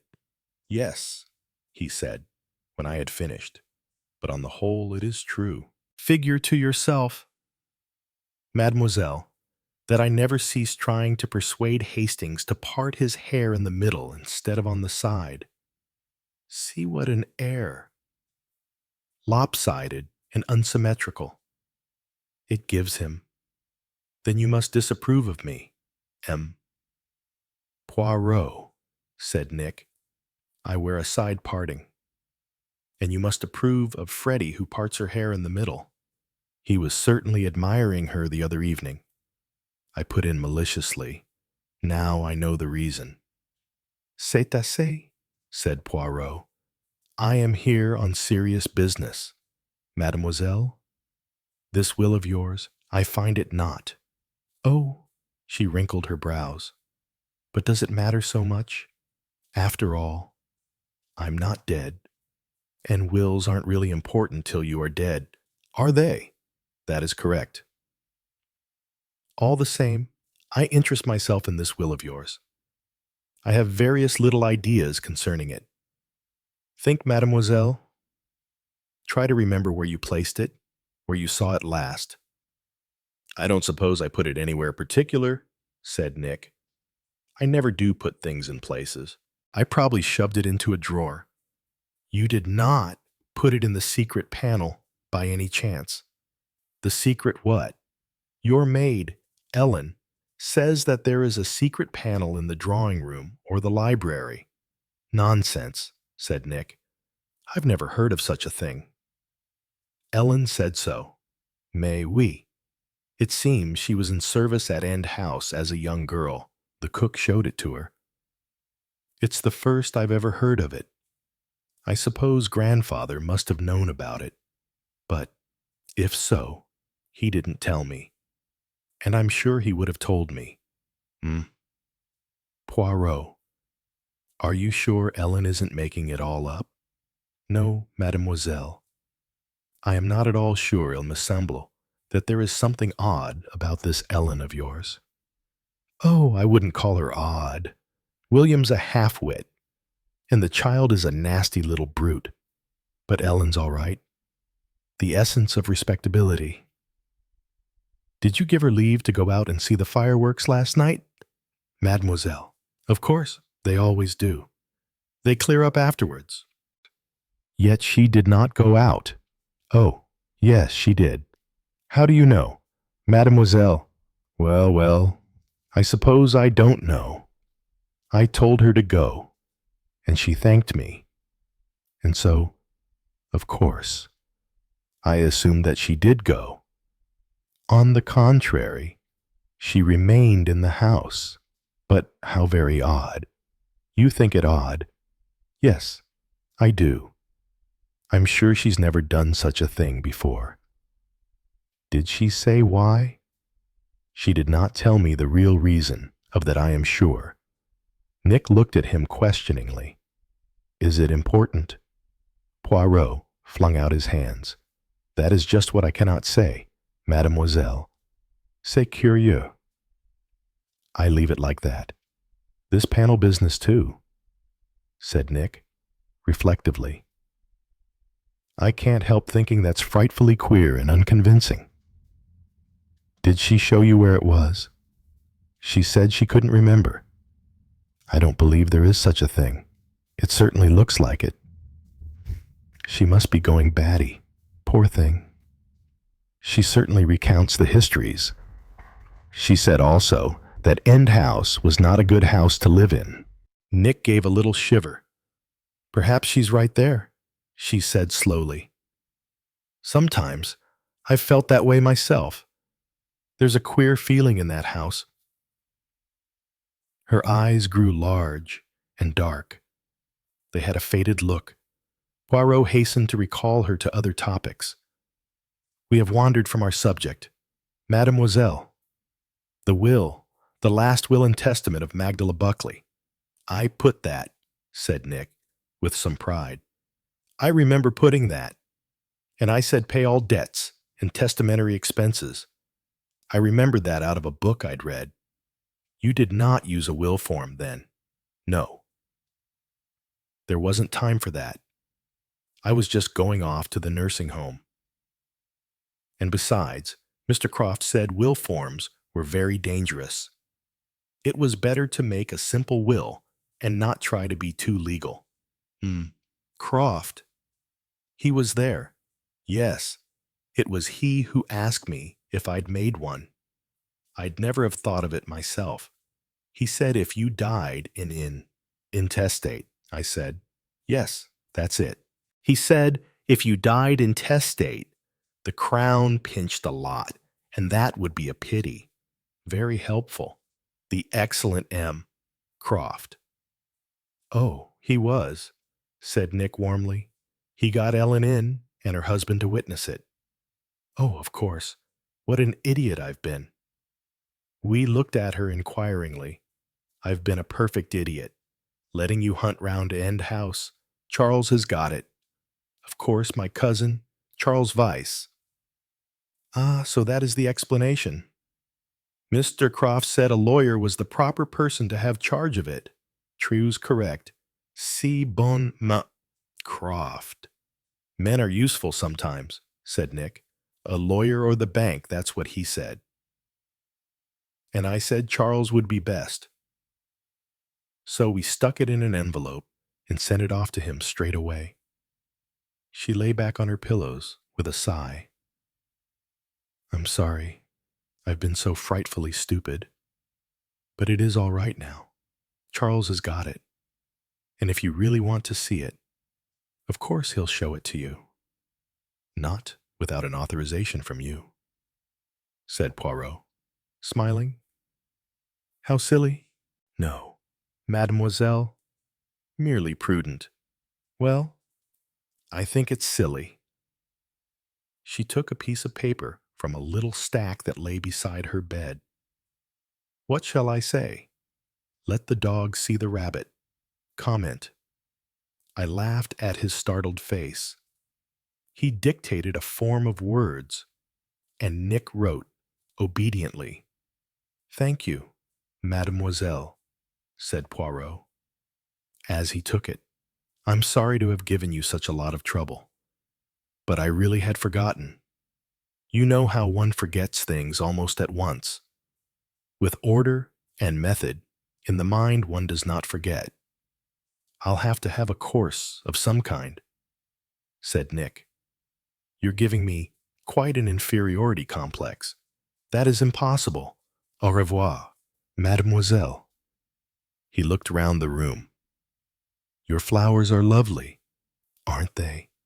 The carnations are from Freddie, and the roses from George, and the lilies from Jim Lazarus. And look here.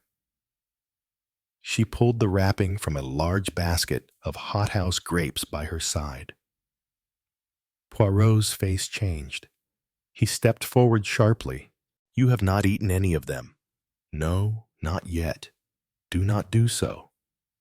You must eat nothing. Mademoiselle, that comes in from outside. Nothing. You comprehend? Oh, she stared at him. The color ebbing slowly from her face. I see. You think it isn't over yet.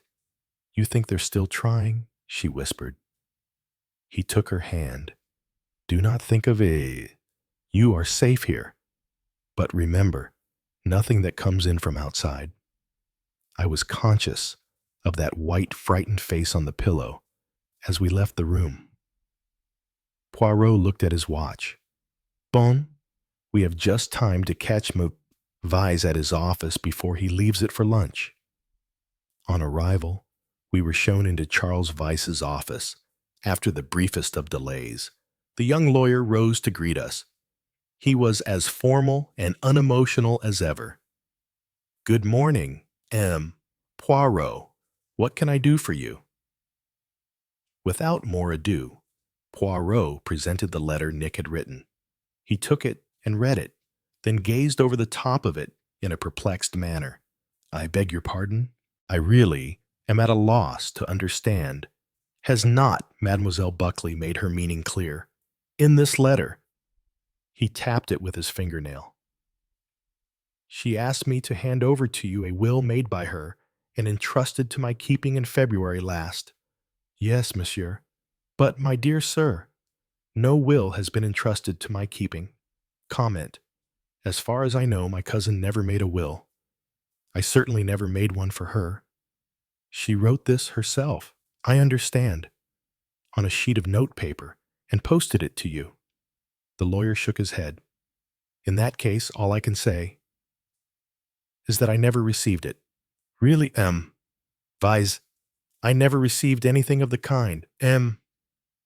Poirot. There was a pause. Then Poirot rose to his feet. In that case, Vise, there is nothing more to be said. There must be some mistake. Certainly there must be some mistake. He rose also. Good day, Vise. Good day, Poirot. And that is that, I remarked. When we were out in the street once more, precisement. Is he lying? Do you think? Impossible to tell. He has the good poker face. Vise. Besides, looking as though he had swallowed one. One thing is clear. He will not budge from the position he has taken up. He never received the will. That is his point. Surely, Nick will have a written acknowledgment of its receipt. Cette petite, she would never bother her head about a thing like that. She dispatched it. It was off her mind. Voila. Besides, on that very day, she went into a nursing home to have her appendix out. She had her emotions, in all probability. Well, what do we do now? Parbleu, we go and see Maquette Croft. Let us see what he can remember about this business. It seems to have been very much his doing. He didn't profit by it in any way, I said, thoughtfully. No. I cannot see anything in it from his point of view. He is probably merely the busybody, the man who likes to arrange his neighbor's affairs. Such an attitude was indeed typical of Mr. Croft. I felt he was the kindly know-all who causes so much exasperation in this world of ours. We found him busy in his shirt sleeves over a steaming pot in the kitchen. A most savory smell pervaded the little lodge. He relinquished his cookery with enthusiasm, being clearly eager to talk about the murder. Half a jiffy, he said. Walk upstairs. Mother will want to be in on this. She'd never forgive us for talking down here. Cooey Millie. 2 friends coming up. Mrs. Croft greeted us warmly and was eager for news of Nick. I liked her much better than her husband. That poor dear girl, she said, in a nursing home. You say had a complete breakdown. I shouldn't wonder. A dreadful business. Poirot, perfectly dreadful. An innocent girl like that shot dead. It doesn't bear thinking about. It doesn't indeed. And no lawless, wild part of the world either, right here in the heart of the old country. kept me awake all night. It did. It's made me nervous about going out and leaving you, old lady, said her husband, who had put on his coat and joined us. I don't like to think of your having been left all alone here yesterday evening. It gives me the shivers. You're not going to leave me again. I can tell you, said Mrs. Croft. Not after dark, anyway. And I'm thinking I'd like to leave this part of the world as soon as possible. I shall never feel the same about it. I shouldn't think poor Nicky Buckley could ever bear to sleep in that house again. It was a little difficult to reach the object of our visit. Both Mr. and Mrs. Croft talked so much and were so anxious to know all about everything. Were the poor dead girl's relations coming down? When was the funeral? Was there to be an inquest? What did the police think? Had they any clue yet? Was it true that a man had been arrested in Plymouth then? Having answered all these questions, they were insistent on offering us lunch. Only Poirot's mendacious statement that we were obliged to hurry back to lunch with the chief constable saved us. At last, a momentary pause occurred, and Poirot got in the question he had been waiting to ask. Why? Of course, said Mr. Croft. He pulled the blind cord up and down twice, frowning at it abstractedly. I remember all about it. Must have been when we first came here. I remember. Appendicitis. That's what the doctor said. And probably not appendicitis at all, interrupted Mrs. Croft. These doctors, they always like cutting you up if they can. It wasn't the kind you have to operate on anyhow. She'd had indigestion, and one thing and another, and they'd x-rayed her, and they set out it had better come, and there she was, poor little soul, just going off to one of those nasty homes. I just asked her, said Mr. Croft, if she'd made a will, more as a joke than anything else. Yes. And she wrote it out then and there. Talked about getting a will form at the post office, but I advised her not to. Lot of trouble they cause sometimes. So a man told me. Anyway, her cousin is a lawyer. He could draw her out a proper one afterwards if everything was all right. As, of course, I knew it would be. This was just a precautionary matter.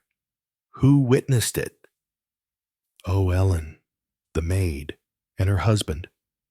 And afterwards, what was done with it? Oh, we posted it to Vice, the lawyer, you know. You know that it was posted. My dear ma'am, Poirot, I posted it myself, right in this box here by the gate. So if Vice says he never got it. Croft stared. Do you mean that it got lost in the post? Oh, but surely that's impossible. Anyway, you are certain that you posted it? Certain sure, said Mr. Croft, heartily. I'll take my oath on that any day. Ah, well, said Poirot. Fortunately, it does not matter. Mademoiselle is not likely to die just yet a while. Isto. Et voilà, said Poirot, when we were out of earshot and walking down to the hotel. Who is lying Croft, or Charles Vice? I must confess, I see no reason why Croft should be lying. To suppress the will would be of no advantage to him, especially when he had been instrumental in getting it made. No. His statement seems clear enough, and tallies exactly with what was told us by Mademoiselle Nick. But all the same, yes, all the same, I am glad that Croft was doing the cooking when we arrived. He left an excellent impression of a greasy thumb and first finger on a corner of the newspaper that covered the kitchen table. I managed to tear it off unseen by him. We will send it to our good friend, Inspector Japp of Scotland Yard. There is just a chance that he might know something about it. Yes, you know, Hastings. I cannot help feeling that our genial Croft is a little too good to be genuine. And now, he added, le déjeuner. I faint with hunger. Chapter 15. Strange Behavior of Frederica. Chapter 15. Strange Behavior of Frederica. Poirot's inventions about the chief constable were proved not to have been so mendacious after all. Colonel Weston called upon us soon after lunch. He was a tall man of military carriage, with considerable good looks. He had a suitable reverence for Poirot's achievements, with which he seemed to be well acquainted. Marvelous piece of luck for us having you down here. Poirot, he said again and again. His one fear was that he should be compelled to call in the assistance of Scotland Yard. He was anxious to solve the mystery and catch the criminal without their aid. Hence his delight at Poirot's presence in the neighborhood. Poirot, so far as I could judge, took him completely into his confidence. "Deuced odd business," said the colonel. "Never heard of anything like it. Well, the girl ought to be safe enough in a nursing home. Still, you can't keep her there forever. That, Le Colonel, is just the difficulty.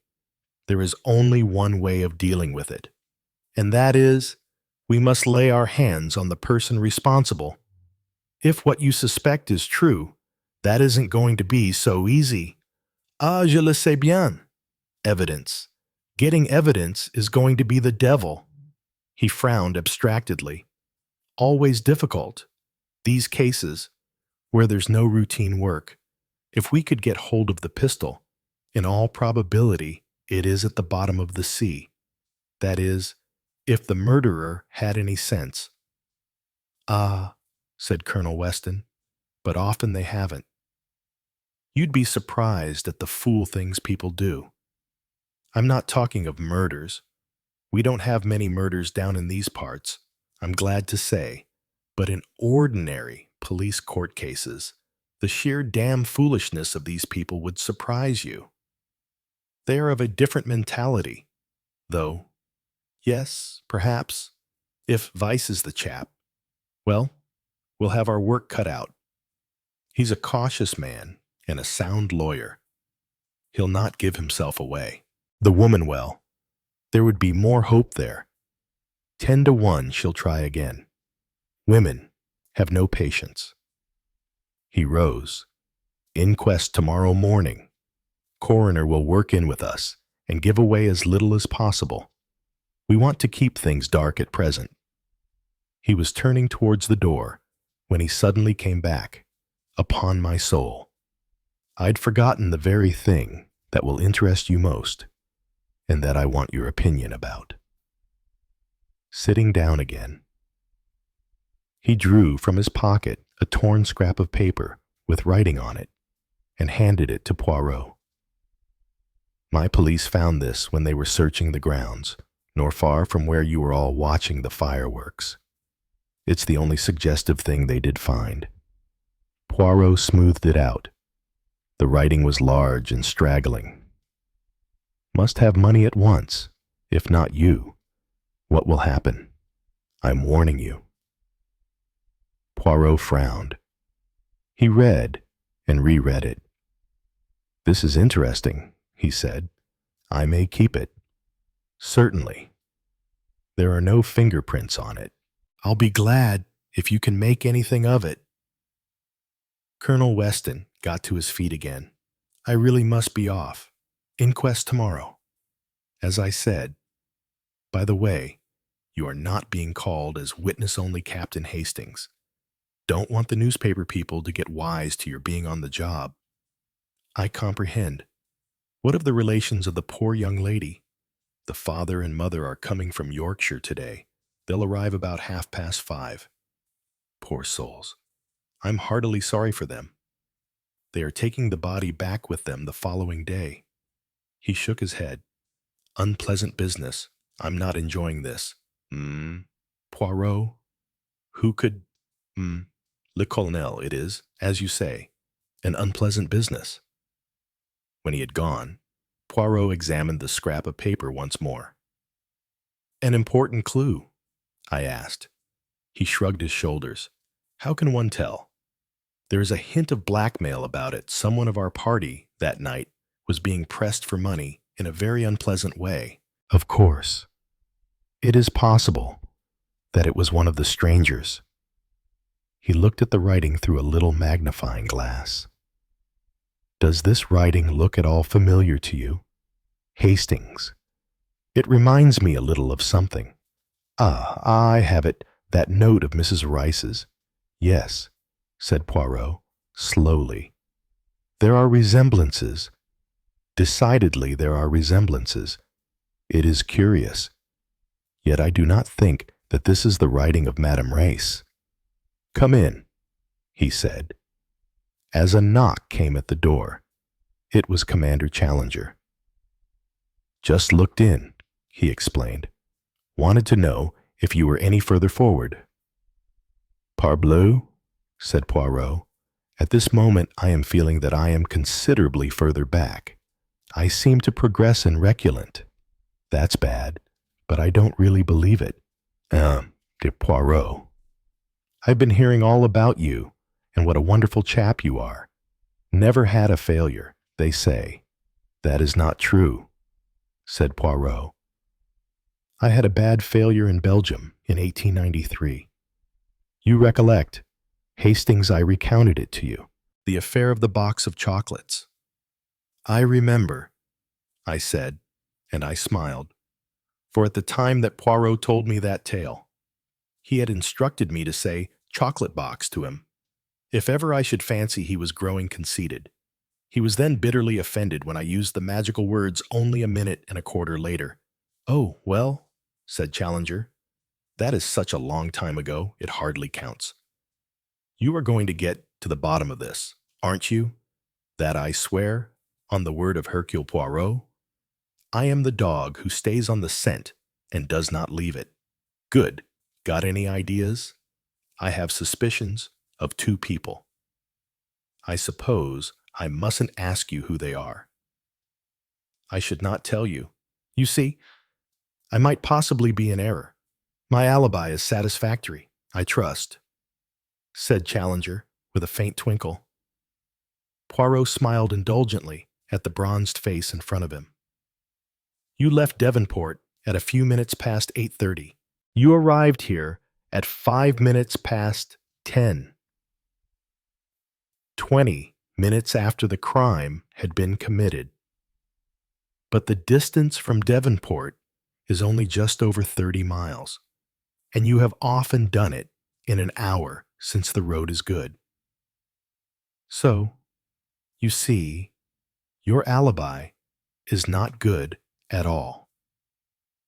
Well, you comprehend.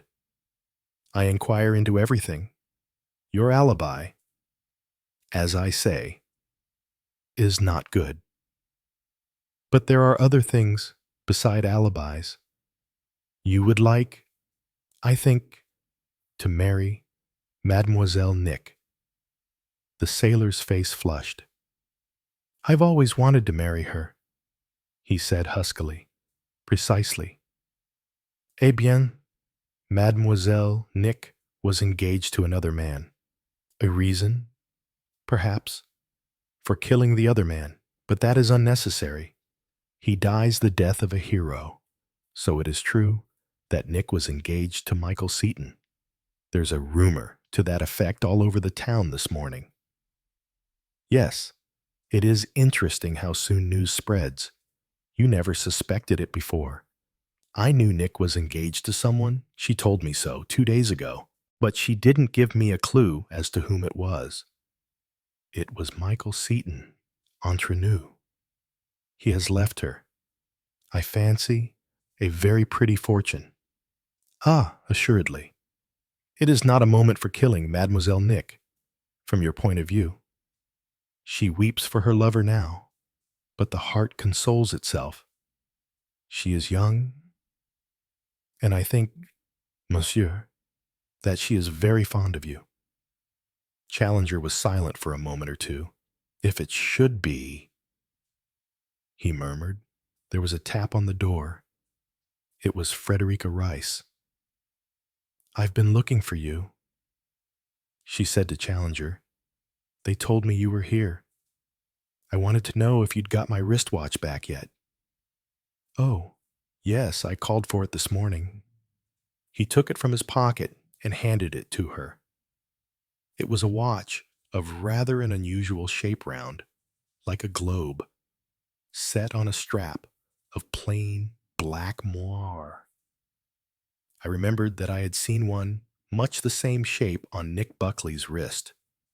I hope it will keep better time now. It's rather a bore. Something is always going wrong with it. It is for beauty, madam, and not for utility, said Poirot. Can't one have both? She looked from one to the other of us. Am I interrupting a conference? No, indeed. Madame, we were talking gossip, not the crime. We were saying how quickly news spreads, how that everyone now knows that Mademoiselle Nick was engaged to that brave airman who perished. So Nick was engaged to Michael Seton, exclaimed Frederica. It surprises you, madame. It does a little. I don't know why. Certainly I did think he was very taken with her last autumn. They went about a lot together, and then, after Christmas, they both seemed to cool off.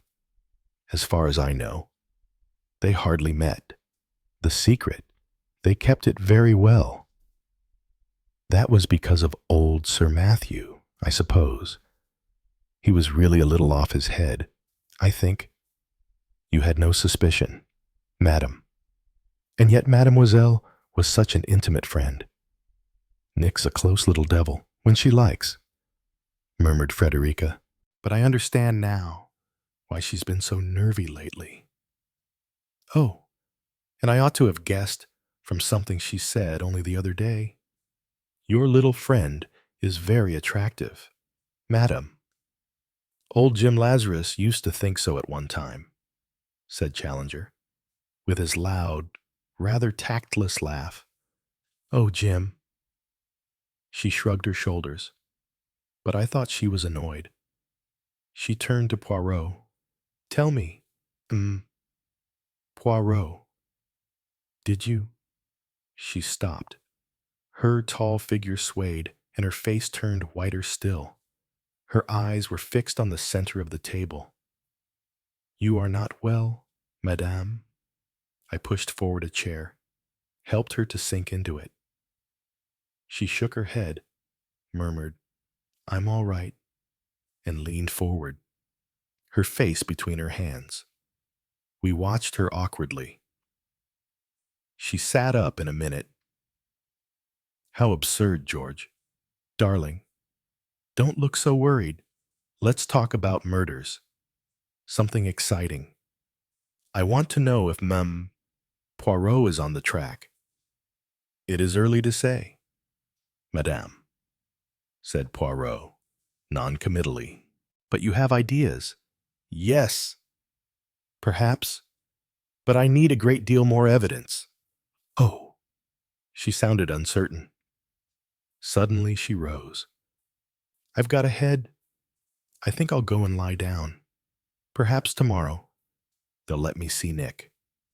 She left the room abruptly. Challenger frowned. You never know what that woman's up to. Nick may have been fond of her, but I don't believe she was fond of Nick.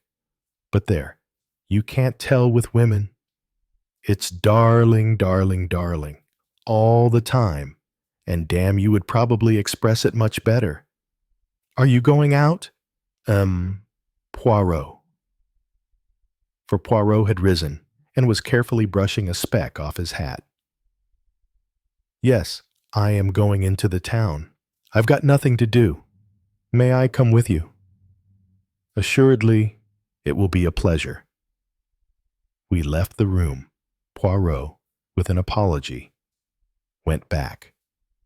My stick, he explained as he rejoined us. Challenger winced slightly, and indeed the stick, with its embossed gold band, was somewhat ornate.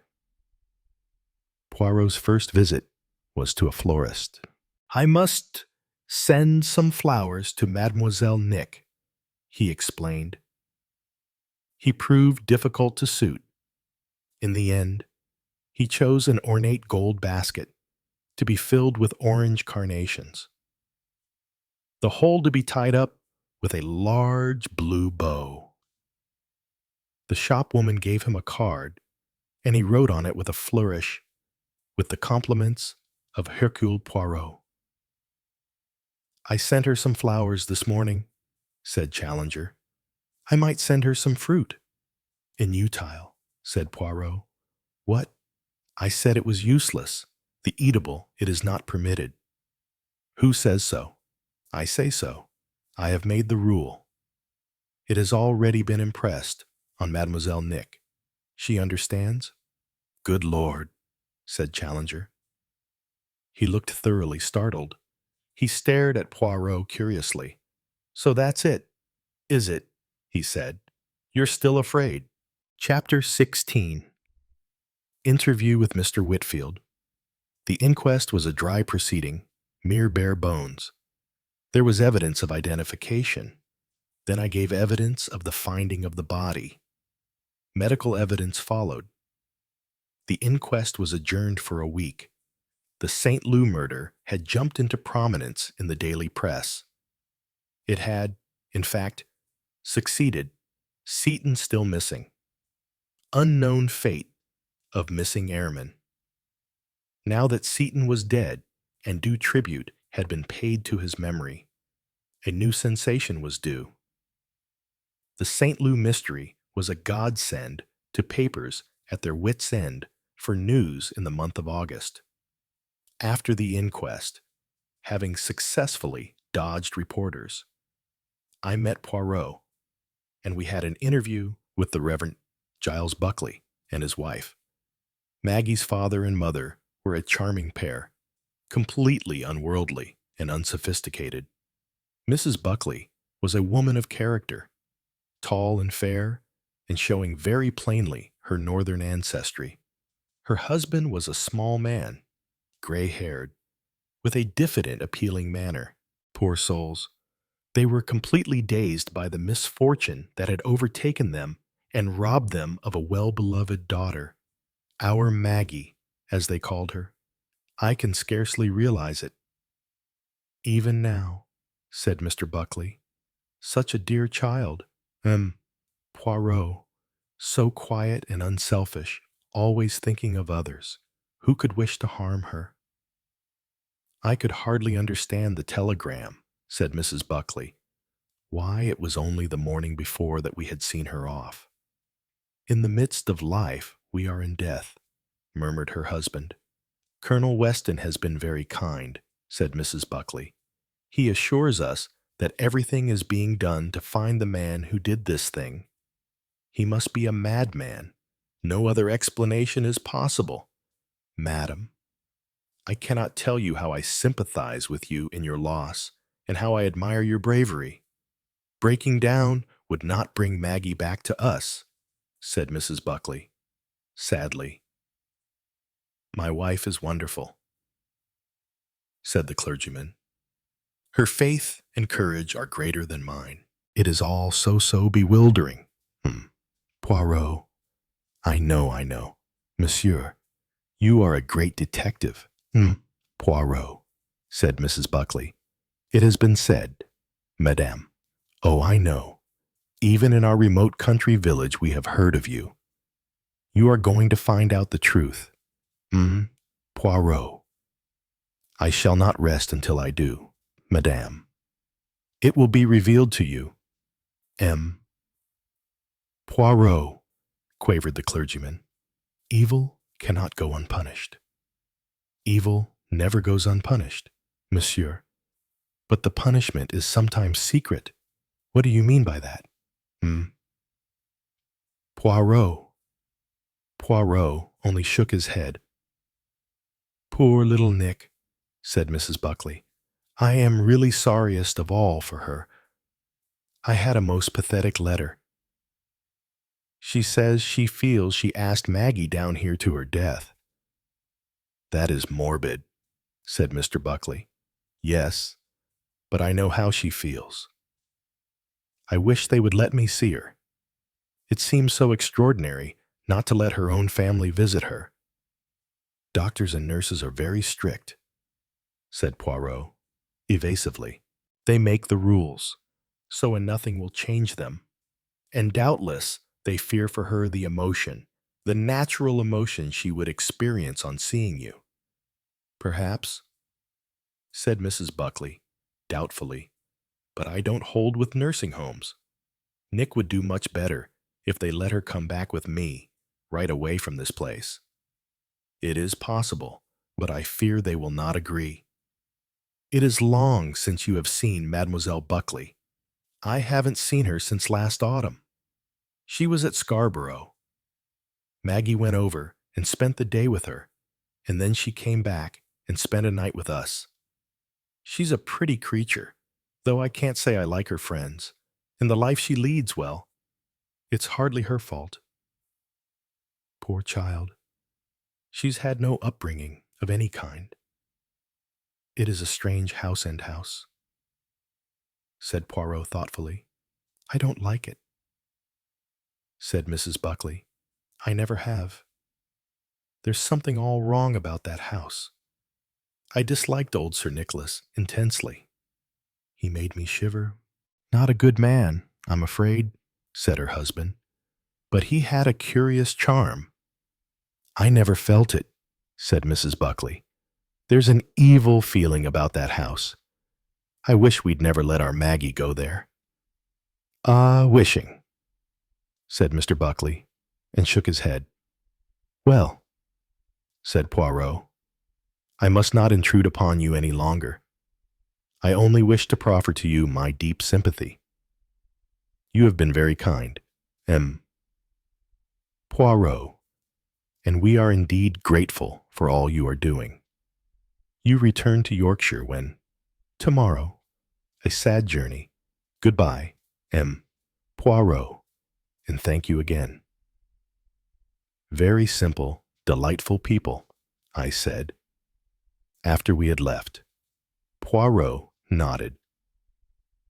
It makes the heart ache, does it not, mon ami? A tragedy so useless, so purposeless. Cette jeune fille. But I reproach myself bitterly. I, Hercule Poirot, was on the spot, and I did not prevent the crime. Nobody could have prevented it. You speak without reflection. Hastings, no ordinary person, could have prevented it. But of what good is it to be Hercule Poirot with gray cells of a finer quality than other people's, if you do not manage to do what ordinary people cannot? Well, of course, I said, if you are going to put it like that. Yes, indeed, I am abased, downhearted, completely abased. I reflected that Poirot's abasement was strangely like other people's conceit, but I prudently forbore from making any remark. And now, he said, en avant to London. London, mais oui, we shall catch the 2 o'clock train very comfortably. All is peaceful here. Mademoiselle is safe in the nursing home. No one can harm her. The watchdogs, therefore, can take leave of absence. There are 1 or 2 little pieces of information that I require. Our first proceeding on arriving in London was to call upon the late Captain Seaton's solicitors, Messrs. Whitfield, Pargeter, and Whitfield. Poirot had arranged for an appointment beforehand, and although it was past 6 o'clock, we were soon closeted with Mr. Whitfield the head of the firm. He was a very urbane and impressive person. He had in front of him a letter from the chief constable and another from some high official at Scotland Yard. "This is all very irregular and unusual, Poirot," he said, as he polished his eyeglasses. "Quite so, Whitfield. But then murder is also irregular, and, I am glad to say, sufficiently unusual. True, true, but rather far-fetched to make a connection between this murder and my late client's bequest. I think not." "Ah, you think not.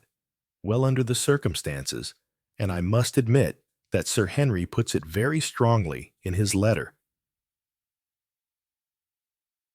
I shall be happy to do anything that is in my power. You acted as legal adviser to the late Captain Seton, to all the Seton family. My dear sir, we have done so. Our firm have done so. I mean, for the last 100 years. Parfaitement. The late Sir Matthew Seton made a will. We made it for him. And he left his fortune. How?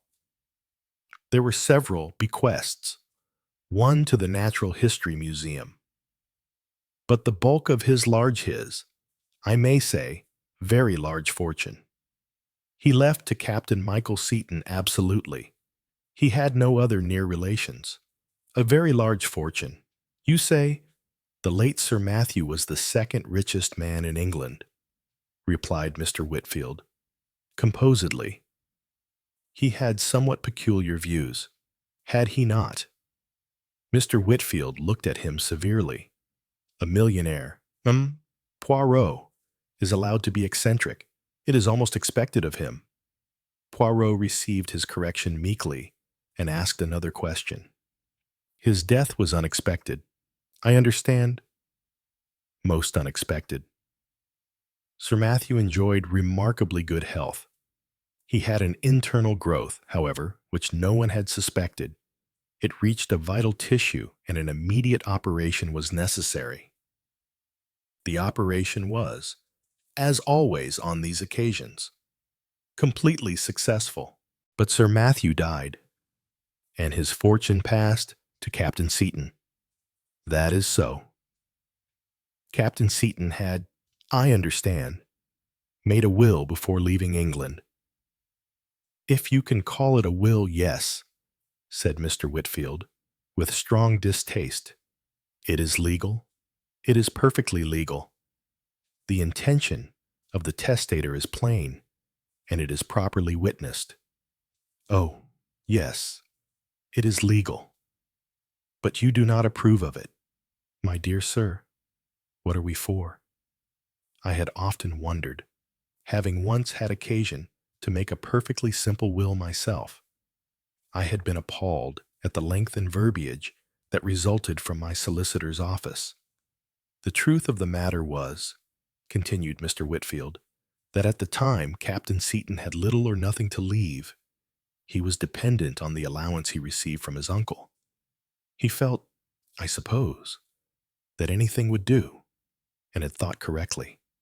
I whispered to myself, in the terms of this will, asked Poirot, he leaves everything, of which he dies possessed, to his affianced wife. Miss Magdala Buckley, absolutely. He names me as his executor. Then Miss Buckley inherits. Certainly Miss Buckley inherits. And if Miss Buckley had happened to die last Monday, Captain Seton having predeceased her, the money would go to whomever she had named in her will as residuary legatee, or failing a will to her next of kin. I may say, added Mr. Whitfield, with an air of enjoyment, that death duties would have been enormous. Enormous 3 deaths. Remember. In rapid succession. He shook his head. Enormous. But there would have been something left, murmured Poirot, meekly. My dear sir, as I told you, Sir Matthew was the second richest man in England. Poirot rose. Thank you, Mr. Whitfield, very much for the information that you have given me. Not at all. Not at all. I may say that I shall be in communication with Miss Buckley. Indeed. I believe the letter has already gone. I shall be happy to be of any service I can to her. She is a young lady, said Poirot, who could do with some sound legal advice. There will be fortune hunters, I am afraid, said Mr. Whitfield, shaking his head. It seems indicated, agreed Poirot. Good day, monsieur. Goodbye, Poirot. Glad to have been of service to you. Your name is familiar to me. He said this kindly, with an air of one making a valuable admission. It is all exactly as you thought.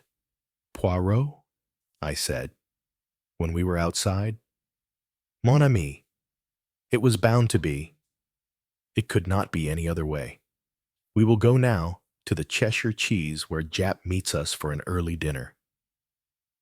We found Inspector Jap of Scotland Yard awaiting us at the chosen rendezvous. He greeted Poirot with every sign of warmth.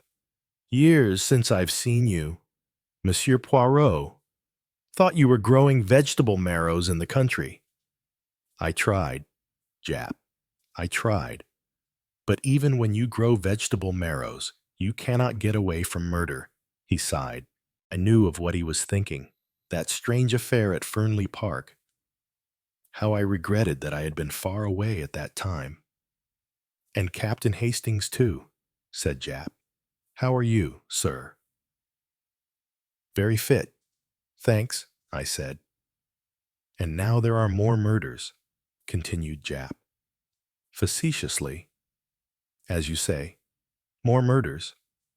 Well, you mustn't be depressed, old cock, said Jap.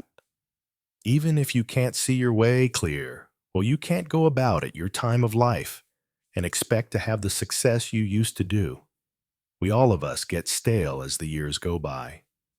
Got to give the young'uns a chance, you know. And yet the old dog is the one who knows the tricks, murmured Poirot. He is cunning.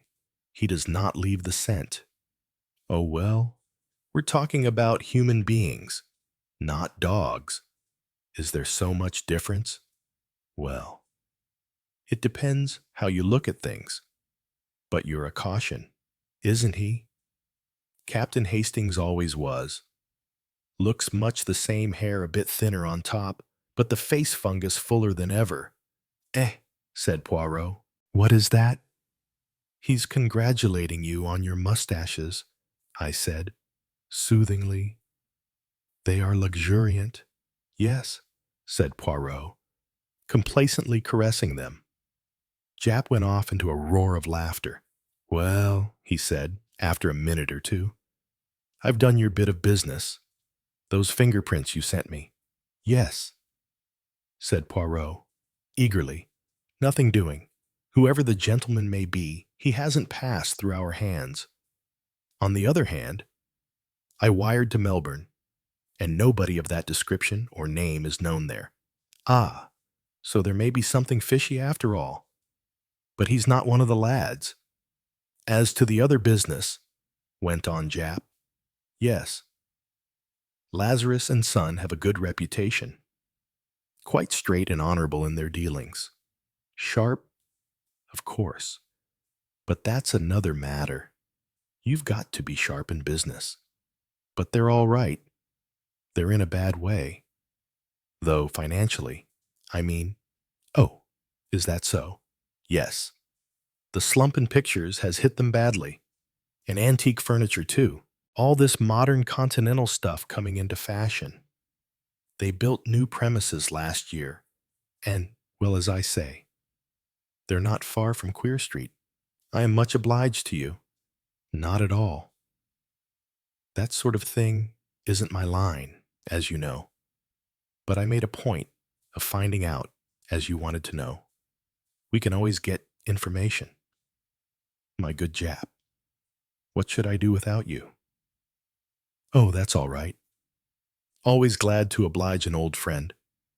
I let you in on some pretty good cases in the old days, didn't I? This, I realized, was Jap's way of acknowledging indebtedness to Poirot, who had solved many a case which had baffled the inspector. They were the good days, yes.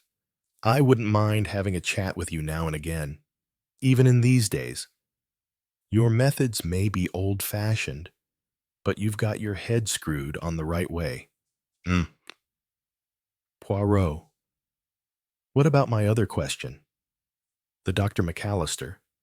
Oh, him. He's a woman's doctor. I don't mean a gynecologist. I mean one of these nerve doctors. Tell you to sleep in purple walls and orange ceiling talk to you about your libido. Whatever that is, tell you to let it rip. He's a bit of a quack, if you ask me, but he gets the women all right. They flock to him. Goes abroad a good deal. Does some kind of medical work in Paris, I believe. Why Dr. McAllister? I asked, bewildered. I had never heard of the name. Where does he come in? Dr. McAllister is the uncle of Commander Challenger, explained Poirot. You remember he referred to an uncle who was a doctor. How thorough you are, I said. Did you think he had operated on Sir Matthew? He's not a surgeon, said Jap. Mon ami, said Poirot.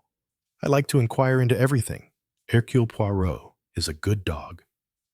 The good dog follows the scent, and if, regrettably, there is no scent to follow, he noses around seeking always something that is not very nice. So also does Hercule Poirot. And often, oh, so often does he find it, so... It's not a nice profession. Ours? Said Jap. Stilton. Did you say, I don't mind if I do? No. It's not a nice profession. And yours is worse than mine. Not official. You see, and therefore a lot more worming yourself into places in underhand ways. I do not disguise myself. Jap. Never have I disguised myself. You couldn't, said Jap. You're unique. Once seen, never forgotten. Poirot looked at him rather doubtfully. Only my fun, said Jap. Don't mind me. Glass of port well, if you say so. The evening became thoroughly harmonious. We were soon in the middle of reminiscences. This case, that case, and the other. I must say that I, too, enjoyed talking over the past. Those had been good days. How old and experienced I felt now. Poor old Poirot.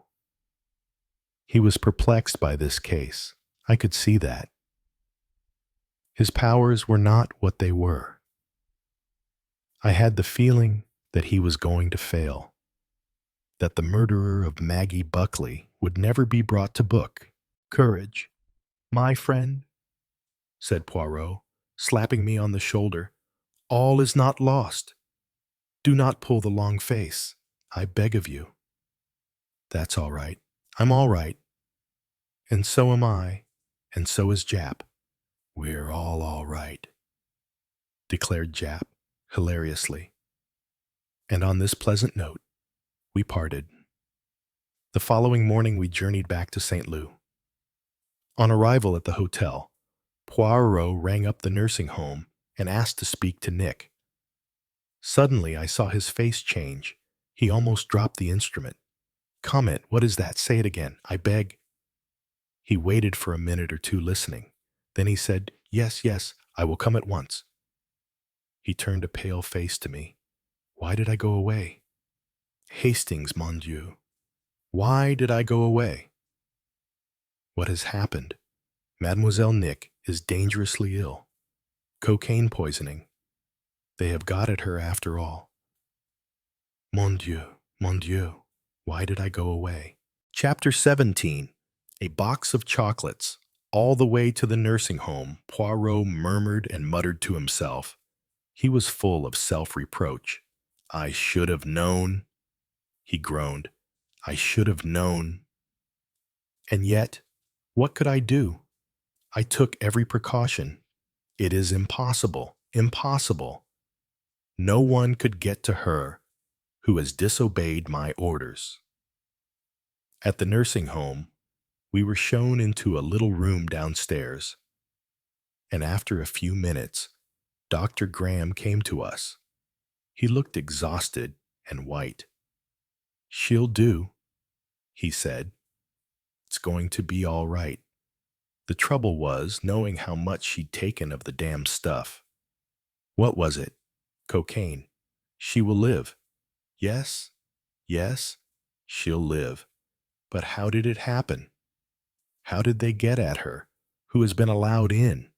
Poirot fairly danced with impotent excitement. Nobody has been allowed in. Impossible. It's true.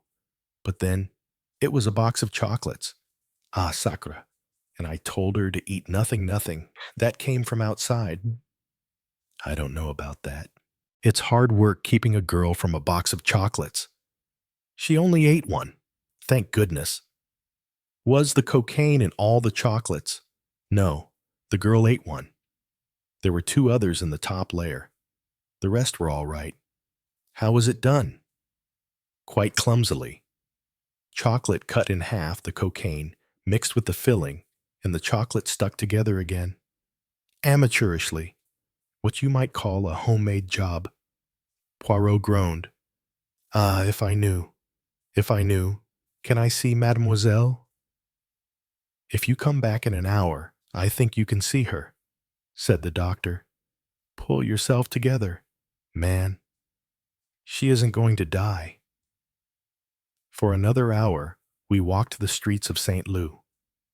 I did my best to distract Poirot's mind, pointing out to him that all was well, that, after all, no mischief had been done. But he only shook his head and repeated at intervals, I am afraid, Hastings, I am afraid.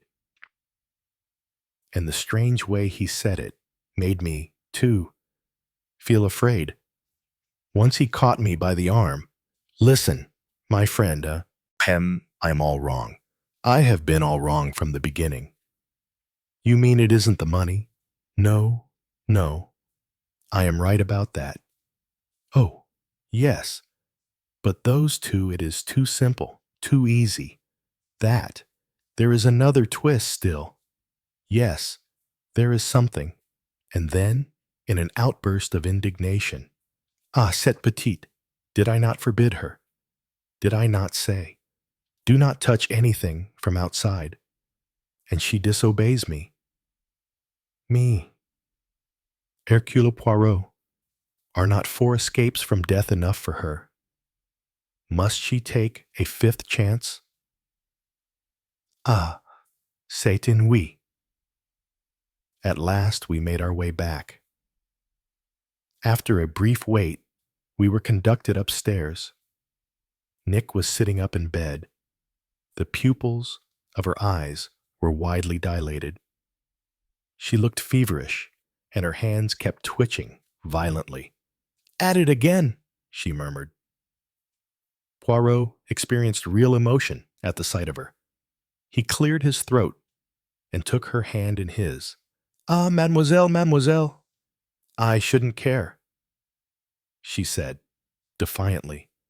If they had got me this time, I'm sick of it all. Sick of it. Pauvre petite. Something in me doesn't like to give them best. That is the spiritly sport. You must be the good sport, mademoiselle. Your old nursing home hasn't been so safe after all, said Nick. If you had obeyed orders, mademoiselle. She looked faintly astonished. But did I not impress upon you that you were to eat nothing that came from outside? No more. I did. But these chocolates, well, they were all right. You sent them. What is that you say, mademoiselle? You sent them. Me never. Never anything of the kind. But you did. Your card was in the box. What? Nick made a spasmodic gesture towards the table by the bed. The nurse came forward. You want the card that was in the box? Yes, please, nurse. There was a moment's pause. The nurse returned to the room with it in her hand. Here it is, I gasped.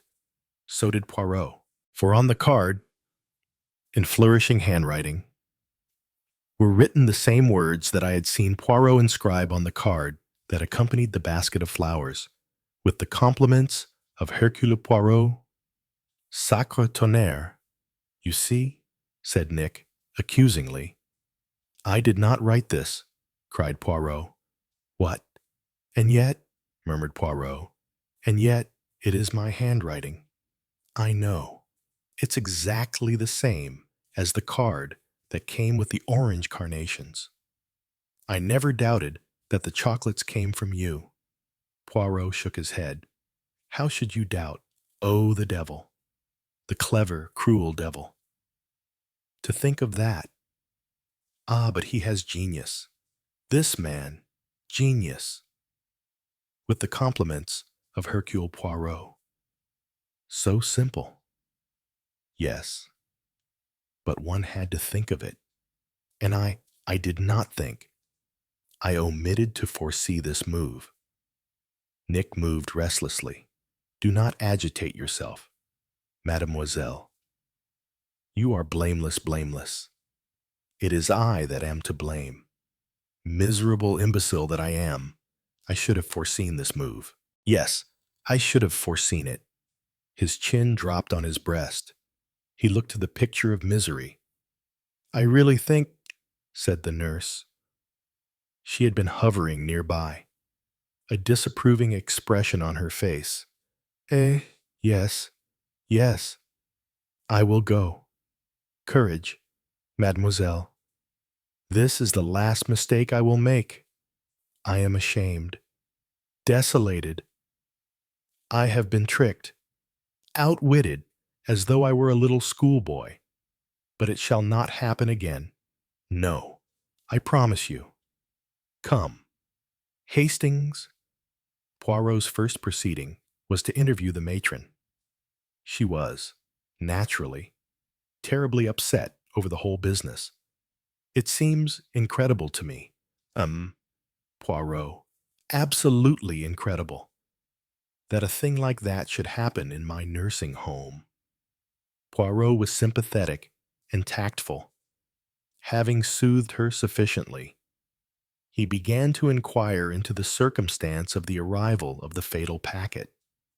Here, the matron declared, he would do best to interview the orderly who had been on duty at the time of its arrival.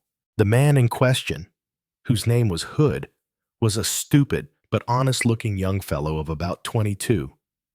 He looked nervous and frightened. Poirot put him at his ease. However, no blame can be attached to you, he said kindly, but I want you to tell me exactly when and how this parcel arrived. The orderly looked puzzled. It's difficult to say, sir, he said, slowly. Lots of people come and inquire and leave things for the different patients. The nurse says this came last night, I said. About 6 o'clock. The lad's face brightened. I do remember. Now, sir, a gentleman brought it. A thin-faced gentleman, fair-haired. He was fair-haired. But I don't know about thin-faced. Would Charles Vyse bring it himself? I murmured to Poirot. I had forgotten that the lad would know a local name. It wasn't Mr. Vyse, he said. I know him. It was a bigger gentleman, handsome-looking, came in a big car. Lazarus, I exclaimed.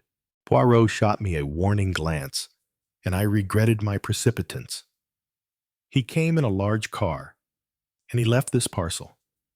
It was addressed to Miss Buckley? Yes, sir. And what did you do with it? I didn't touch it, sir. Nurse took it up. Quite so. But you touched it when you took it from the gentleman. N'est-ce pas? Oh, that. Yes. Of course. Sir, I took it from him and put it on the table. Which table? Show me, if you please. The orderly led us into the hall. The front door was open.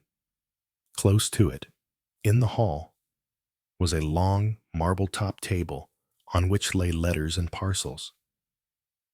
Everything that comes is put on here. Sir, then the nurses take things up to the patients. Do you remember what time this parcel was left? Must have been about 5:30, or a little after.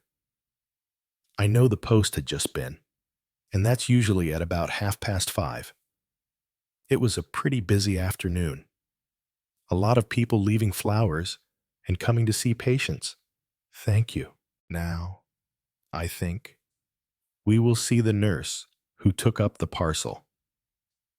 This proved to be one of the probationers, a fluffy little person, all agog with excitement. She remembered taking the parcel up at 6 o'clock when she came on duty. 6 o'clock, murmured Poirot. Then it must have been 20 minutes or so that the parcel was lying on the table downstairs. Pardon? Nothing. Mademoiselle, continue. You took the parcel to Miss Buckley. Yes, there were several things for her. There was this box and some flowers, also sweet peas, from a Mr. and Mrs. Croft. I think I took them up at the same time. And there was a parcel that had come by post. And curiously enough, that was a box of Fuller's chocolates also. Comment a second box. Yes, rather a coincidence. Miss Buckley opened them both. She said, "Oh, what a shame. I'm not allowed to eat them." Then she opened the lids to look inside and see if they were both just the same. And your card was in one, and she said, "Take the other impure box away." Nurse, I might have got them mixed up. Oh dear, whoever would have thought of such a thing? Seems like an Edgar Wallace, doesn't it? Poirot cut short this flood of speech. 2 boxes. You say, from whom was the other box? There was no name inside. And which was the one that came, that had the appearance of coming from me? The one by post or the other?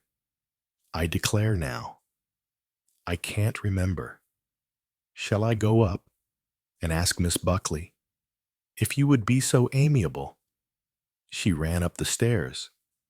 2 boxes, murmured Poirot. There is confusion for you. The nurse returned breathless. Miss Buckley isn't sure.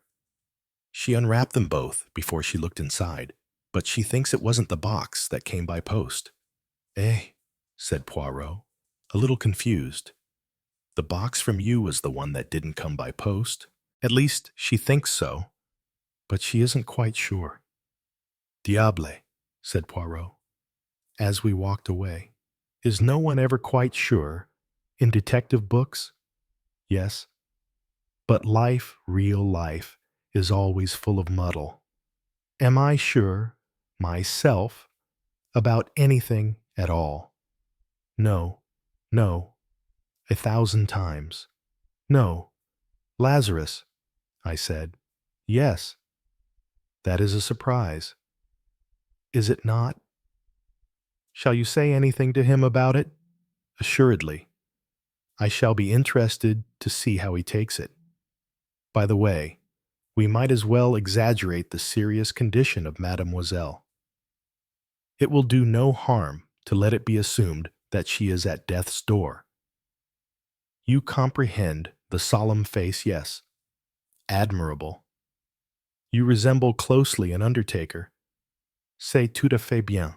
We were lucky in finding Lazarus. He was bending over the bonnet of his car outside the hotel. Poirot went straight up to him. Yesterday evening, Monsieur Lazarus, you left a box of chocolates for Mademoiselle.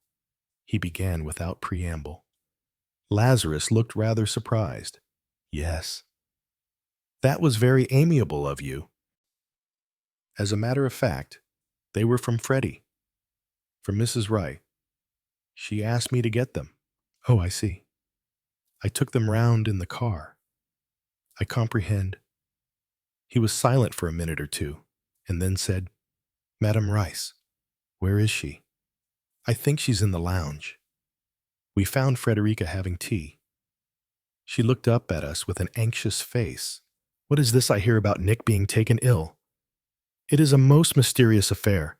Madam, tell me, did you send her a box of chocolates yesterday? Yes, at least she asked me to get them for her. She asked you to get them for her? Yeah, but she was not allowed to see anyone. How did you see her? I didn't. She telephoned. Ah, and she said what?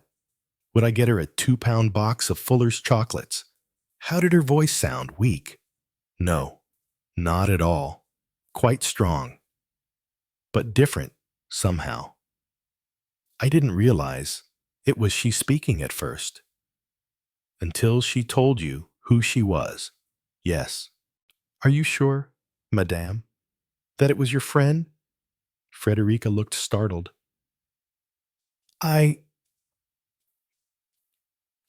Why, of course it was. Who else could it have been? That is an interesting question. Madame, you don't mean, could you swear, madame, that it was your friend's voice apart from what she said? No, said Frederica, slowly. I couldn't. Her voice was certainly different.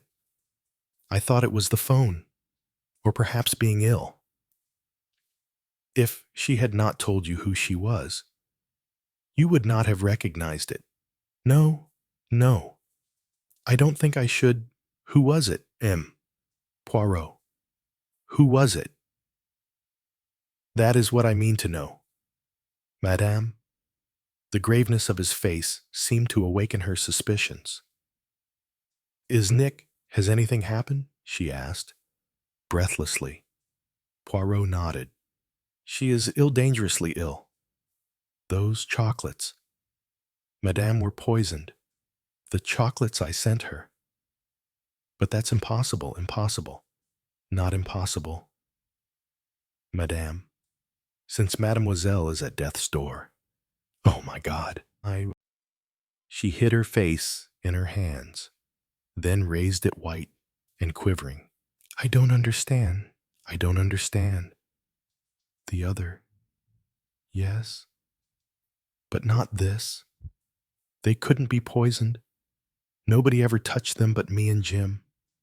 You're making some dreadful mistake.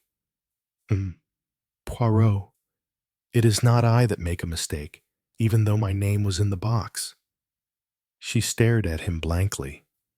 If Mademoiselle Nick dies, he said, and made a threatening gesture with his hand. She gave a low cry.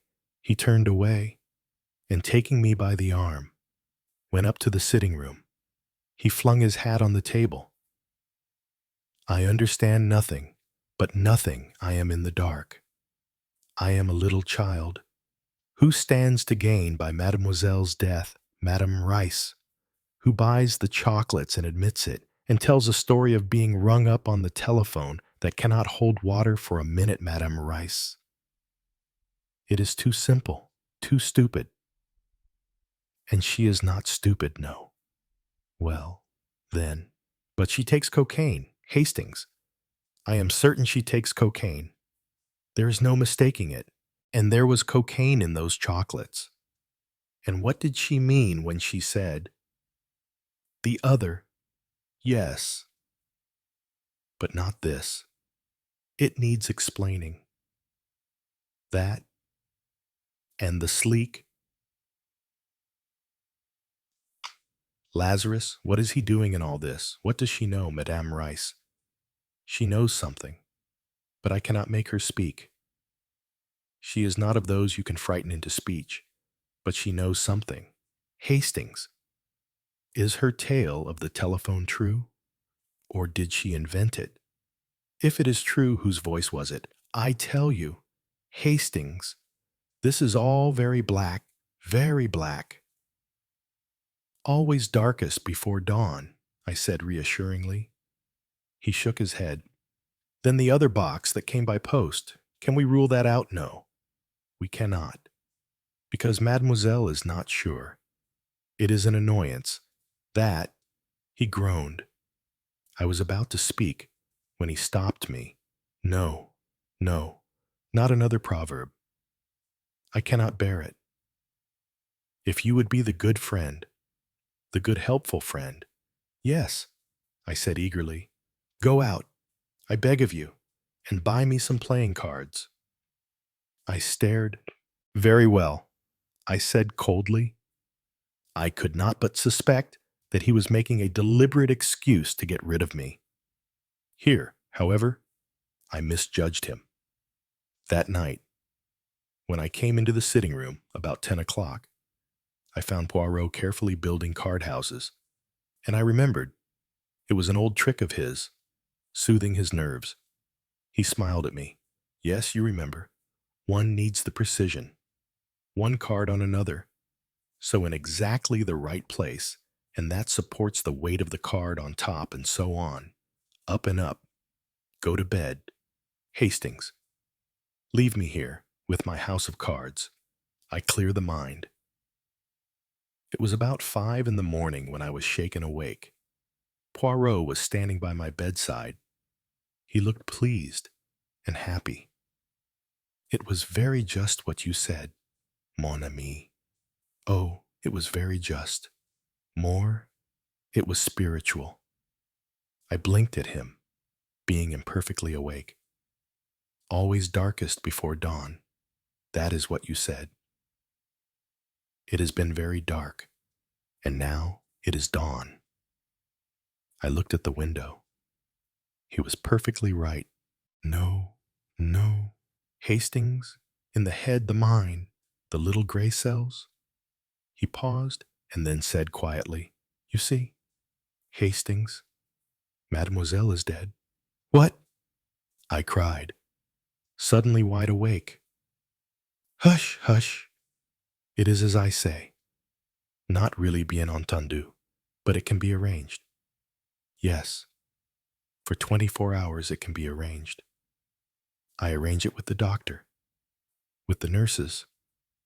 You comprehend, Hastings. The murderer has been successful. 4 times he has tried and failed. The 5th time he has succeeded. And now we shall see what happens next. It will be very interesting. Chapter 18. The Face at the Window. The events of the next day are completely hazy in my memory. I was unfortunate enough to awake with fever on me.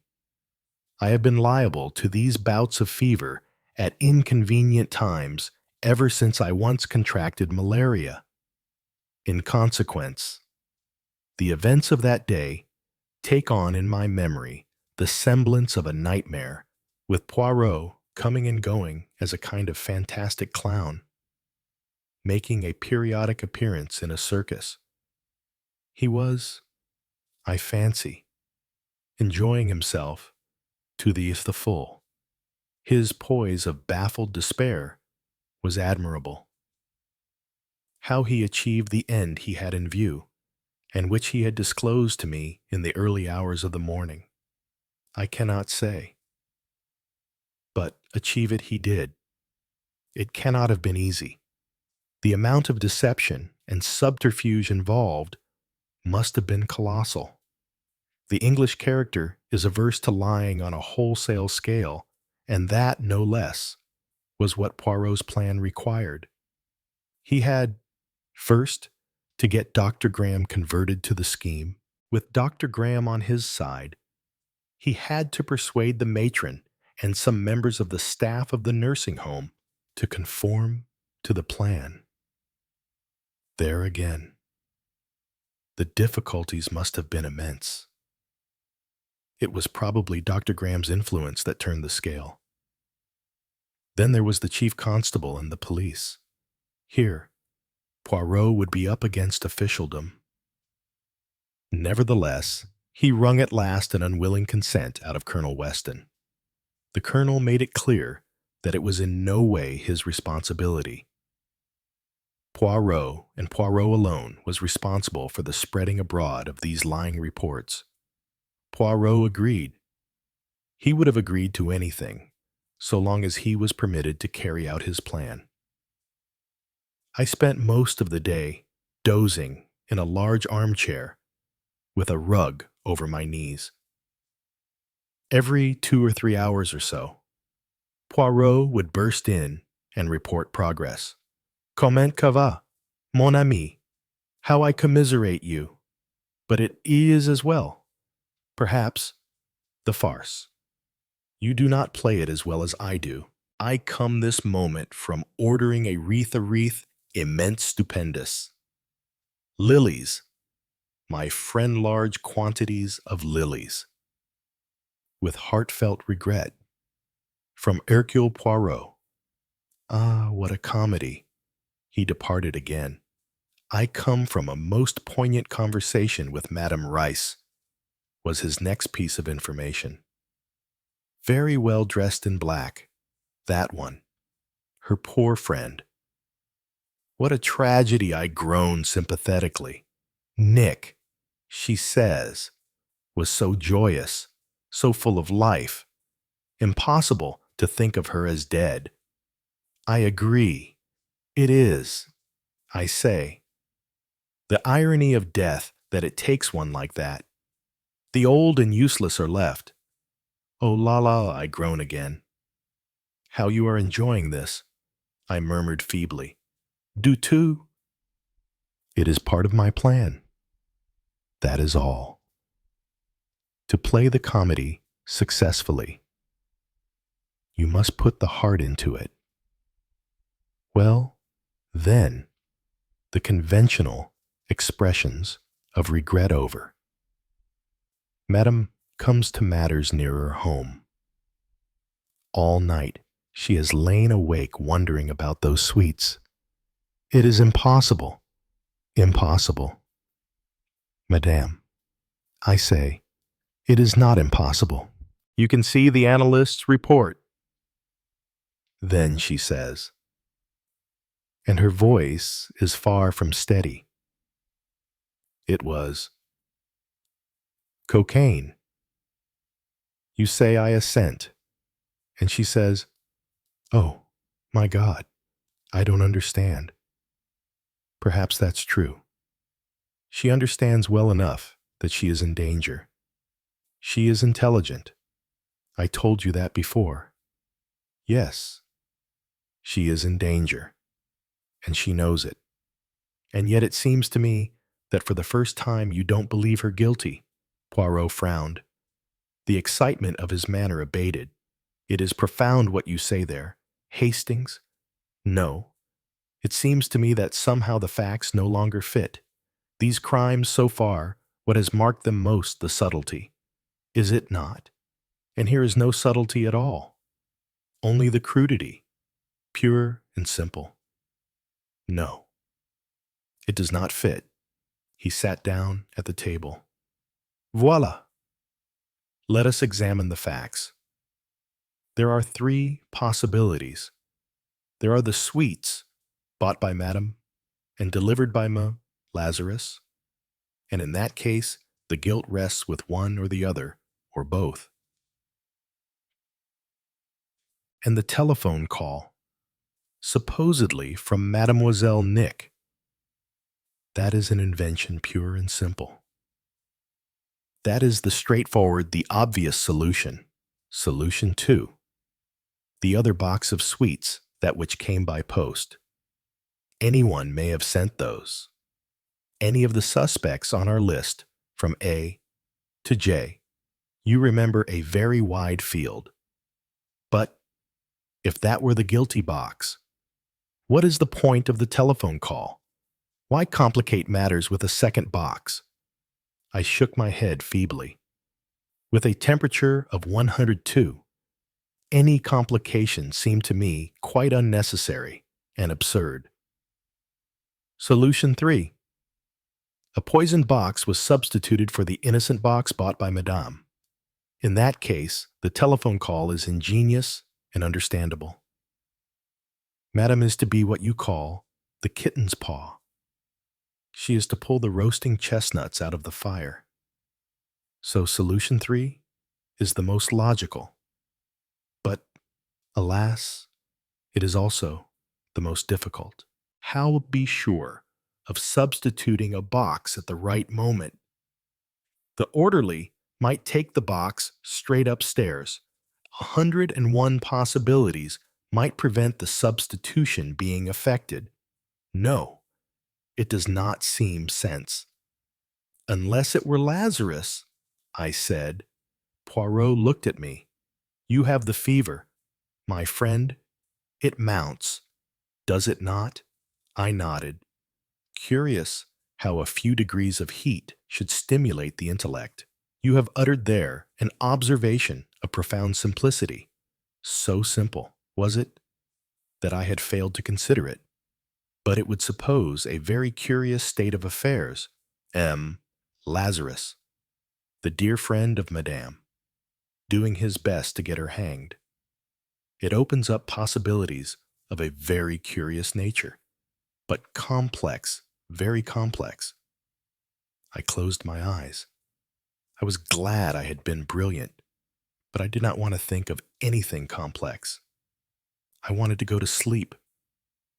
Poirot, I think, went on talking, but I did not listen. His voice was vaguely soothing.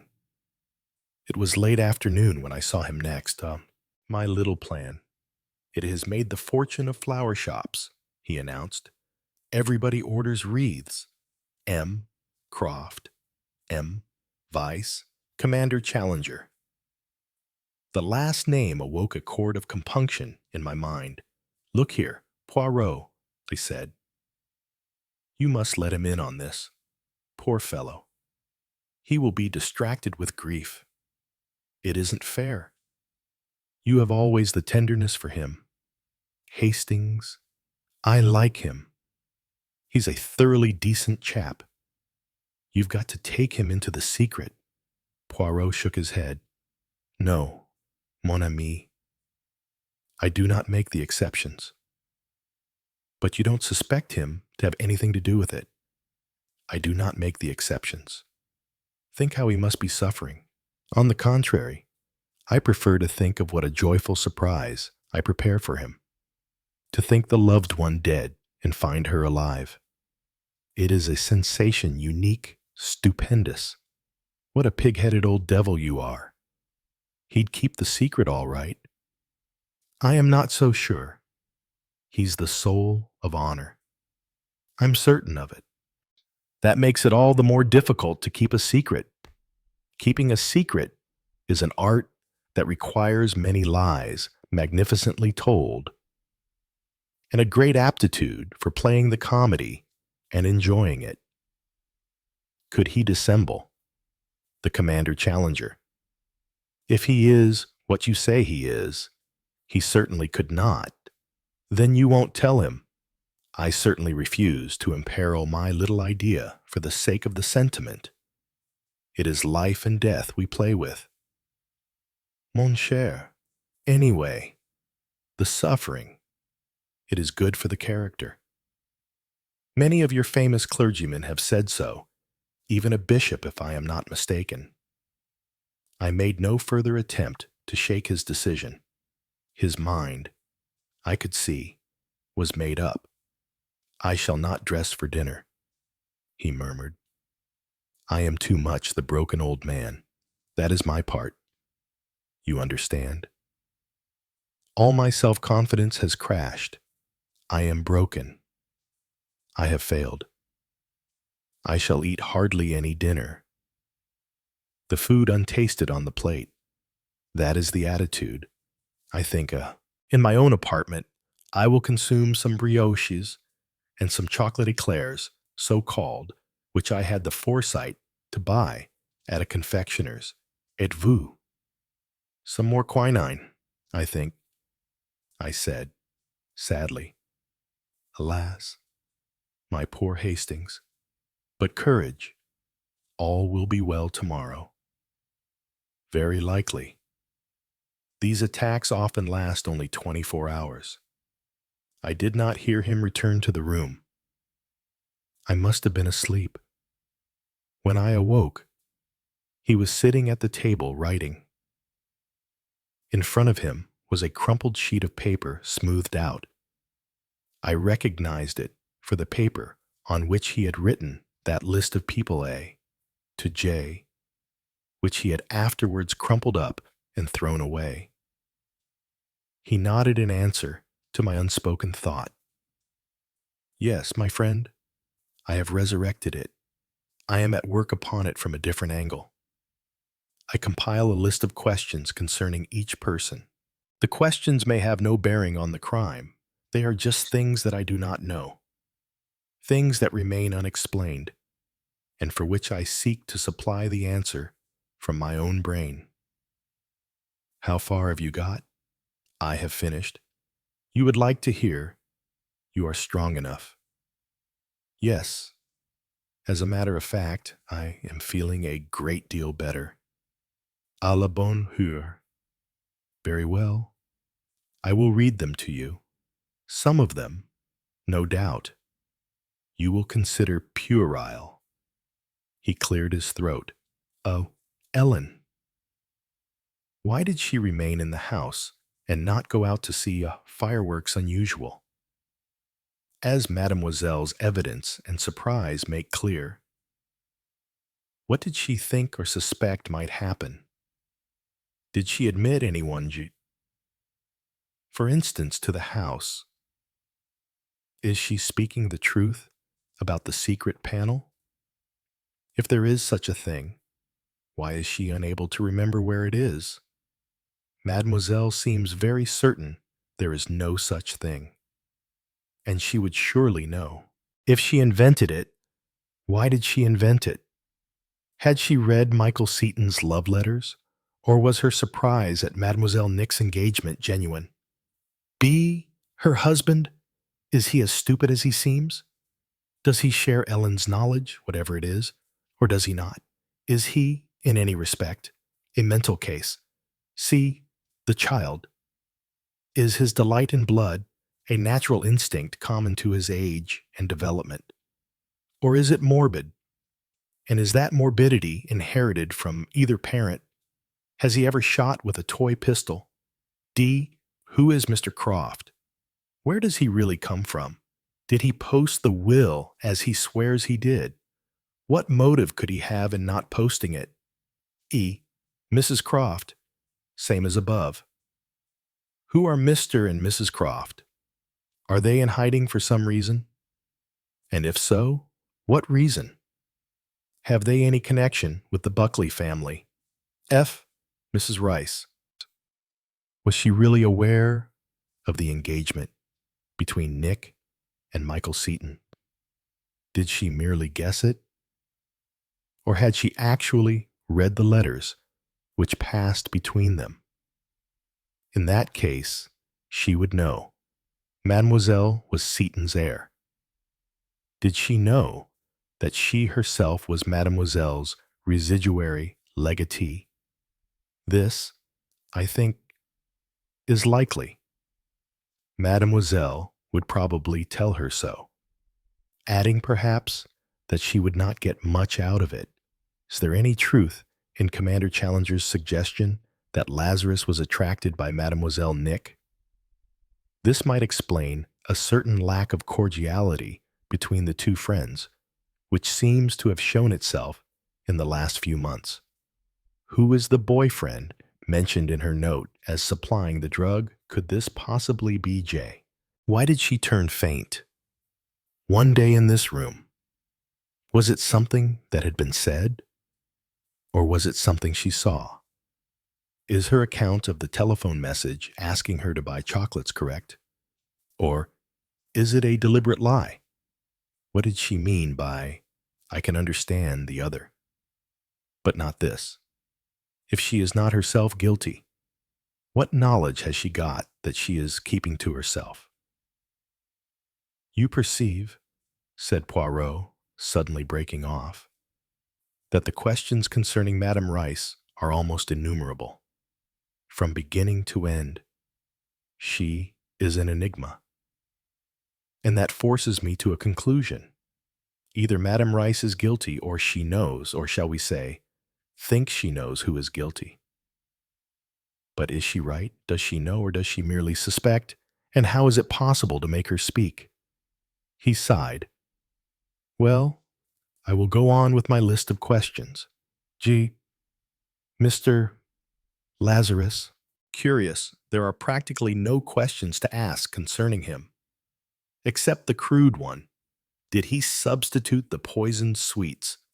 Otherwise, I find only one totally irrelevant question, but I have put it down. Why did Lazarus offer £50 for a picture that was only worth 20 sous? He wanted to do Nick a good turn. I suggested. He would not do it that way. He is a dealer. He does not buy to sell at a loss. If he wished to be amiable, he would lend her money as a private individual. It can't have any bearing on the crime, anyway. No, that is true, but all the same. I should like to know. I am a student of the psychology, you understand. Now we come to H. H, Commander Challenger, why did Mademoiselle Nick tell him she was engaged to someone else? What necessitated her having to tell him that? She told no one else. Had he proposed to her? What are his relations with his uncle? His uncle, Poirot. Yes, the doctor. That rather questionable character. Did any private news of Michael Seaton's death come through to the Admiralty before it was announced publicly? I don't quite see what you're driving at, Poirot. Even if Challenger knew beforehand about Seaton's death, it does not seem to get us anywhere. It provides no earthly motive for killing the girl he loved. I quite agree. What you say is perfectly reasonable. But these are just things I should like to know. I am still the dog, you see, nosing about for the things that are not very nice. I am Vice. Why did he say what he did about his cousin's fanatical devotion to Endhouse? What possible motive could he have in saying that? Did he, or did he not, receive the will? Is he, in fact, an honest man, or is he not an honest man? And now, eh bien, G is what I put down before. A giant question mark. Is there such a person, or is there not? Mon Dieu, my friend, what have you? I had started from my chair with a sudden shriek. With a shaking hand, I pointed at the window. A face? Poirot! I cried. A face pressed against the glass. A dreadful face. It's gone now. But I saw it. Poirot strode to the window and pushed it open. He leant out. There is no one there now, he said, thoughtfully. You are sure you did not imagine it? Hastings? Quite sure. It was a horrible face. There is a balcony. Of course. Anyone could reach there quite easily if they wanted to hear what we were saying. When you say a dreadful face, Hastings, just what do you mean? A white, staring face, hardly human. Mon ami, that is the fever. A face, yes. An unpleasant face, yes. But a face hardly human, no. What you saw was the effect of a face pressed closely against the glass, that allied to the shock of seeing it there at all. It was a dreadful face, I said, obstinately. It was not the face of anyone you know. No, indeed. It might have been, though I doubt if you would recognize it under these circumstances. I wonder now. Yes, I very much wonder. He gathered up his papers thoughtfully. One thing at least is to the good. If the owner of that face overheard our conversation, we did not mention that Mademoiselle Nick was alive and well. Whatever else our visitor may have heard, that at least escaped him. But surely, I said, the results of this brilliant maneuver of yours have been slightly disappointing up to date. Nick is dead, and no startling developments have occurred. I did not expect them yet a while. 24 hours. I said, Mon ami, tomorrow, if I am not mistaken, certain things will arise. Otherwise I am wrong from start to finish. There is the post. You see, I have hopes of tomorrow's post. I awoke in the morning feeling weak, but with the fever abated, I also felt hungry. Poirot and I had breakfast served in our sitting room. Well, I said, maliciously, as he sorted his letters, has the post done what you expected of it? Poirot, who had just opened 2 envelopes which patently contained bills, did not reply. I thought he looked rather cast down and not his usual cock-a-hoop self. I opened my own mail. The first was a notice of a spiritualist meeting. If all else fails, we must go to the spiritualists, I remarked. I often wonder that more tests of this kind aren't made. The spirit of the victim comes back and names the murderer. That would be a proof. It would hardly help us, said Poirot, absently. I doubt if Maggie Buckley knew whose hand it was shot her down. Even if she could speak, she would have nothing of value to tell us. Tiens, that is odd. What is you talk of the dead speaking? And at that moment I opened this letter.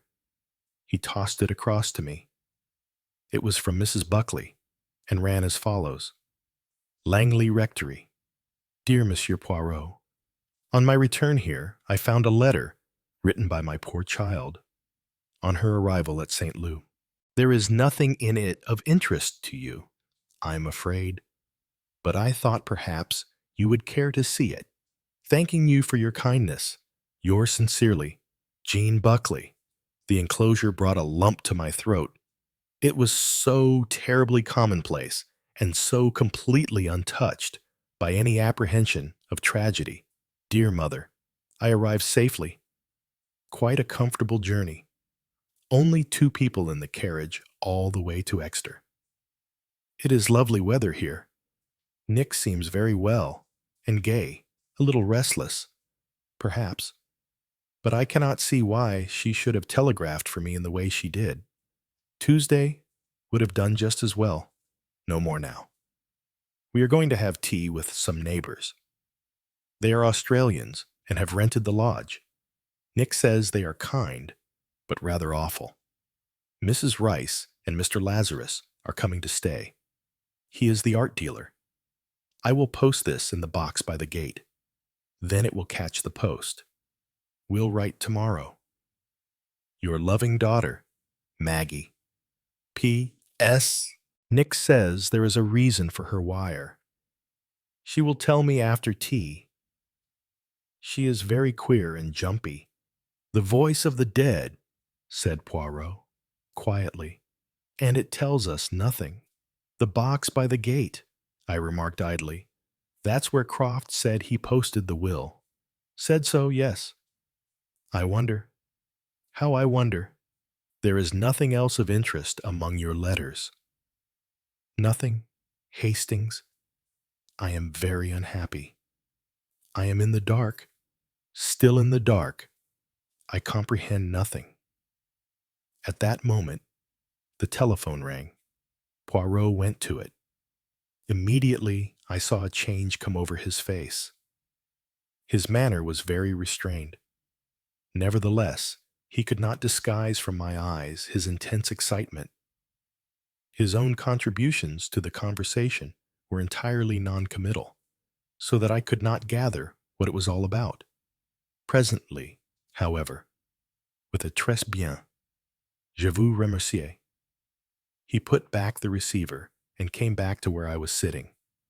His eyes were sparkling with excitement. Mon ami, he said, what did I tell you? Things have begun to happen. What was it? That was Charles Weiss on the telephone. He informs me that this morning, through the post, he has received a will signed by his cousin, Miss Buckley, and dated the 25th February last. What the will? Evidement. It has turned up, just at the right moment, n'est-ce pas? Do you think he is speaking the truth? Or do I think he has had the will all along? Is that what you would say? Well, it is all a little curious. But one thing is certain, I told you that. If Mademoiselle Nick were supposed to be dead, we should have developments. And sure enough, here they are. Extraordinary, I said. You were right. I suppose this is the will, making Frederica Rice residuary legatee. Weiss said nothing about the contents of the will. He was far too correct. But there seems very little reason to doubt that this is the same will. It is witnessed, he tells me, by Ellen Wilson and her husband. So we're back at the old problem, I said. Frederica Rice. The enigma, Frederica Rice, I murmured, inconsequently. It's a pretty name. Prettier than what her friends call her. Freddie. He made a face. Ce n'est pas joli for a young lady. There aren't many abbreviations of Frederica, I said. It's not like Margaret, where you can have half a dozen Maggie. Margot, Madge, Peggy. True. Well, Hastings. Are you happier now that things have begun to happen? Yes, of course. Tell me, did you expect this to happen? No, not exactly. I had formulated nothing very precise to myself. All I had said was that given a certain result, the causes of that result must make themselves evident. Yes, I said, respectfully. What was it that I was going to say, just as that telephone rang? Mused Poirot. Oh, yes, that letter from Mademoiselle Maggie. I wanted to look at it once again. I have an idea in the back of my mind that something in it struck me as rather curious. I picked it up from where I had tossed it, and handed it to him. He read it over to himself. I moved about the room, looking out of the window and observing the yachts racing on the bay. Suddenly, an exclamation startled me. I turned round. Poirot was holding his head in his hands and rocking himself to and fro, apparently in an agony of woe. Oh, he groaned, but I have been blind. What's the matter? Complex. I have said complicated mais non, of a simplicity extreme, and miserable one that I am. I saw nothing. Good gracious. Poirot, what is this light that has suddenly burst upon you? Wait, do not speak. I must arrange my ideas. Rearrange them in the light of this discovery so stupendous. Seizing his list of questions, he ran over them silently, his lips moving busily. Once or twice he nodded his head emphatically. Then he laid them down, and leaning back in his chair, he shut his eyes. I thought at last that he had gone to sleep. Suddenly sick, he sighed and opened his eyes. But yes, he said, it all fits in, all the things that have puzzled me, all the things that have seemed to me a little unnatural, they all have their place. You mean you know everything? Nearly everything. All that matters. In some respects, I have been right in my deductions. In other ways, ludicrously far from the truth. But now it is all clear. I shall send today a telegram asking 2 questions, but the answers to them I know already. I know here. He tapped his forehead. And when you receive the answers, I asked, curiously. He sprang to his feet. My friend, do you remember that Mademoiselle Nick said she wanted to stage a play at End House tonight? We stage such a play in End House, but it will be a play produced by Hercule Poirot. Mademoiselle Nick will have a part to play in it." He grinned suddenly. "You comprehend, Hastings. There will be a ghost in this play." "Yes, a ghost. End House has never seen a ghost. It will have one tonight." "No," as I tried to ask a question. "I will say no more. Tonight, Hastings, we will produce our comedy and reveal the truth. But now, there is much to do, much to do." He hurried from the room. Chapter 19. Poirot produces a play. It was a curious gathering that met that night at End House. I had hardly seen Poirot all day. He had been out for dinner, but had left me a message that I was to be at End House at 9 o'clock. Evening dress, he had added, was not necessary. The whole thing was like a rather ridiculous dream. On arrival, I was ushered into the dining room, and when I looked round, I realized that every person on Poirot's list, from A to I, J, was necessarily excluded. Being in the Mrs. Harris-like position of "there ain't no such person" was present. Even Mrs. Croft was there, in a kind of invalid chair. She smiled and nodded at me. "This is a surprise, isn't it?" she said, cheerfully. "It makes a change for me, I must say. I think I shall try and get out now and again. All Mem. Poirot's idea.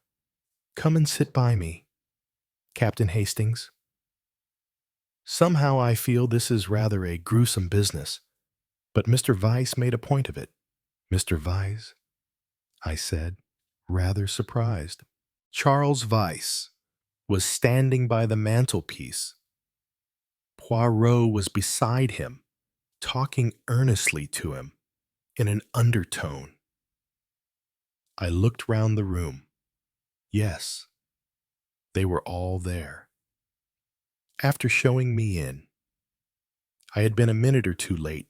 Ellen had taken her place on a chair just beside the door. On another chair, sitting painfully straight and breathing hard, was her husband. The child, Alfred, squirmed uneasily between his father and mother. The rest sat round the dining table. Frederica, in her black dress. Lazarus beside her. George Challenger and Croft on the other side of the table. I sat a little away from it near Mrs. Croft. And now Charles Vyse, a final nod of the head, took his place at the head of the table, and Poirot slipped unobtrusively into a seat next to Lazarus. Clearly the producer, as Poirot had styled himself, did not propose to take a prominent part in the play. Charles Vyse was apparently in charge of the proceedings. I wondered what surprises Poirot had in store for him. The young lawyer cleared his throat and stood up. He looked just the same as ever, impassive, formal, and unemotional. "This is rather an unconventional gathering we have here tonight," he said, "but the circumstances are very peculiar. I refer, of course, to the circumstances surrounding the death of my cousin, Miss Buckley. There will have, of course, to be an autopsy. There seems to be no doubt that she met her death by poison, and that that poison was administered with the intent to kill. This is police business, and I need not go into it. The police would doubtless prefer me not to do so. In an ordinary case, the will of a deceased person is read after the funeral, but in deference to Poirot's special wish, I am proposing to read it before the funeral takes place. In fact, I am proposing to read it here and now. That is why everyone has been asked to come here. As I said just now, the circumstances are unusual and justify a departure from precedent. The will itself came into my possession in a somewhat unusual manner. Although dated last February, it only reached me by post this morning. However, it is undoubtedly in the handwriting of my cousin. I have no doubt on that point, and though a most informal document, it is properly attested. He paused and cleared his throat once more. Every eye was upon his face. From a long envelope in his hand, he drew out an enclosure. It was, as we could see, an ordinary piece of end-house notepaper with writing on it. "It is quite short," said Weiss.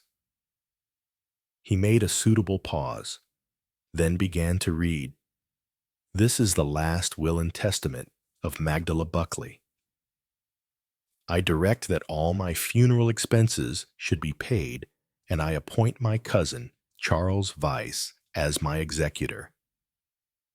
I leave everything of which I die possessed to Mildred Croft in grateful recognition of the services rendered by her to my father, Philip Buckley, which services nothing can ever repay. Signed, Magdala Buckley. Witnesses Ellen Wilson, William Wilson." I was dumbfounded. So I think was everyone else. Only Mrs. Croft nodded her head in quiet understanding. "It's true," she said, quietly. "Not that I ever meant to let on about it. Philip Buckley was out in Australia, and if it hadn't been for me, well, I'm not going into that. A secret it's been, and a secret it had better remain. She knew about it, though. Nick did. I mean, her father must have told her. We came down here because we wanted to have a look at the place. I'd always been curious about this end-house Philip Buckley talked of. And that dear girl knew all about it, and couldn't do enough for us. Wanted us to come and live with her. She did. But we wouldn't do that. And so she insisted on our having the lodge, and not a penny of rent would she take. We pretended to pay it, of course, so as not to cause talk. But she handed it back to us. And now this. Well, if anyone says there is no gratitude in the world, I'll tell them they're wrong. This proves it." There was still an amazed silence. Poirot looked at Weiss. "Had you any idea of this?" Weiss shook his head. "I knew Philip Buckley had been in Australia, but I never heard any rumors of a scandal there." He looked inquiringly at Mrs. Croft. She shook her head. "No, you won't get a word out of me. I never have said a word, and I never shall. The secret goes to the grave with me." Weiss said nothing. He sat quietly tapping the table with a pencil. "I presume, Weiss," Poirot leaned forward, "that as next of kin you could contest that will.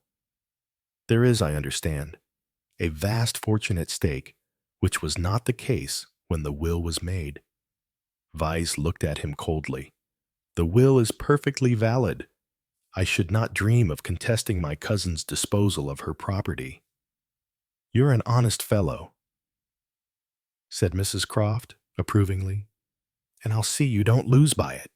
Charles sank a little from this well-meant but slightly embarrassing remark.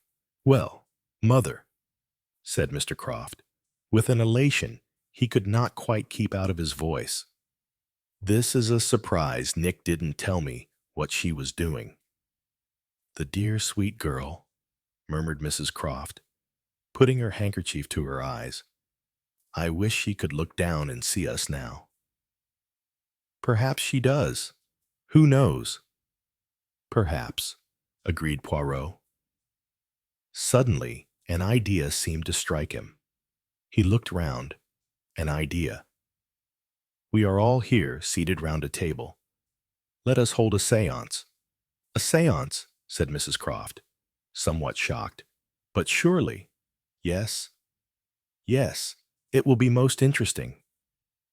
Hastings, here, has pronounced mediumistic powers. Why fix on me? I thought, to get through a message from the other world. The opportunity is unique. I feel the conditions are propitious. You feel the same. Hastings? Yes, I said resolutely, playing up.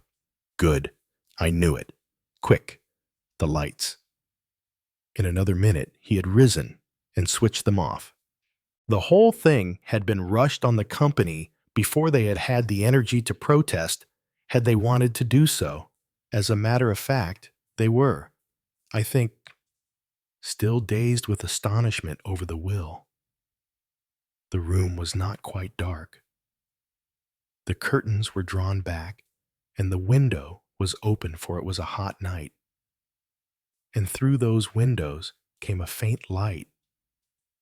After a minute or two, as we sat in silence, I began to be able to make out the faint outlines of the furniture. I wondered very much what I was supposed to do, and cursed Poirot heartily for not having given me my instructions beforehand. However, I closed my eyes and breathed in a rather stertorous manner. Presently, Poirot rose and tiptoed to my chair. Then returning to his own, he murmured, "Yes, he is already in a trance. Soon things will begin to happen. There is something about sitting in the dark, waiting, that fills one with unbearable apprehension. I know that I myself was a prey to nerves, and so, I was sure, was everyone else. And yet, I had at least an idea of what was about to happen. I knew the one vital fact that no one else knew. And yet, in spite of all that, my heart leapt into my mouth as I saw the dining room door slowly opening. It did so quite soundlessly. It must have been oiled, and the effect was horribly grisly. It swung slowly open, and for a minute or two, that was all. With its opening, a cold blast of air seemed to enter the room. It was, I suppose, a common or garden draught, owing to the open window, but it felt like the icy chill mentioned in all the ghost stories I have ever read. And then we all saw it. Framed in the doorway was a white, shadowy figure, Nick Buckley. She advanced slowly and noiselessly with a kind of floating, ethereal motion that certainly conveyed the impression of nothing human. I realized then what an actress the world had missed. Nick had wanted to play a part at End House. Now, she was playing it, and I felt convinced that she was enjoying herself to the core. She did it perfectly. She floated forward into the room, and the silence was broken. There was a gasping cry from the invalid chair beside me, a kind of gurgle from Mr. Croft, a startled oath from Challenger. Charles Vyse drew back his chair. I think Lazarus leaned forward. Frederica, alone, made no sound or movement. And then a scream rent the room. Ellen sprang up from her chair. "It's her!" she shrieked. "She's come back. She's walking. Them that's murdered always walks. It's her. It's her." And then, with a click, the lights went on. I saw Poirot standing by them, the smile of the ringmaster on his face. Nick stood in the middle of the room, in her white draperies. It was Frederica who spoke first. She stretched out an unbelieving hand, touched her friend. "Nick," she said, You're real." It was almost a whisper. Nick laughed. She advanced. "Yes," she said. "I'm real enough. Thank you so much for what you did for my father, Mrs. Croft. But I'm afraid you won't be able to enjoy the benefit of that will just yet." "Oh, my God!" gasped Mrs. Croft. "Oh, my God!" She twisted to and fro in her chair. "Take me away. Bert, take me away. It was all a joke. My dear, all a joke. That's all it was. Honest. A queer sort of joke," said Nick. The door had opened again, and a man had entered so quietly that I had not heard him. To my surprise, I saw that it was Jap. He exchanged a quick nod with Poirot as though satisfying him of something. Then his face suddenly lit up, and he took a step forward towards the squirming figure in the invalid chair. "Hello, hello, hello," he said. "What's this, an old friend, Millie Merton? I declare, and at your old tricks again, my dear." He turned round in an explanatory way to the company, disregarding Mrs. Croft's shrill protests. "Cleverest forger we've ever had, Millie Merton. We knew there had been an accident to the car they made their last getaway in, but there, even an injury to the spine wouldn't keep Millie from her tricks. She's an artist. She is—" "Was that will a forgery?" said Weiss. He spoke in tones of amazement. "Of course it was a forgery," said Nick scornfully. "You don't think I'd make a silly will like that. Do you? I left you end house, Charles, and everything else to Frederica." She crossed as she spoke and stood by her friend. And just at that moment it happened. A spurt of flame from the window and the hiss of a bullet. Then another, and the sound of a groan and a fall outside. And Frederica on her feet, with a thin trickle of blood running down her arm. Chapter 20. The bullet missed her, but the truth never did. Section 1. The bullet was never meant to miss. You don't believe in coincidences, not when a bullet cuts through the Cornish summer night. And instead of killing Nick Buckley, it finds Maggie. And not when Nick, the supposed victim of a near-death experience, stands like a statue. Not stunned, not angry, just standing there. The sea breeze blows through the end-house garden. Maggie's body lies on the ground. Her red coat, the one Nick should have worn, is soaked in blood. You kneel. Hastings stands over her, pale. "Mon Dieu," you whisper. "It's not my fault." But that whisper tastes of lies in your throat. You step back, analyze. The shooter must have known Nick would wear it, but she didn't.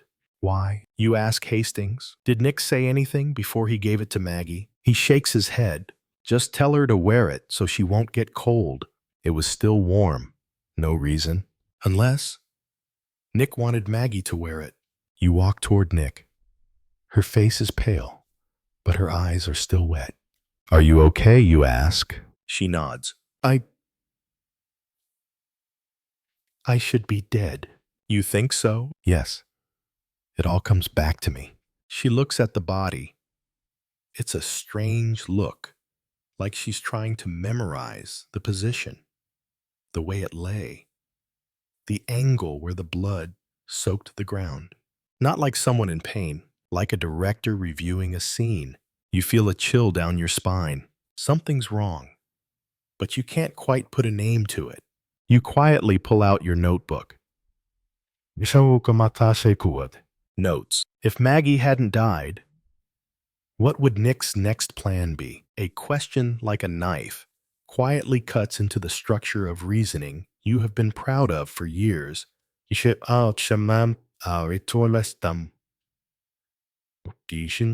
police arrive. The body is taken away. Nick is cared for, drinking tea, sitting in the living room. You ask, "Why did you give Maggie her coat?" She answers slowly, because she was shaking. I didn't think anything of it. I just gave it to her and you nod. Who do you think the bullet was aimed at? For the first time, you see her eyes twitch. Then she smiles, very softly, almost insincerely. I don't know. While everyone else sleeps, you stay awake. Check the trajectory, the direction of the shot. You find the shell casing, wiped clean. No fingerprints, no rush. A deliberate act. Someone planned it all. Knew the location, knew the light, knew when Nick turned around. You write in your notebook, if Maggie was wearing Nick's shirt who arranged the death, it's no longer a hypothesis. You know one thing for sure, the bullet didn't miss. It went the right way, but it hit the wrong person or the right person. Depending on your perspective, you go back into the house. Nick is asleep. You look at the clock. 3:07 a.m. The light goes out at the bottom of the stairs, but you're not far enough to see a slender figure descend into the basement holding something that looks like your notebook. Section 2. She played victim too well. You follow the figure down into the basement. No lights, no noise. All rationality has given way to instinct, the thing you once believed you were above. The coldness of the old bricks makes each step feel like blood draining from your bones. You stop when you see light coming from a small door at the end. A figure sits in a chair, not panicked, not furtive, as if waiting for you. You step inside. Nick is there. No nightgown, no makeup. Just herself, or rather, a version of her that you've never seen before. I can't sleep, she says, her eyes never leaving your notebook. I used to dream about someone writing me down, but I never knew the ending. You gently tug the notebook out of her hand. You know that's private. She smiles softly. Detectives need to understand, too, especially when they're in the middle of it. You sit down facing her. Don't ask. Wait for her to continue. I told you I didn't know. But actually, I knew someone would die. You squeeze her hand. You mean Maggie. I meant someone like me, in a dream. I saw myself lying there in the grass, blood pouring from my chest. But it didn't hurt, just light, like I was free. You look closer. Nick's eyes are not filled with confusion. There's just a silent, creepy understanding. I used to think I was lucky, and now I don't know if I'm human anymore. You ask, what do you know about your old home Black Hollow Sanitarium? A pause. She looked up. There was no mirror there, and they always called me something else. One day, they said I was fine, and then they let me go. But I knew they never wanted to fix me. They wanted to see how long I could survive in the real world. You leaned back. Your chest felt emptier than the air in the basement. Nick was not a victim. She was a product of some plan, or she had made it all up just to make you believe. You said, you know your victim act. Convinced me. I don't act. She interrupted. I become what people think. If you think I'm a pawn, I'll move like a pawn. If you think I'm a murderer, I'll smile like a guilty person. But have you ever thought, I don't know who I am anymore? You don't answer. Because in that moment, you understand every step of the investigation you've ever trusted may have been programmed, not by the organization, not by the criminal, but by the person facing you, whom you still can't quite place. She stands up. I'll go first. If you're going to doubt me, be very suspicious. Who is she? And if you're going to save me, be sure it's me you want to save. You're left alone, and for the first time in years, You're not sure you're the one holding the board anymore. Section 3. A memory that doesn't belong to her. The next morning, the sky is like damp paper. No rain, but damp. Gray. The kind of weather you once thought neutral, but today, it feels like a warning. Nick sits by the window in the living room, reading an old book. The sun isn't quite up yet, but the light is enough to illuminate her eyes, clear, calm, and nothing like someone who's just witnessed a death. You sit down in the chair across from her. Can you sleep? I fell asleep at 4:30. I dreamed I was running, but every time I turned around, I saw Maggie. She called me sister. You stiffen. Maggie's your cousin. No, I mean, in the dream. We lived together since we were kids. Not like we were related. Like, same mother. You flip through your notebook. You lived with Maggie since you were kids. No. She answers quickly, firmly. Then, slowly, I don't remember. You open the file. Maggie lived in Bath until she was 16. Nick has lived in Cornwall since he was a child. There is no intersection. But Nick has just described a memory that is only in Maggie's file. The yellow brick house. The lavender fields behind it. The woman in the black dress reciting the Lake Isle of Innisfree every night. You frown. Who told you that? No one. I remember. She looks up, her eyes dry. A small voice in your head begins to knock. Memories don't come spontaneously. Unless they're no longer yours. You stand up. I need to go for a walk. On the beach path, you call Hastings. Do you remember when Maggie told you stories? About when she was a child? About her grandmother? Yes, he was very strict. He made Maggie study Yeats every night. You hang up. Nick recounts the exact details as if she were Maggie. You return to the mansion. Nick is no longer in the room. You find the book she was reading, The Double Life of Veronique. Inside is a handwritten note. If I am not me, then who am I? And does the other have the right to my memories? You flip through the pages. You come across the highlighted passage. The first girl died so the other could live, but no one knows who was the original. You shiver. That evening, you face Nick again. You were hypnotized, weren't you? She smiles softly. No hypnosis needed. You just repeat a memory enough. And eventually, I think it's mine. Who repeats that for you? She looks at you, unblinking. You. Every time you call me Nick, you reinforce that identity.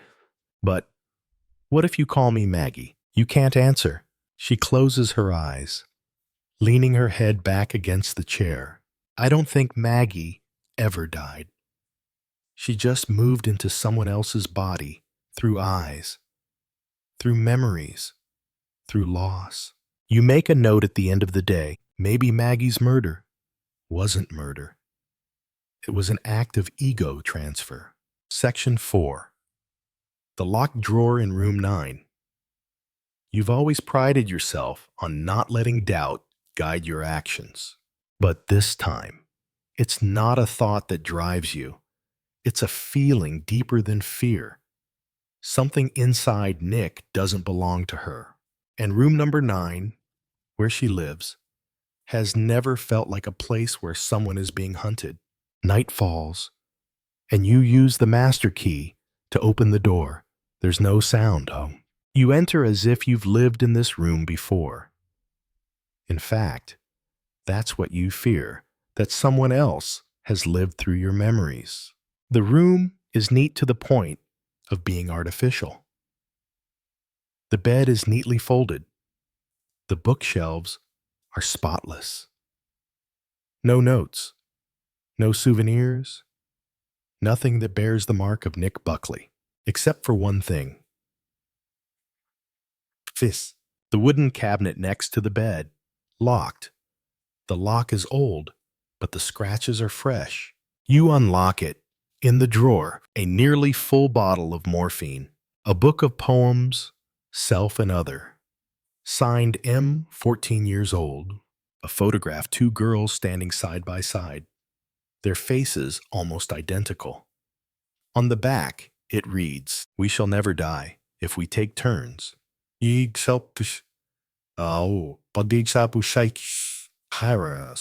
handwritten note you recognize immediately. A copy of the letter you sent Inspector Japp 2 days ago. But you never copied it, and it never left your side. You squeeze the edge of the drawer. Someone is tidying up the story you're telling. You examine the photograph closely. Two girls. One of them is Maggie. The other is it Nick? Or is it someone else playing Nick all along? You hold the photograph up to the light, a detail that chills you. The girl standing next to Maggie. Her left eye has a small mole under the tail, what Nick doesn't have. But Maggie does. You check the profile picture. Maggie doesn't have a mole. Nick doesn't. But in the picture, it's there. A third person, a hidden identity. You suddenly recall a note you saw in the Black Hollow Asylum file. Case B02. Alternate personality, occupying primary memory area. Can restructure others' memories through strong emotional contact. You hear footsteps. You leave the room immediately, lock it, and disappear into the darkness of the hallway. Nick, or someone who looks like her, enters the room. She holds something in her hand. A necklace. She sits down on the bed. Whisper, "Maggie, if you're still inside me, show me the way." You write in your notebook. No one is missing, only pieces of the same person becoming separate identities. You begin to wonder, are you investigating a murder or witnessing the dismemberment of a human being? Section 5. Someone is writing the ending for me. You've always been the storyteller, the one who holds the thread, the one who connects the dots. But this morning, when you open your own notebook, everything has changed. The writing is still yours. The ink is still yours. But it wasn't you. The page on Maggie's death scene has been altered. There was no evidence of coercion. The killer was likely an outsider. Nick was not involved. She was a cooperating witness. You remember you wrote, Nick showed signs of manipulating Maggie. The possibility of a self-directed attack cannot be ruled out. Someone else is rewriting your conclusion for you. And what's worse, they know how to make it look like you wrote it. You check another passage yesterday. When you question Nick about Black Hollow, your original line reads, Nick dodges question. Pupils constrict at mention of Black Hollow. But the time book reads, Nick becomes emotional at mention of Black Hollow. Mild PTSD. No cause for concern. You flop down in your chair. No one knows this book except you. Or, you thought. You try one last thing. Draw a small circle at the bottom of the page, a personal symbol you always use to mark original notes. You flip to the next page. At the bottom, another circle. Identical. Someone is watching my every move. And worse, they're one step ahead of me. You glance at the clock. 8:17 a.m. Nick hasn't left yet. You make your way down the hall to a room. Put your ear to the door. The reading echoes monotonous, chanting.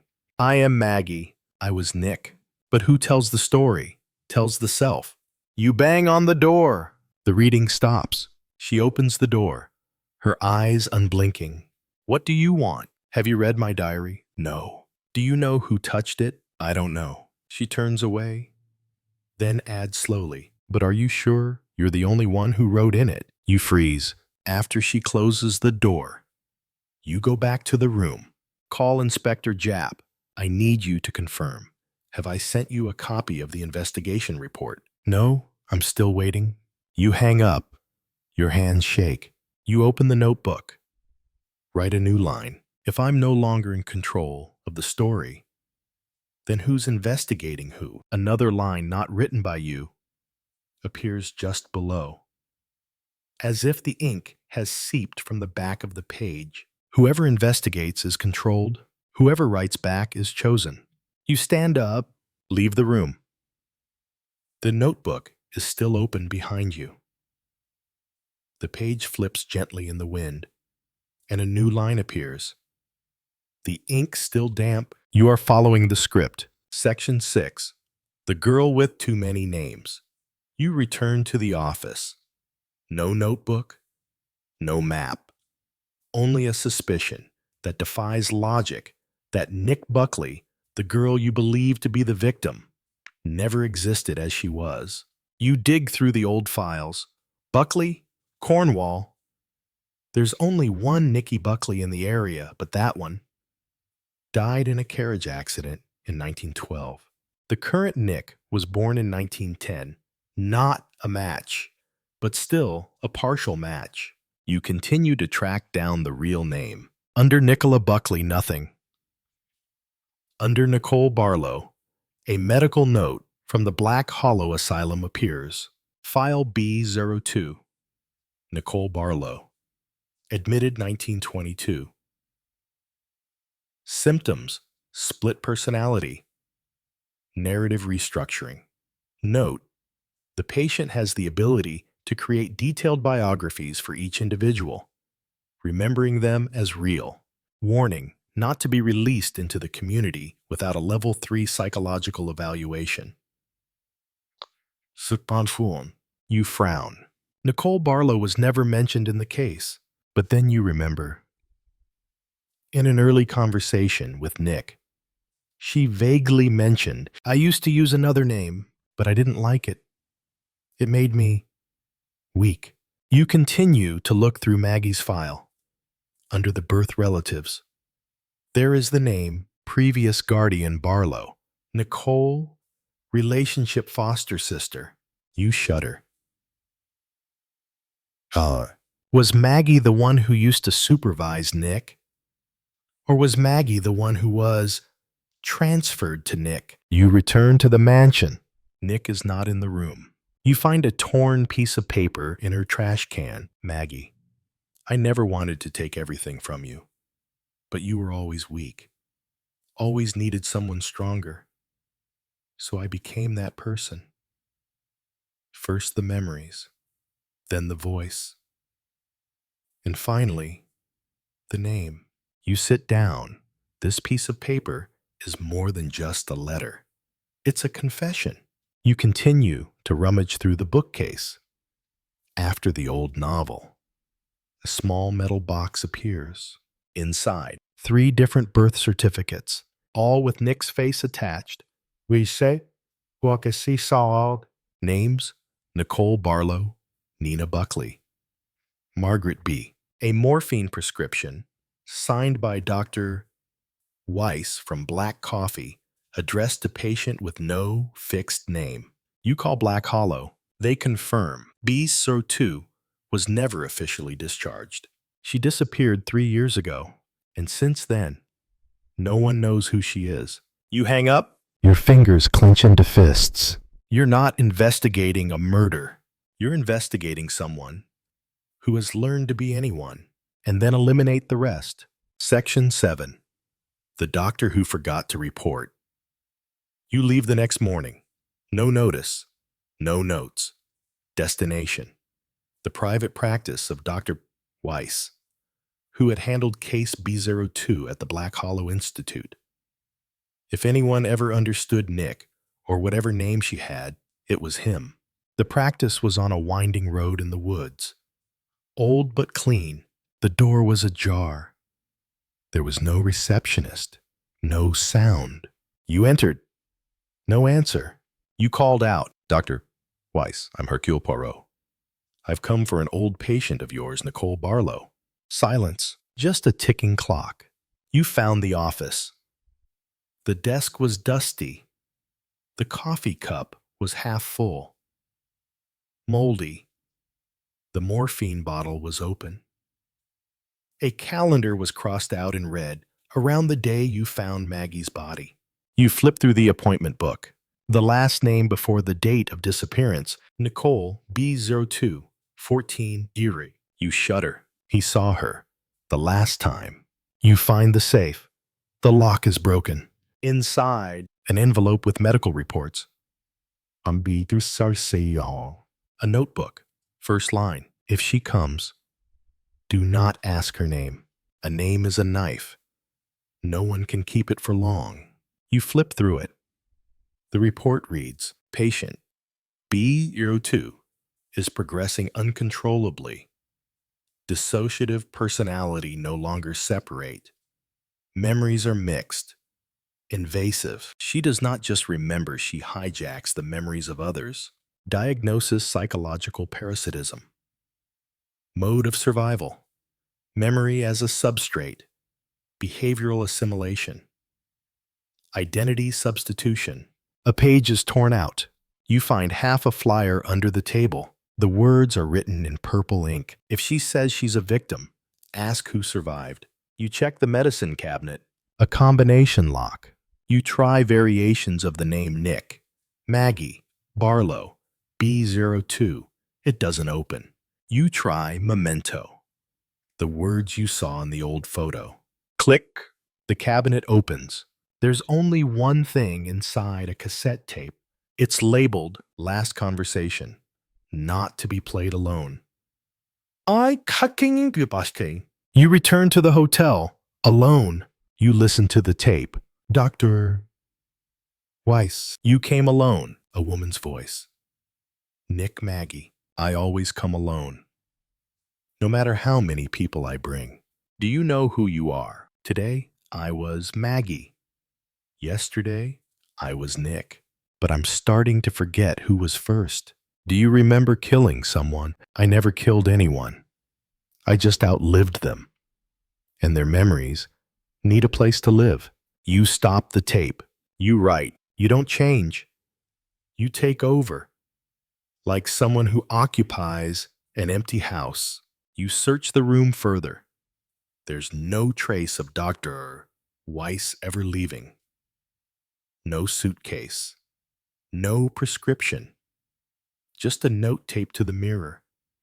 In strange handwriting. The narrator can be replaced, but the person being told never goes away. You look in the mirror. Your face reflects.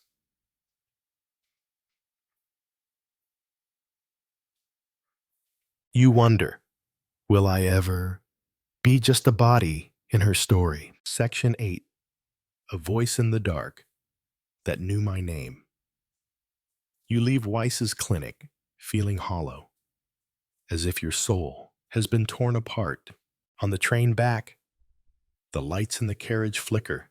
The wind beats against the windows like a vague beat of memory. You sit there not writing, not thinking, just trying to hold on to what is real. That evening, the hotel is shrouded in fog. The landline phone rings at 2:14 a.m. You pick it up. Hello? There is a pause. Then a female voice, deep, calm, unhurried. The voice is familiar, but you can't remember where you heard it. You're still writing in your diary, aren't you? Hercule, you freeze. Who is it? Someone who misses you more than you miss yourself. Who are you? Not the right question. The question should be, why do all your notes point to me, even though I've never told you anything? You stand up, your heart pounding. What do you want? The voice chuckles. To make you remember, the first time you saw me wasn't at End House. It was 10 years ago, in a medical institute. You asked me if I believed in names. You tremble. The old note in your London notebook suddenly comes back to you clearly. B02. Eyes that know more than their age. Don't believe in names. You grip the phone tighter. You're Nicole. No, I was never just a name. I'm what's left when everyone else is gone. So who are you now? Silence. Then an answer, without a title, just a warning. You opened a door that should have been locked. And I don't want you to end up like those people who knew me so well. Click. The call ends. You breathe heavily. Your hand still holds the receiver, but your heart is squeezed by something you can't name. You open the notebook, your hand shaking. Right. That voice remembers me. Not in a memory way, in a possession way. The next morning, you take the tape of your last conversation to Jap. But when you open it, the tape is blank. No sound, no static, nothing. Are you sure this tape contains data? Jap asks.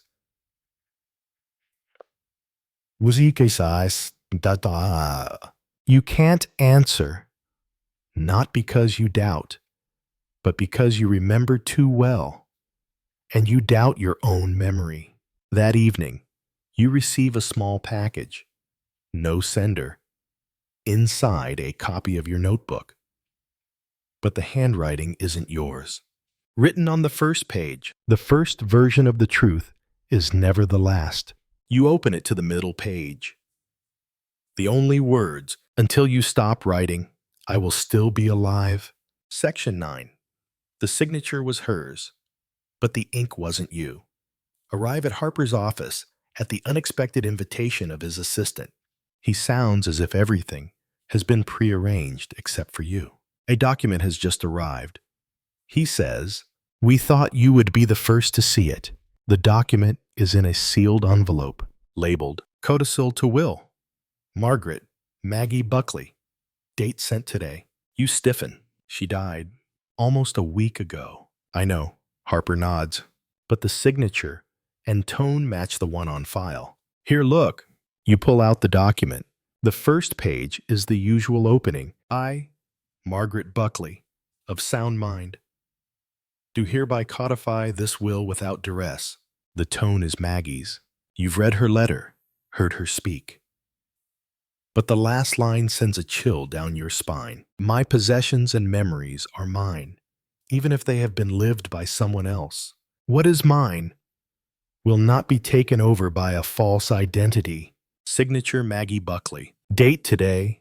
You immediately examine the document. Paper cotton. Paper nothing since 1931. Ink uneven, as if written by the left hand. Maggie is right-handed. Edge torn, as if it had been taken from a large notebook. You hold it up to the light. Under the words, you can see I was once a sister, but when she died, I had to live in her place. You ask Harper, who sent this? There's no sender, but the postman says pre-authenticated by Poirot. You look up. I never did that. So someone sent it in your name. You leave the office and step out into the rainy street. Only one question remains in your mind. Is Maggie really dead? Or is Maggie just a temporary shell, transferred from one body to another? That night, back at the mansion, you find the first handwritten letter Maggie ever wrote to you. You compare the handwriting. It matches perfectly. But the ink is the kind used in Weiss's clinic. You've seen this purple ink before on the desk. The day you arrived, you open your journal, write, someone is activating Maggie after she died, or rather activating Maggie's memories, into a new host. You want to believe it's a mistake, a forgery, a sick joke, but the voice in your head, the voice you thought was your own, whispers. Nothing is fake if you believe it to be real. Section 10. The woman in the mirror wasn't me. That night, the mirror in your room begins to fog, even though it's not foggy, not from the breath, not from the heat. It's just not reflecting properly. You stand in front of the mirror. The light from the ceiling reflects off your hair. You tilt your head to the left. The reflection in the mirror tilts to the right. It's not you. It's not you. You step closer. The eyes in the mirror darker, deeper, and more knowing than you ever dared to think. You try to speak. Who's there? The person in the mirror purses her lips, but doesn't move her mouth.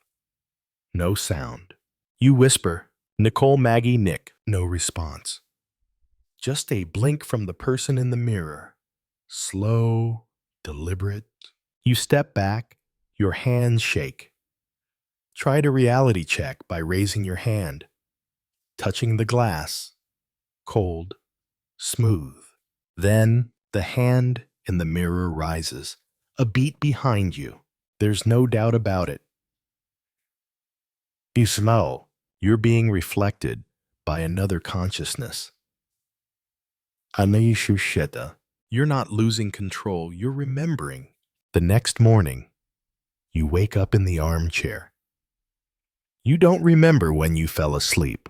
On the table, the notebook is open. New writing, not yours. Mirrors never reflect the truth. It only shows the person telling the truth. You turn the page. A pencil sketch appears a woman's face. A mole appears in the left eye. The mouth is slightly tilted to the right, a detail you've seen in the picture of the two girls from the drawer. So, you close the notebook, get up, look at the mirror again.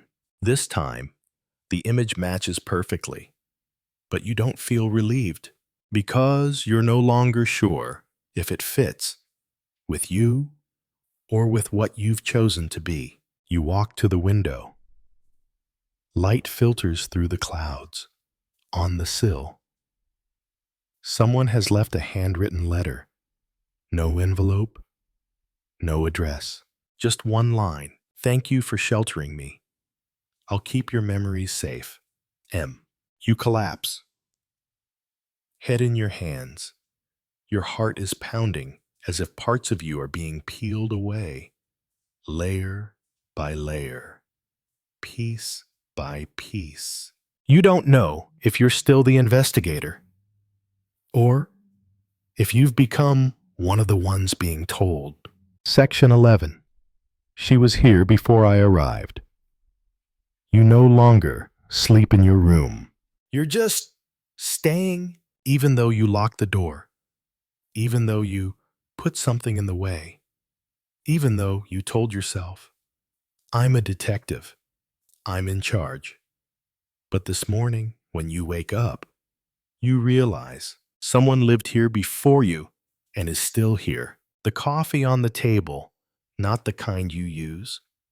It smells like cinnamon, the kind you hate. The handkerchief you keep in your drawer is folded in a way you never do. The notebook is tilted at a 23-degree angle. Just as you wrote about Maggie's organizing habits. You check your suitcase. Everything is there, but your jacket has a very faint red lipstick stain on the collar. You don't wear lipstick. You've never let anyone wear your jacket. You've never kissed anyone. You sit down, write a line. I wasn't broken into, I was shared. You go back to your diary. Page 17, you're writing. Arrived at the mansion May 4th. You flip to the next page. Page 3. New writing.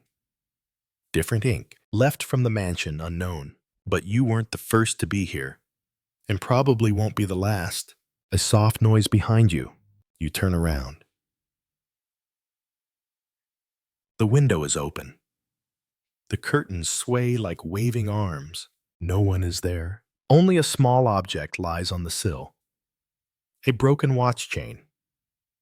The one you saw around Maggie's neck. You don't remember taking it. You don't remember seeing it in your room, but it's there now, as if saying, I'm always here. You walk down the hall. On the wall, a group photo that had been taken down has been rehung. You've never seen it before. 8 people. One of them is you sitting in the middle, like the hostess. But you never took this photo. Under the photo, the caption reads in Old French, Les invités passent. La maison se souvient. The guests pass. The house misses. You're no longer sure I came to investigate a case, or to replace someone who left. You write, I don't know if I'm following her footsteps, or repeating a pre-written itinerary. Section 12. The dead don't change their clothes. You arrive at the cemetery early in the morning. No flowers, no condolences, just a photograph. The photograph has just been mailed to you. No sender. No note. In it, Nick, smiling, wearing the exact dress Maggie died in. You can't remember ever seeing Nick in this dress when he was alive, but you remember Maggie wearing it when she fell, clutching her chest, eyes wide open, as if trying to hold on to something that wasn't hers. You go straight to Maggie's grave. No one is guarding it. You open the coffin by authority. By authority. Or by a mindless impulse. The body has begun to decompose, but enough is enough to make out. It's not a blue silk dress. It's a simple white dress, the kind they use in rehab. You step back. Your hands are shaking. Your pulse racing. Who changed her? You wonder. But the answer doesn't come. You check the forensic records. It says, the victim was found in a blue silk dress with blood on the left breast. But the crime scene photos blurry. Unusually blurry. You examine them under a magnifying glass. The chest is smudged. You check the camera you used that day. The memory was erased after the first day of the investigation. You go to the undertaker, Mr. Gregory, the funeral home manager. We didn't change the victim's clothes. The body was delivered in its original condition. Who changed the dress? No one. We don't have white dresses like that. We never received instructions to change anything. You ask, did anyone other than the staff go into the cold room the night before the burial? No, only... He pauses, thinking, oh, there was a girl. Said she was the victim's sister. Very polite. Brought a watch chain. I thought it was Nick. What did she sign? No. Just said one thing as she left. She'll be fine. The rest, I'll keep. You write in your notebook, dead people don't change. Unless the living need it to become that person. You return to the mansion. In Nick's room, the photo of her in the blue dress is gone. But on the table, a small piece of fabric remains the fabric from that dress. You pick it up. It smells of old perfume, the scent you smelled on Maggie, not Nick. You stand in front of the mirror. The light is dim. You wear a gray suit, a black tie. It still looks like you. But then you realize there's a blue thread on your collar, the same material as the silk dress Maggie wore. You look in the mirror. Your lips move. I was a witness, but now I'm the bearer of someone else's memories. Section 13. Her diary was dated tomorrow. You no longer believe in searching your room for evidence.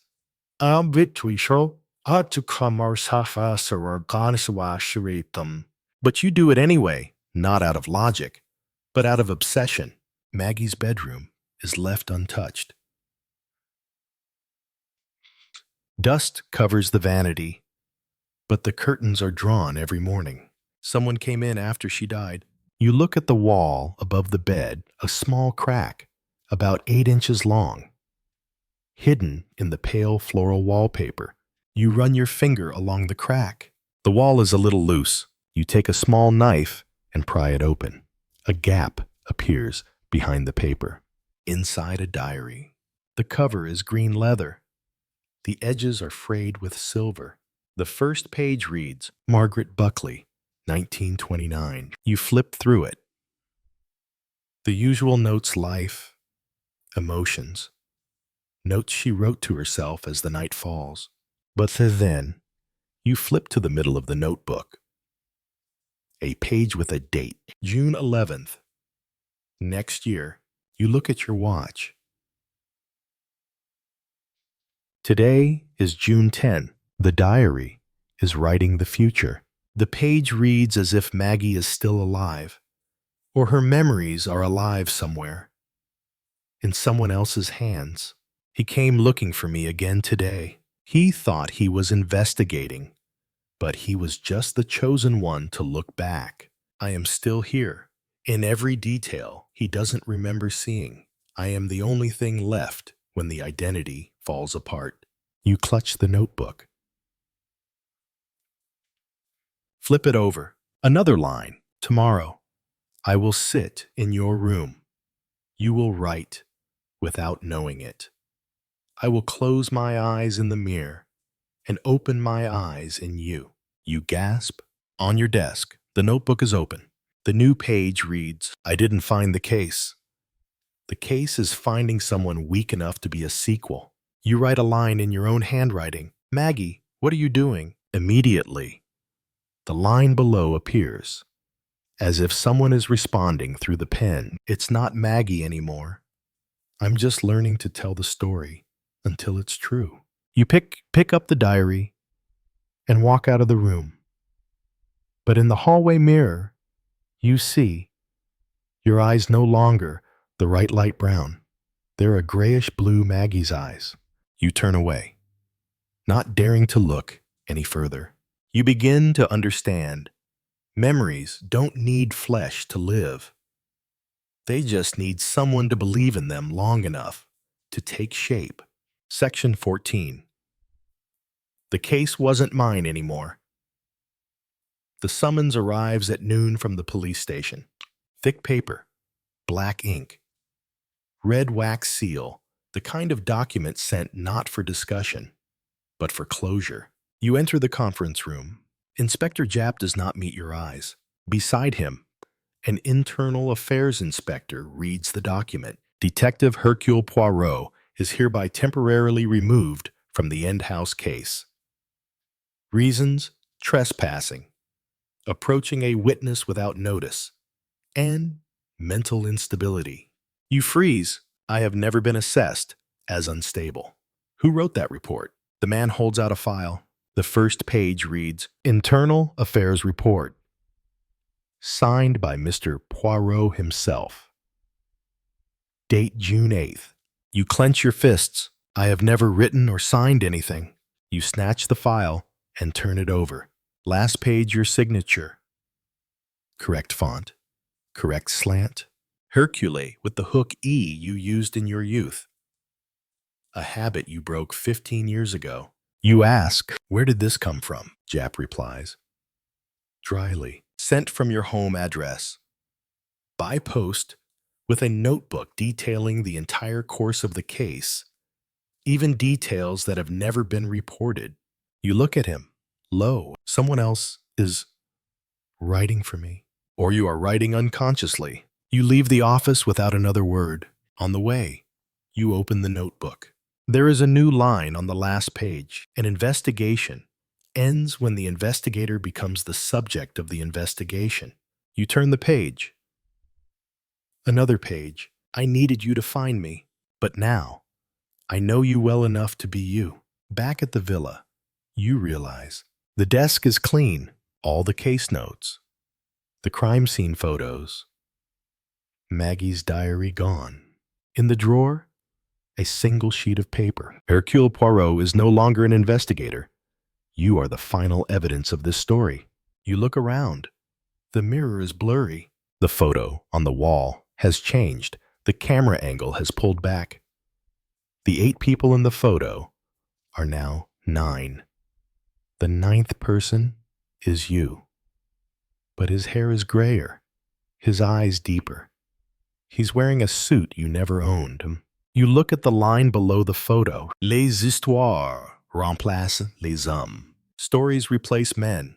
You open a new notebook, writing the first line in black ink with a shaking hand. I am no longer investigating Maggie's death. I'm investigating my own disappearance. Section 15. There was a room that didn't exist.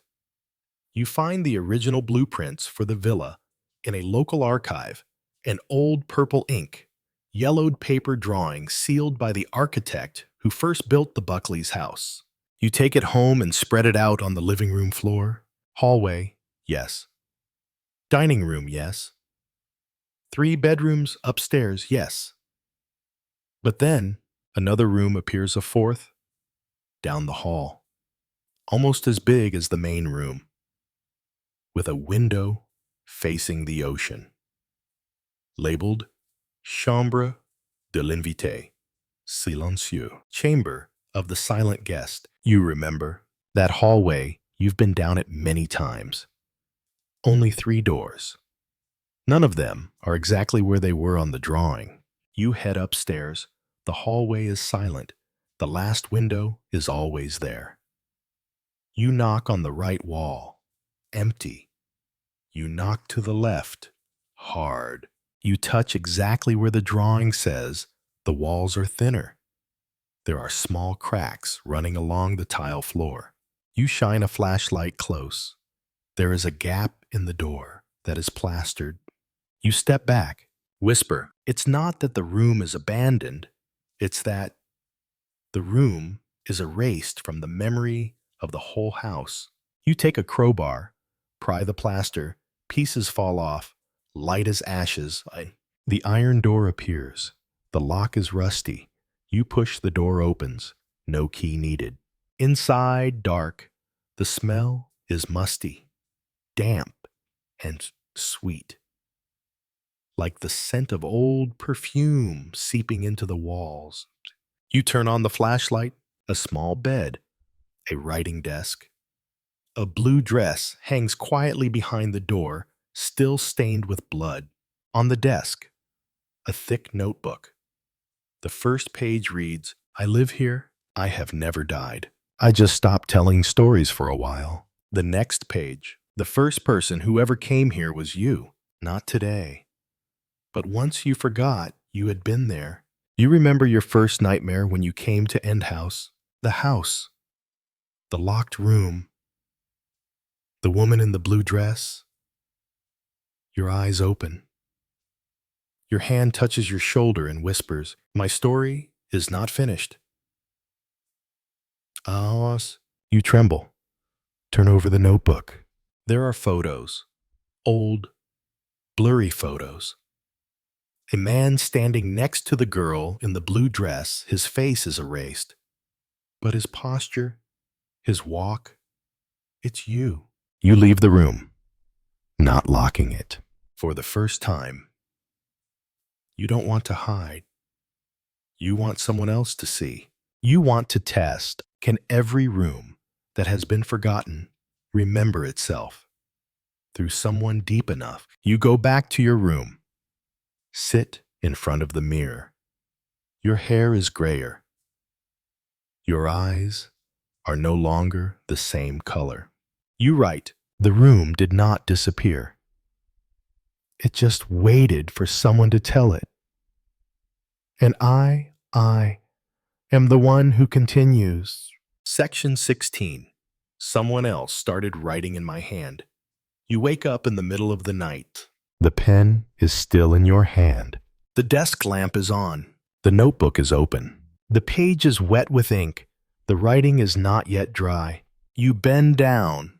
The first line is yours. The room exists, but the next line, not your pen, not your thought, but your handwriting. June 14th, 03:07 a.m. I stand in front of the mirror and see Maggie fall again. But this time, I don't run to save her. I smile. Because I remember why it had to happen. A chill runs down your spine. You've never smiled at her death. Never witnessed it firsthand. You arrive later. You turn the page. First line, if I can write what I have not lived, whose memory does this belong to? You pick up the pen, try to write a line. Your hand does not obey. Your fingers click. Your arm moves the pen to the left instead of the right. You are right-handed. You tense up, squeeze the pen, write slowly. I am Hercule Poirot.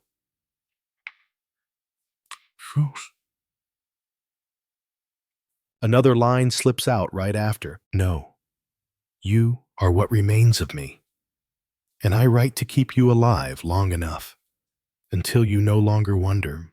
You flip through the old pages. The handwriting you once wrote changed.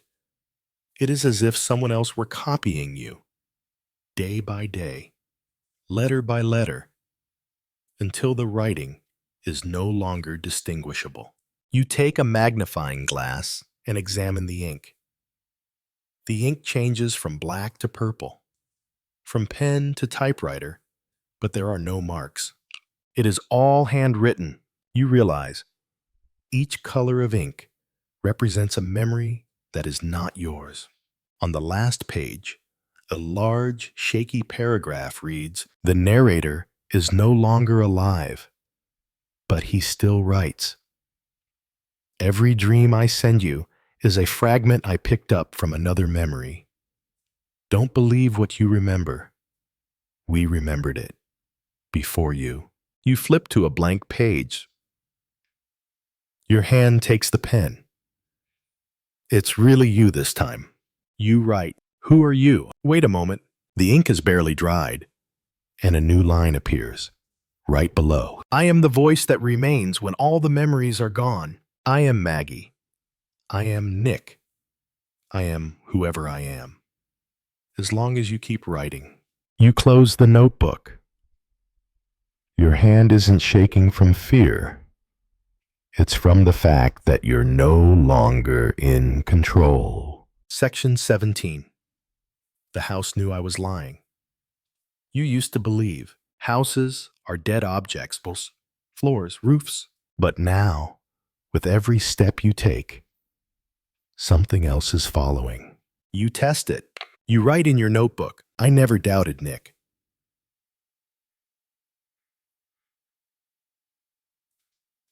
Immediately, the room lights flicker. A crackling sound comes from the ceiling like a gnawed wire. You look up. A light bulb pops, shatters. You breathe heavily. Write another line. "I never went into the fourth room." Bang! The bookcase falls. No wind. No one touches it. Only denial and response. You understand. The house does not accept lies. It has become a witness. It is the third body in this investigation, not neutral, not silent. That evening, you walk down to the kitchen. Your morning coffee is still there smelling. You say to yourself, "I drank it." No one answers, but the dining chair moves away from the table, slowly, as if to make room for someone else, someone who knows you are lying. You go upstairs. The bedroom door slams behind you without you touching the handle. You write in your notebook, "I am still Hercule Poirot." A creaking sound comes from the wooden floor. You walk to it. Right under your feet, a loose piece of wood. You pry it open with a knife. Underneath is a copy of the notebook you are using, identical. But all the pages are filled with writing. You open the first page. The writing is yours. But there is not a single line you remember writing. The third page reads, "June 16th. I deny all connection with Maggie. House is furious. I spent 3 hours in the mirror without realizing I had entered him." You step back, not out of fear, but because that line is the thought you intend to write tomorrow. You look around. The mirror by the bed begins to fog. Not from the vapor. It's as if someone on the other side is breathing into the glass.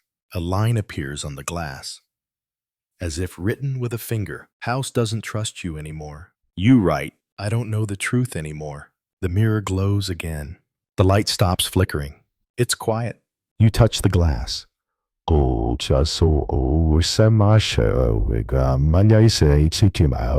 You know silently, house doesn't want the truth. It just wants you to stop lying. even if you don't know what's true anymore. You sit down, open your notebook. Write, I will tell you. Nothing more, nothing less. Not to solve the case, but to keep myself alive. Section 18. She never left the house. And now, neither can I. You wake up early. Suitcase packed, notebook tucked away. You don't say goodbye, just leave a note on the table. Case closed. I need to get out of here before I'm no longer me. You head to the front door, turn the knob. The door opens a hallway, no steps outside, no lawn leading to the gate.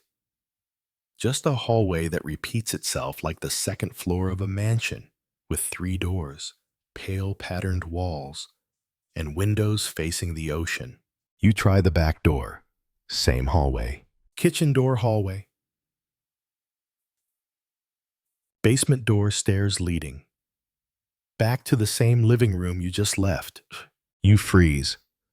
Look at the clock on the wall, 7:04 a.m. You wait. 10 minutes. 20. Still 7:04. You turn to the mirror by the stairs. Scribble in your notebook. Time has stopped. And I can no longer leave. You tap the glass. Are you still here? A faint line appears, written in mist. I never left. You're the one who just arrived. You try to hit the mirror. It doesn't break. You run through the house. Every door revolves around you, like a circle of memory. No way out. No break. You start to panic. Your heart is pounding. You shout, I'm Mifikim. I am Hercule Poirot. I am me. I am not part of this house. Your voice echoes from the stairs. A part of this house, part of this house. You open your notebook. A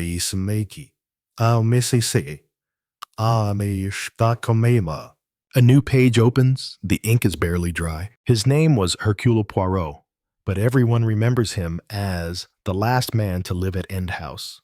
You slam the notebook down. You don't cry. You don't tremble. You just realize one thing. You're not locked up because the house won't let you out. You're locked up because your memory has nowhere else to go. You sit down on the couch. Place the notebook on your lap.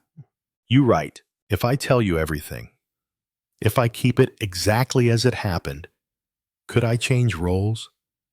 Could I be the investigator again? Instead of Maggie's clone. No one answers, but the wind blows gently through the crack in the door. You smell a familiar perfume. You close your eyes, not to hide, but to get a closer look from the inside. Section 19. All that was left was her voice.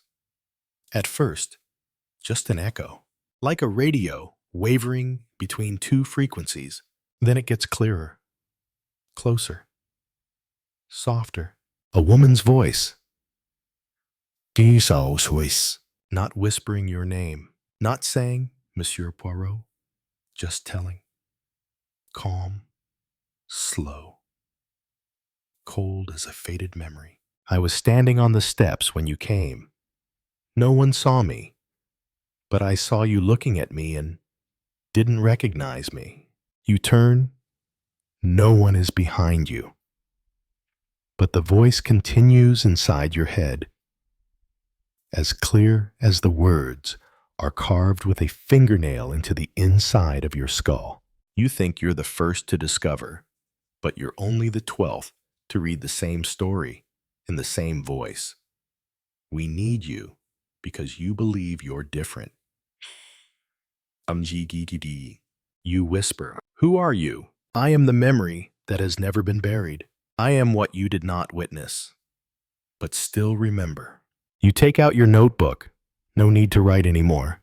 The pages begin to write themselves black, even, neat. Day 17, I began to hear the voice of the dead, but maybe she is not dead, or death does not stop the one who needs to tell. You try to think of something personal, an old case, a memory you have never told anyone.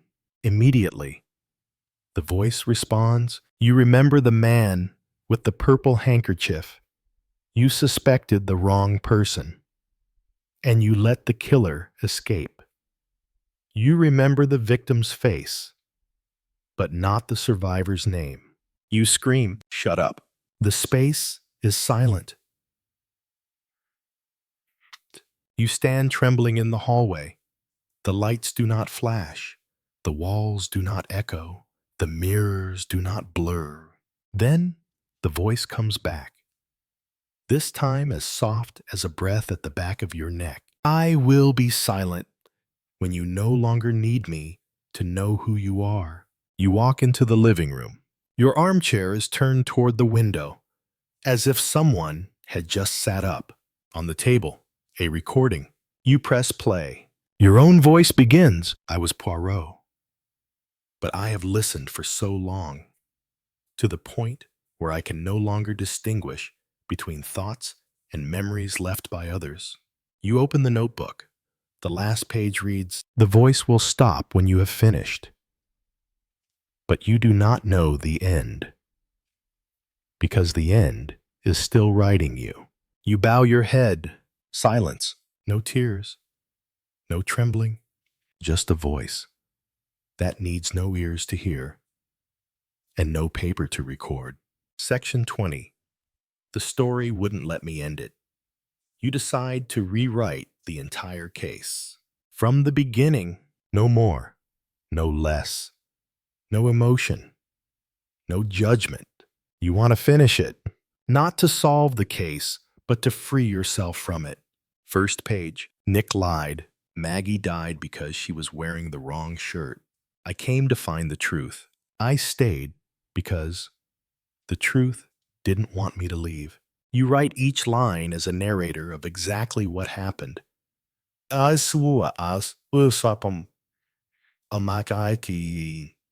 statement, every piece of evidence, every step leading to the grave, the fourth room, the voice in your head. You get to the part where Maggie dies. You tap your pen, hesitate. You write, and that's when I knew who the killer was. As soon as you put the period, the lights go out. The wind rushes in through the open window. The mirror cracks from the inside out. You open your eyes. The sentence disappears.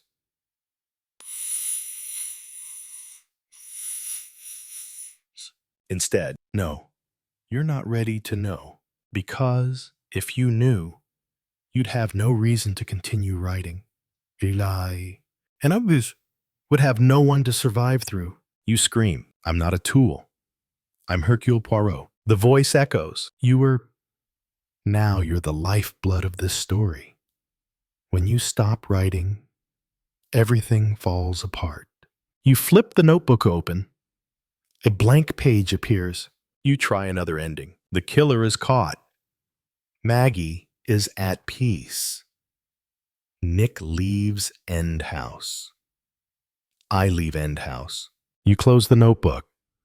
Sigh. The room seems quiet again. You stand up and walk out into the hallway. For the first time, the door opens to light. A flight of stairs leads down to the lawn. There's a real sea breeze. There's real sunshine. You step outside. But when you turn around, the mansion is gone. Just a field of grass. And in your hands is a blank notebook, never written on. You open it. The first page reads, "The narrator has stepped outside, but the story is not finished. And someone will pick this up.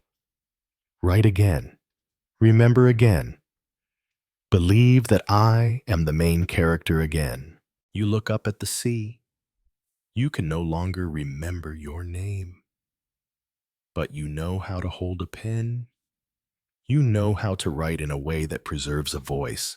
You write the first line for the next person. I came here to investigate a murder. But it turns out I am my own witness.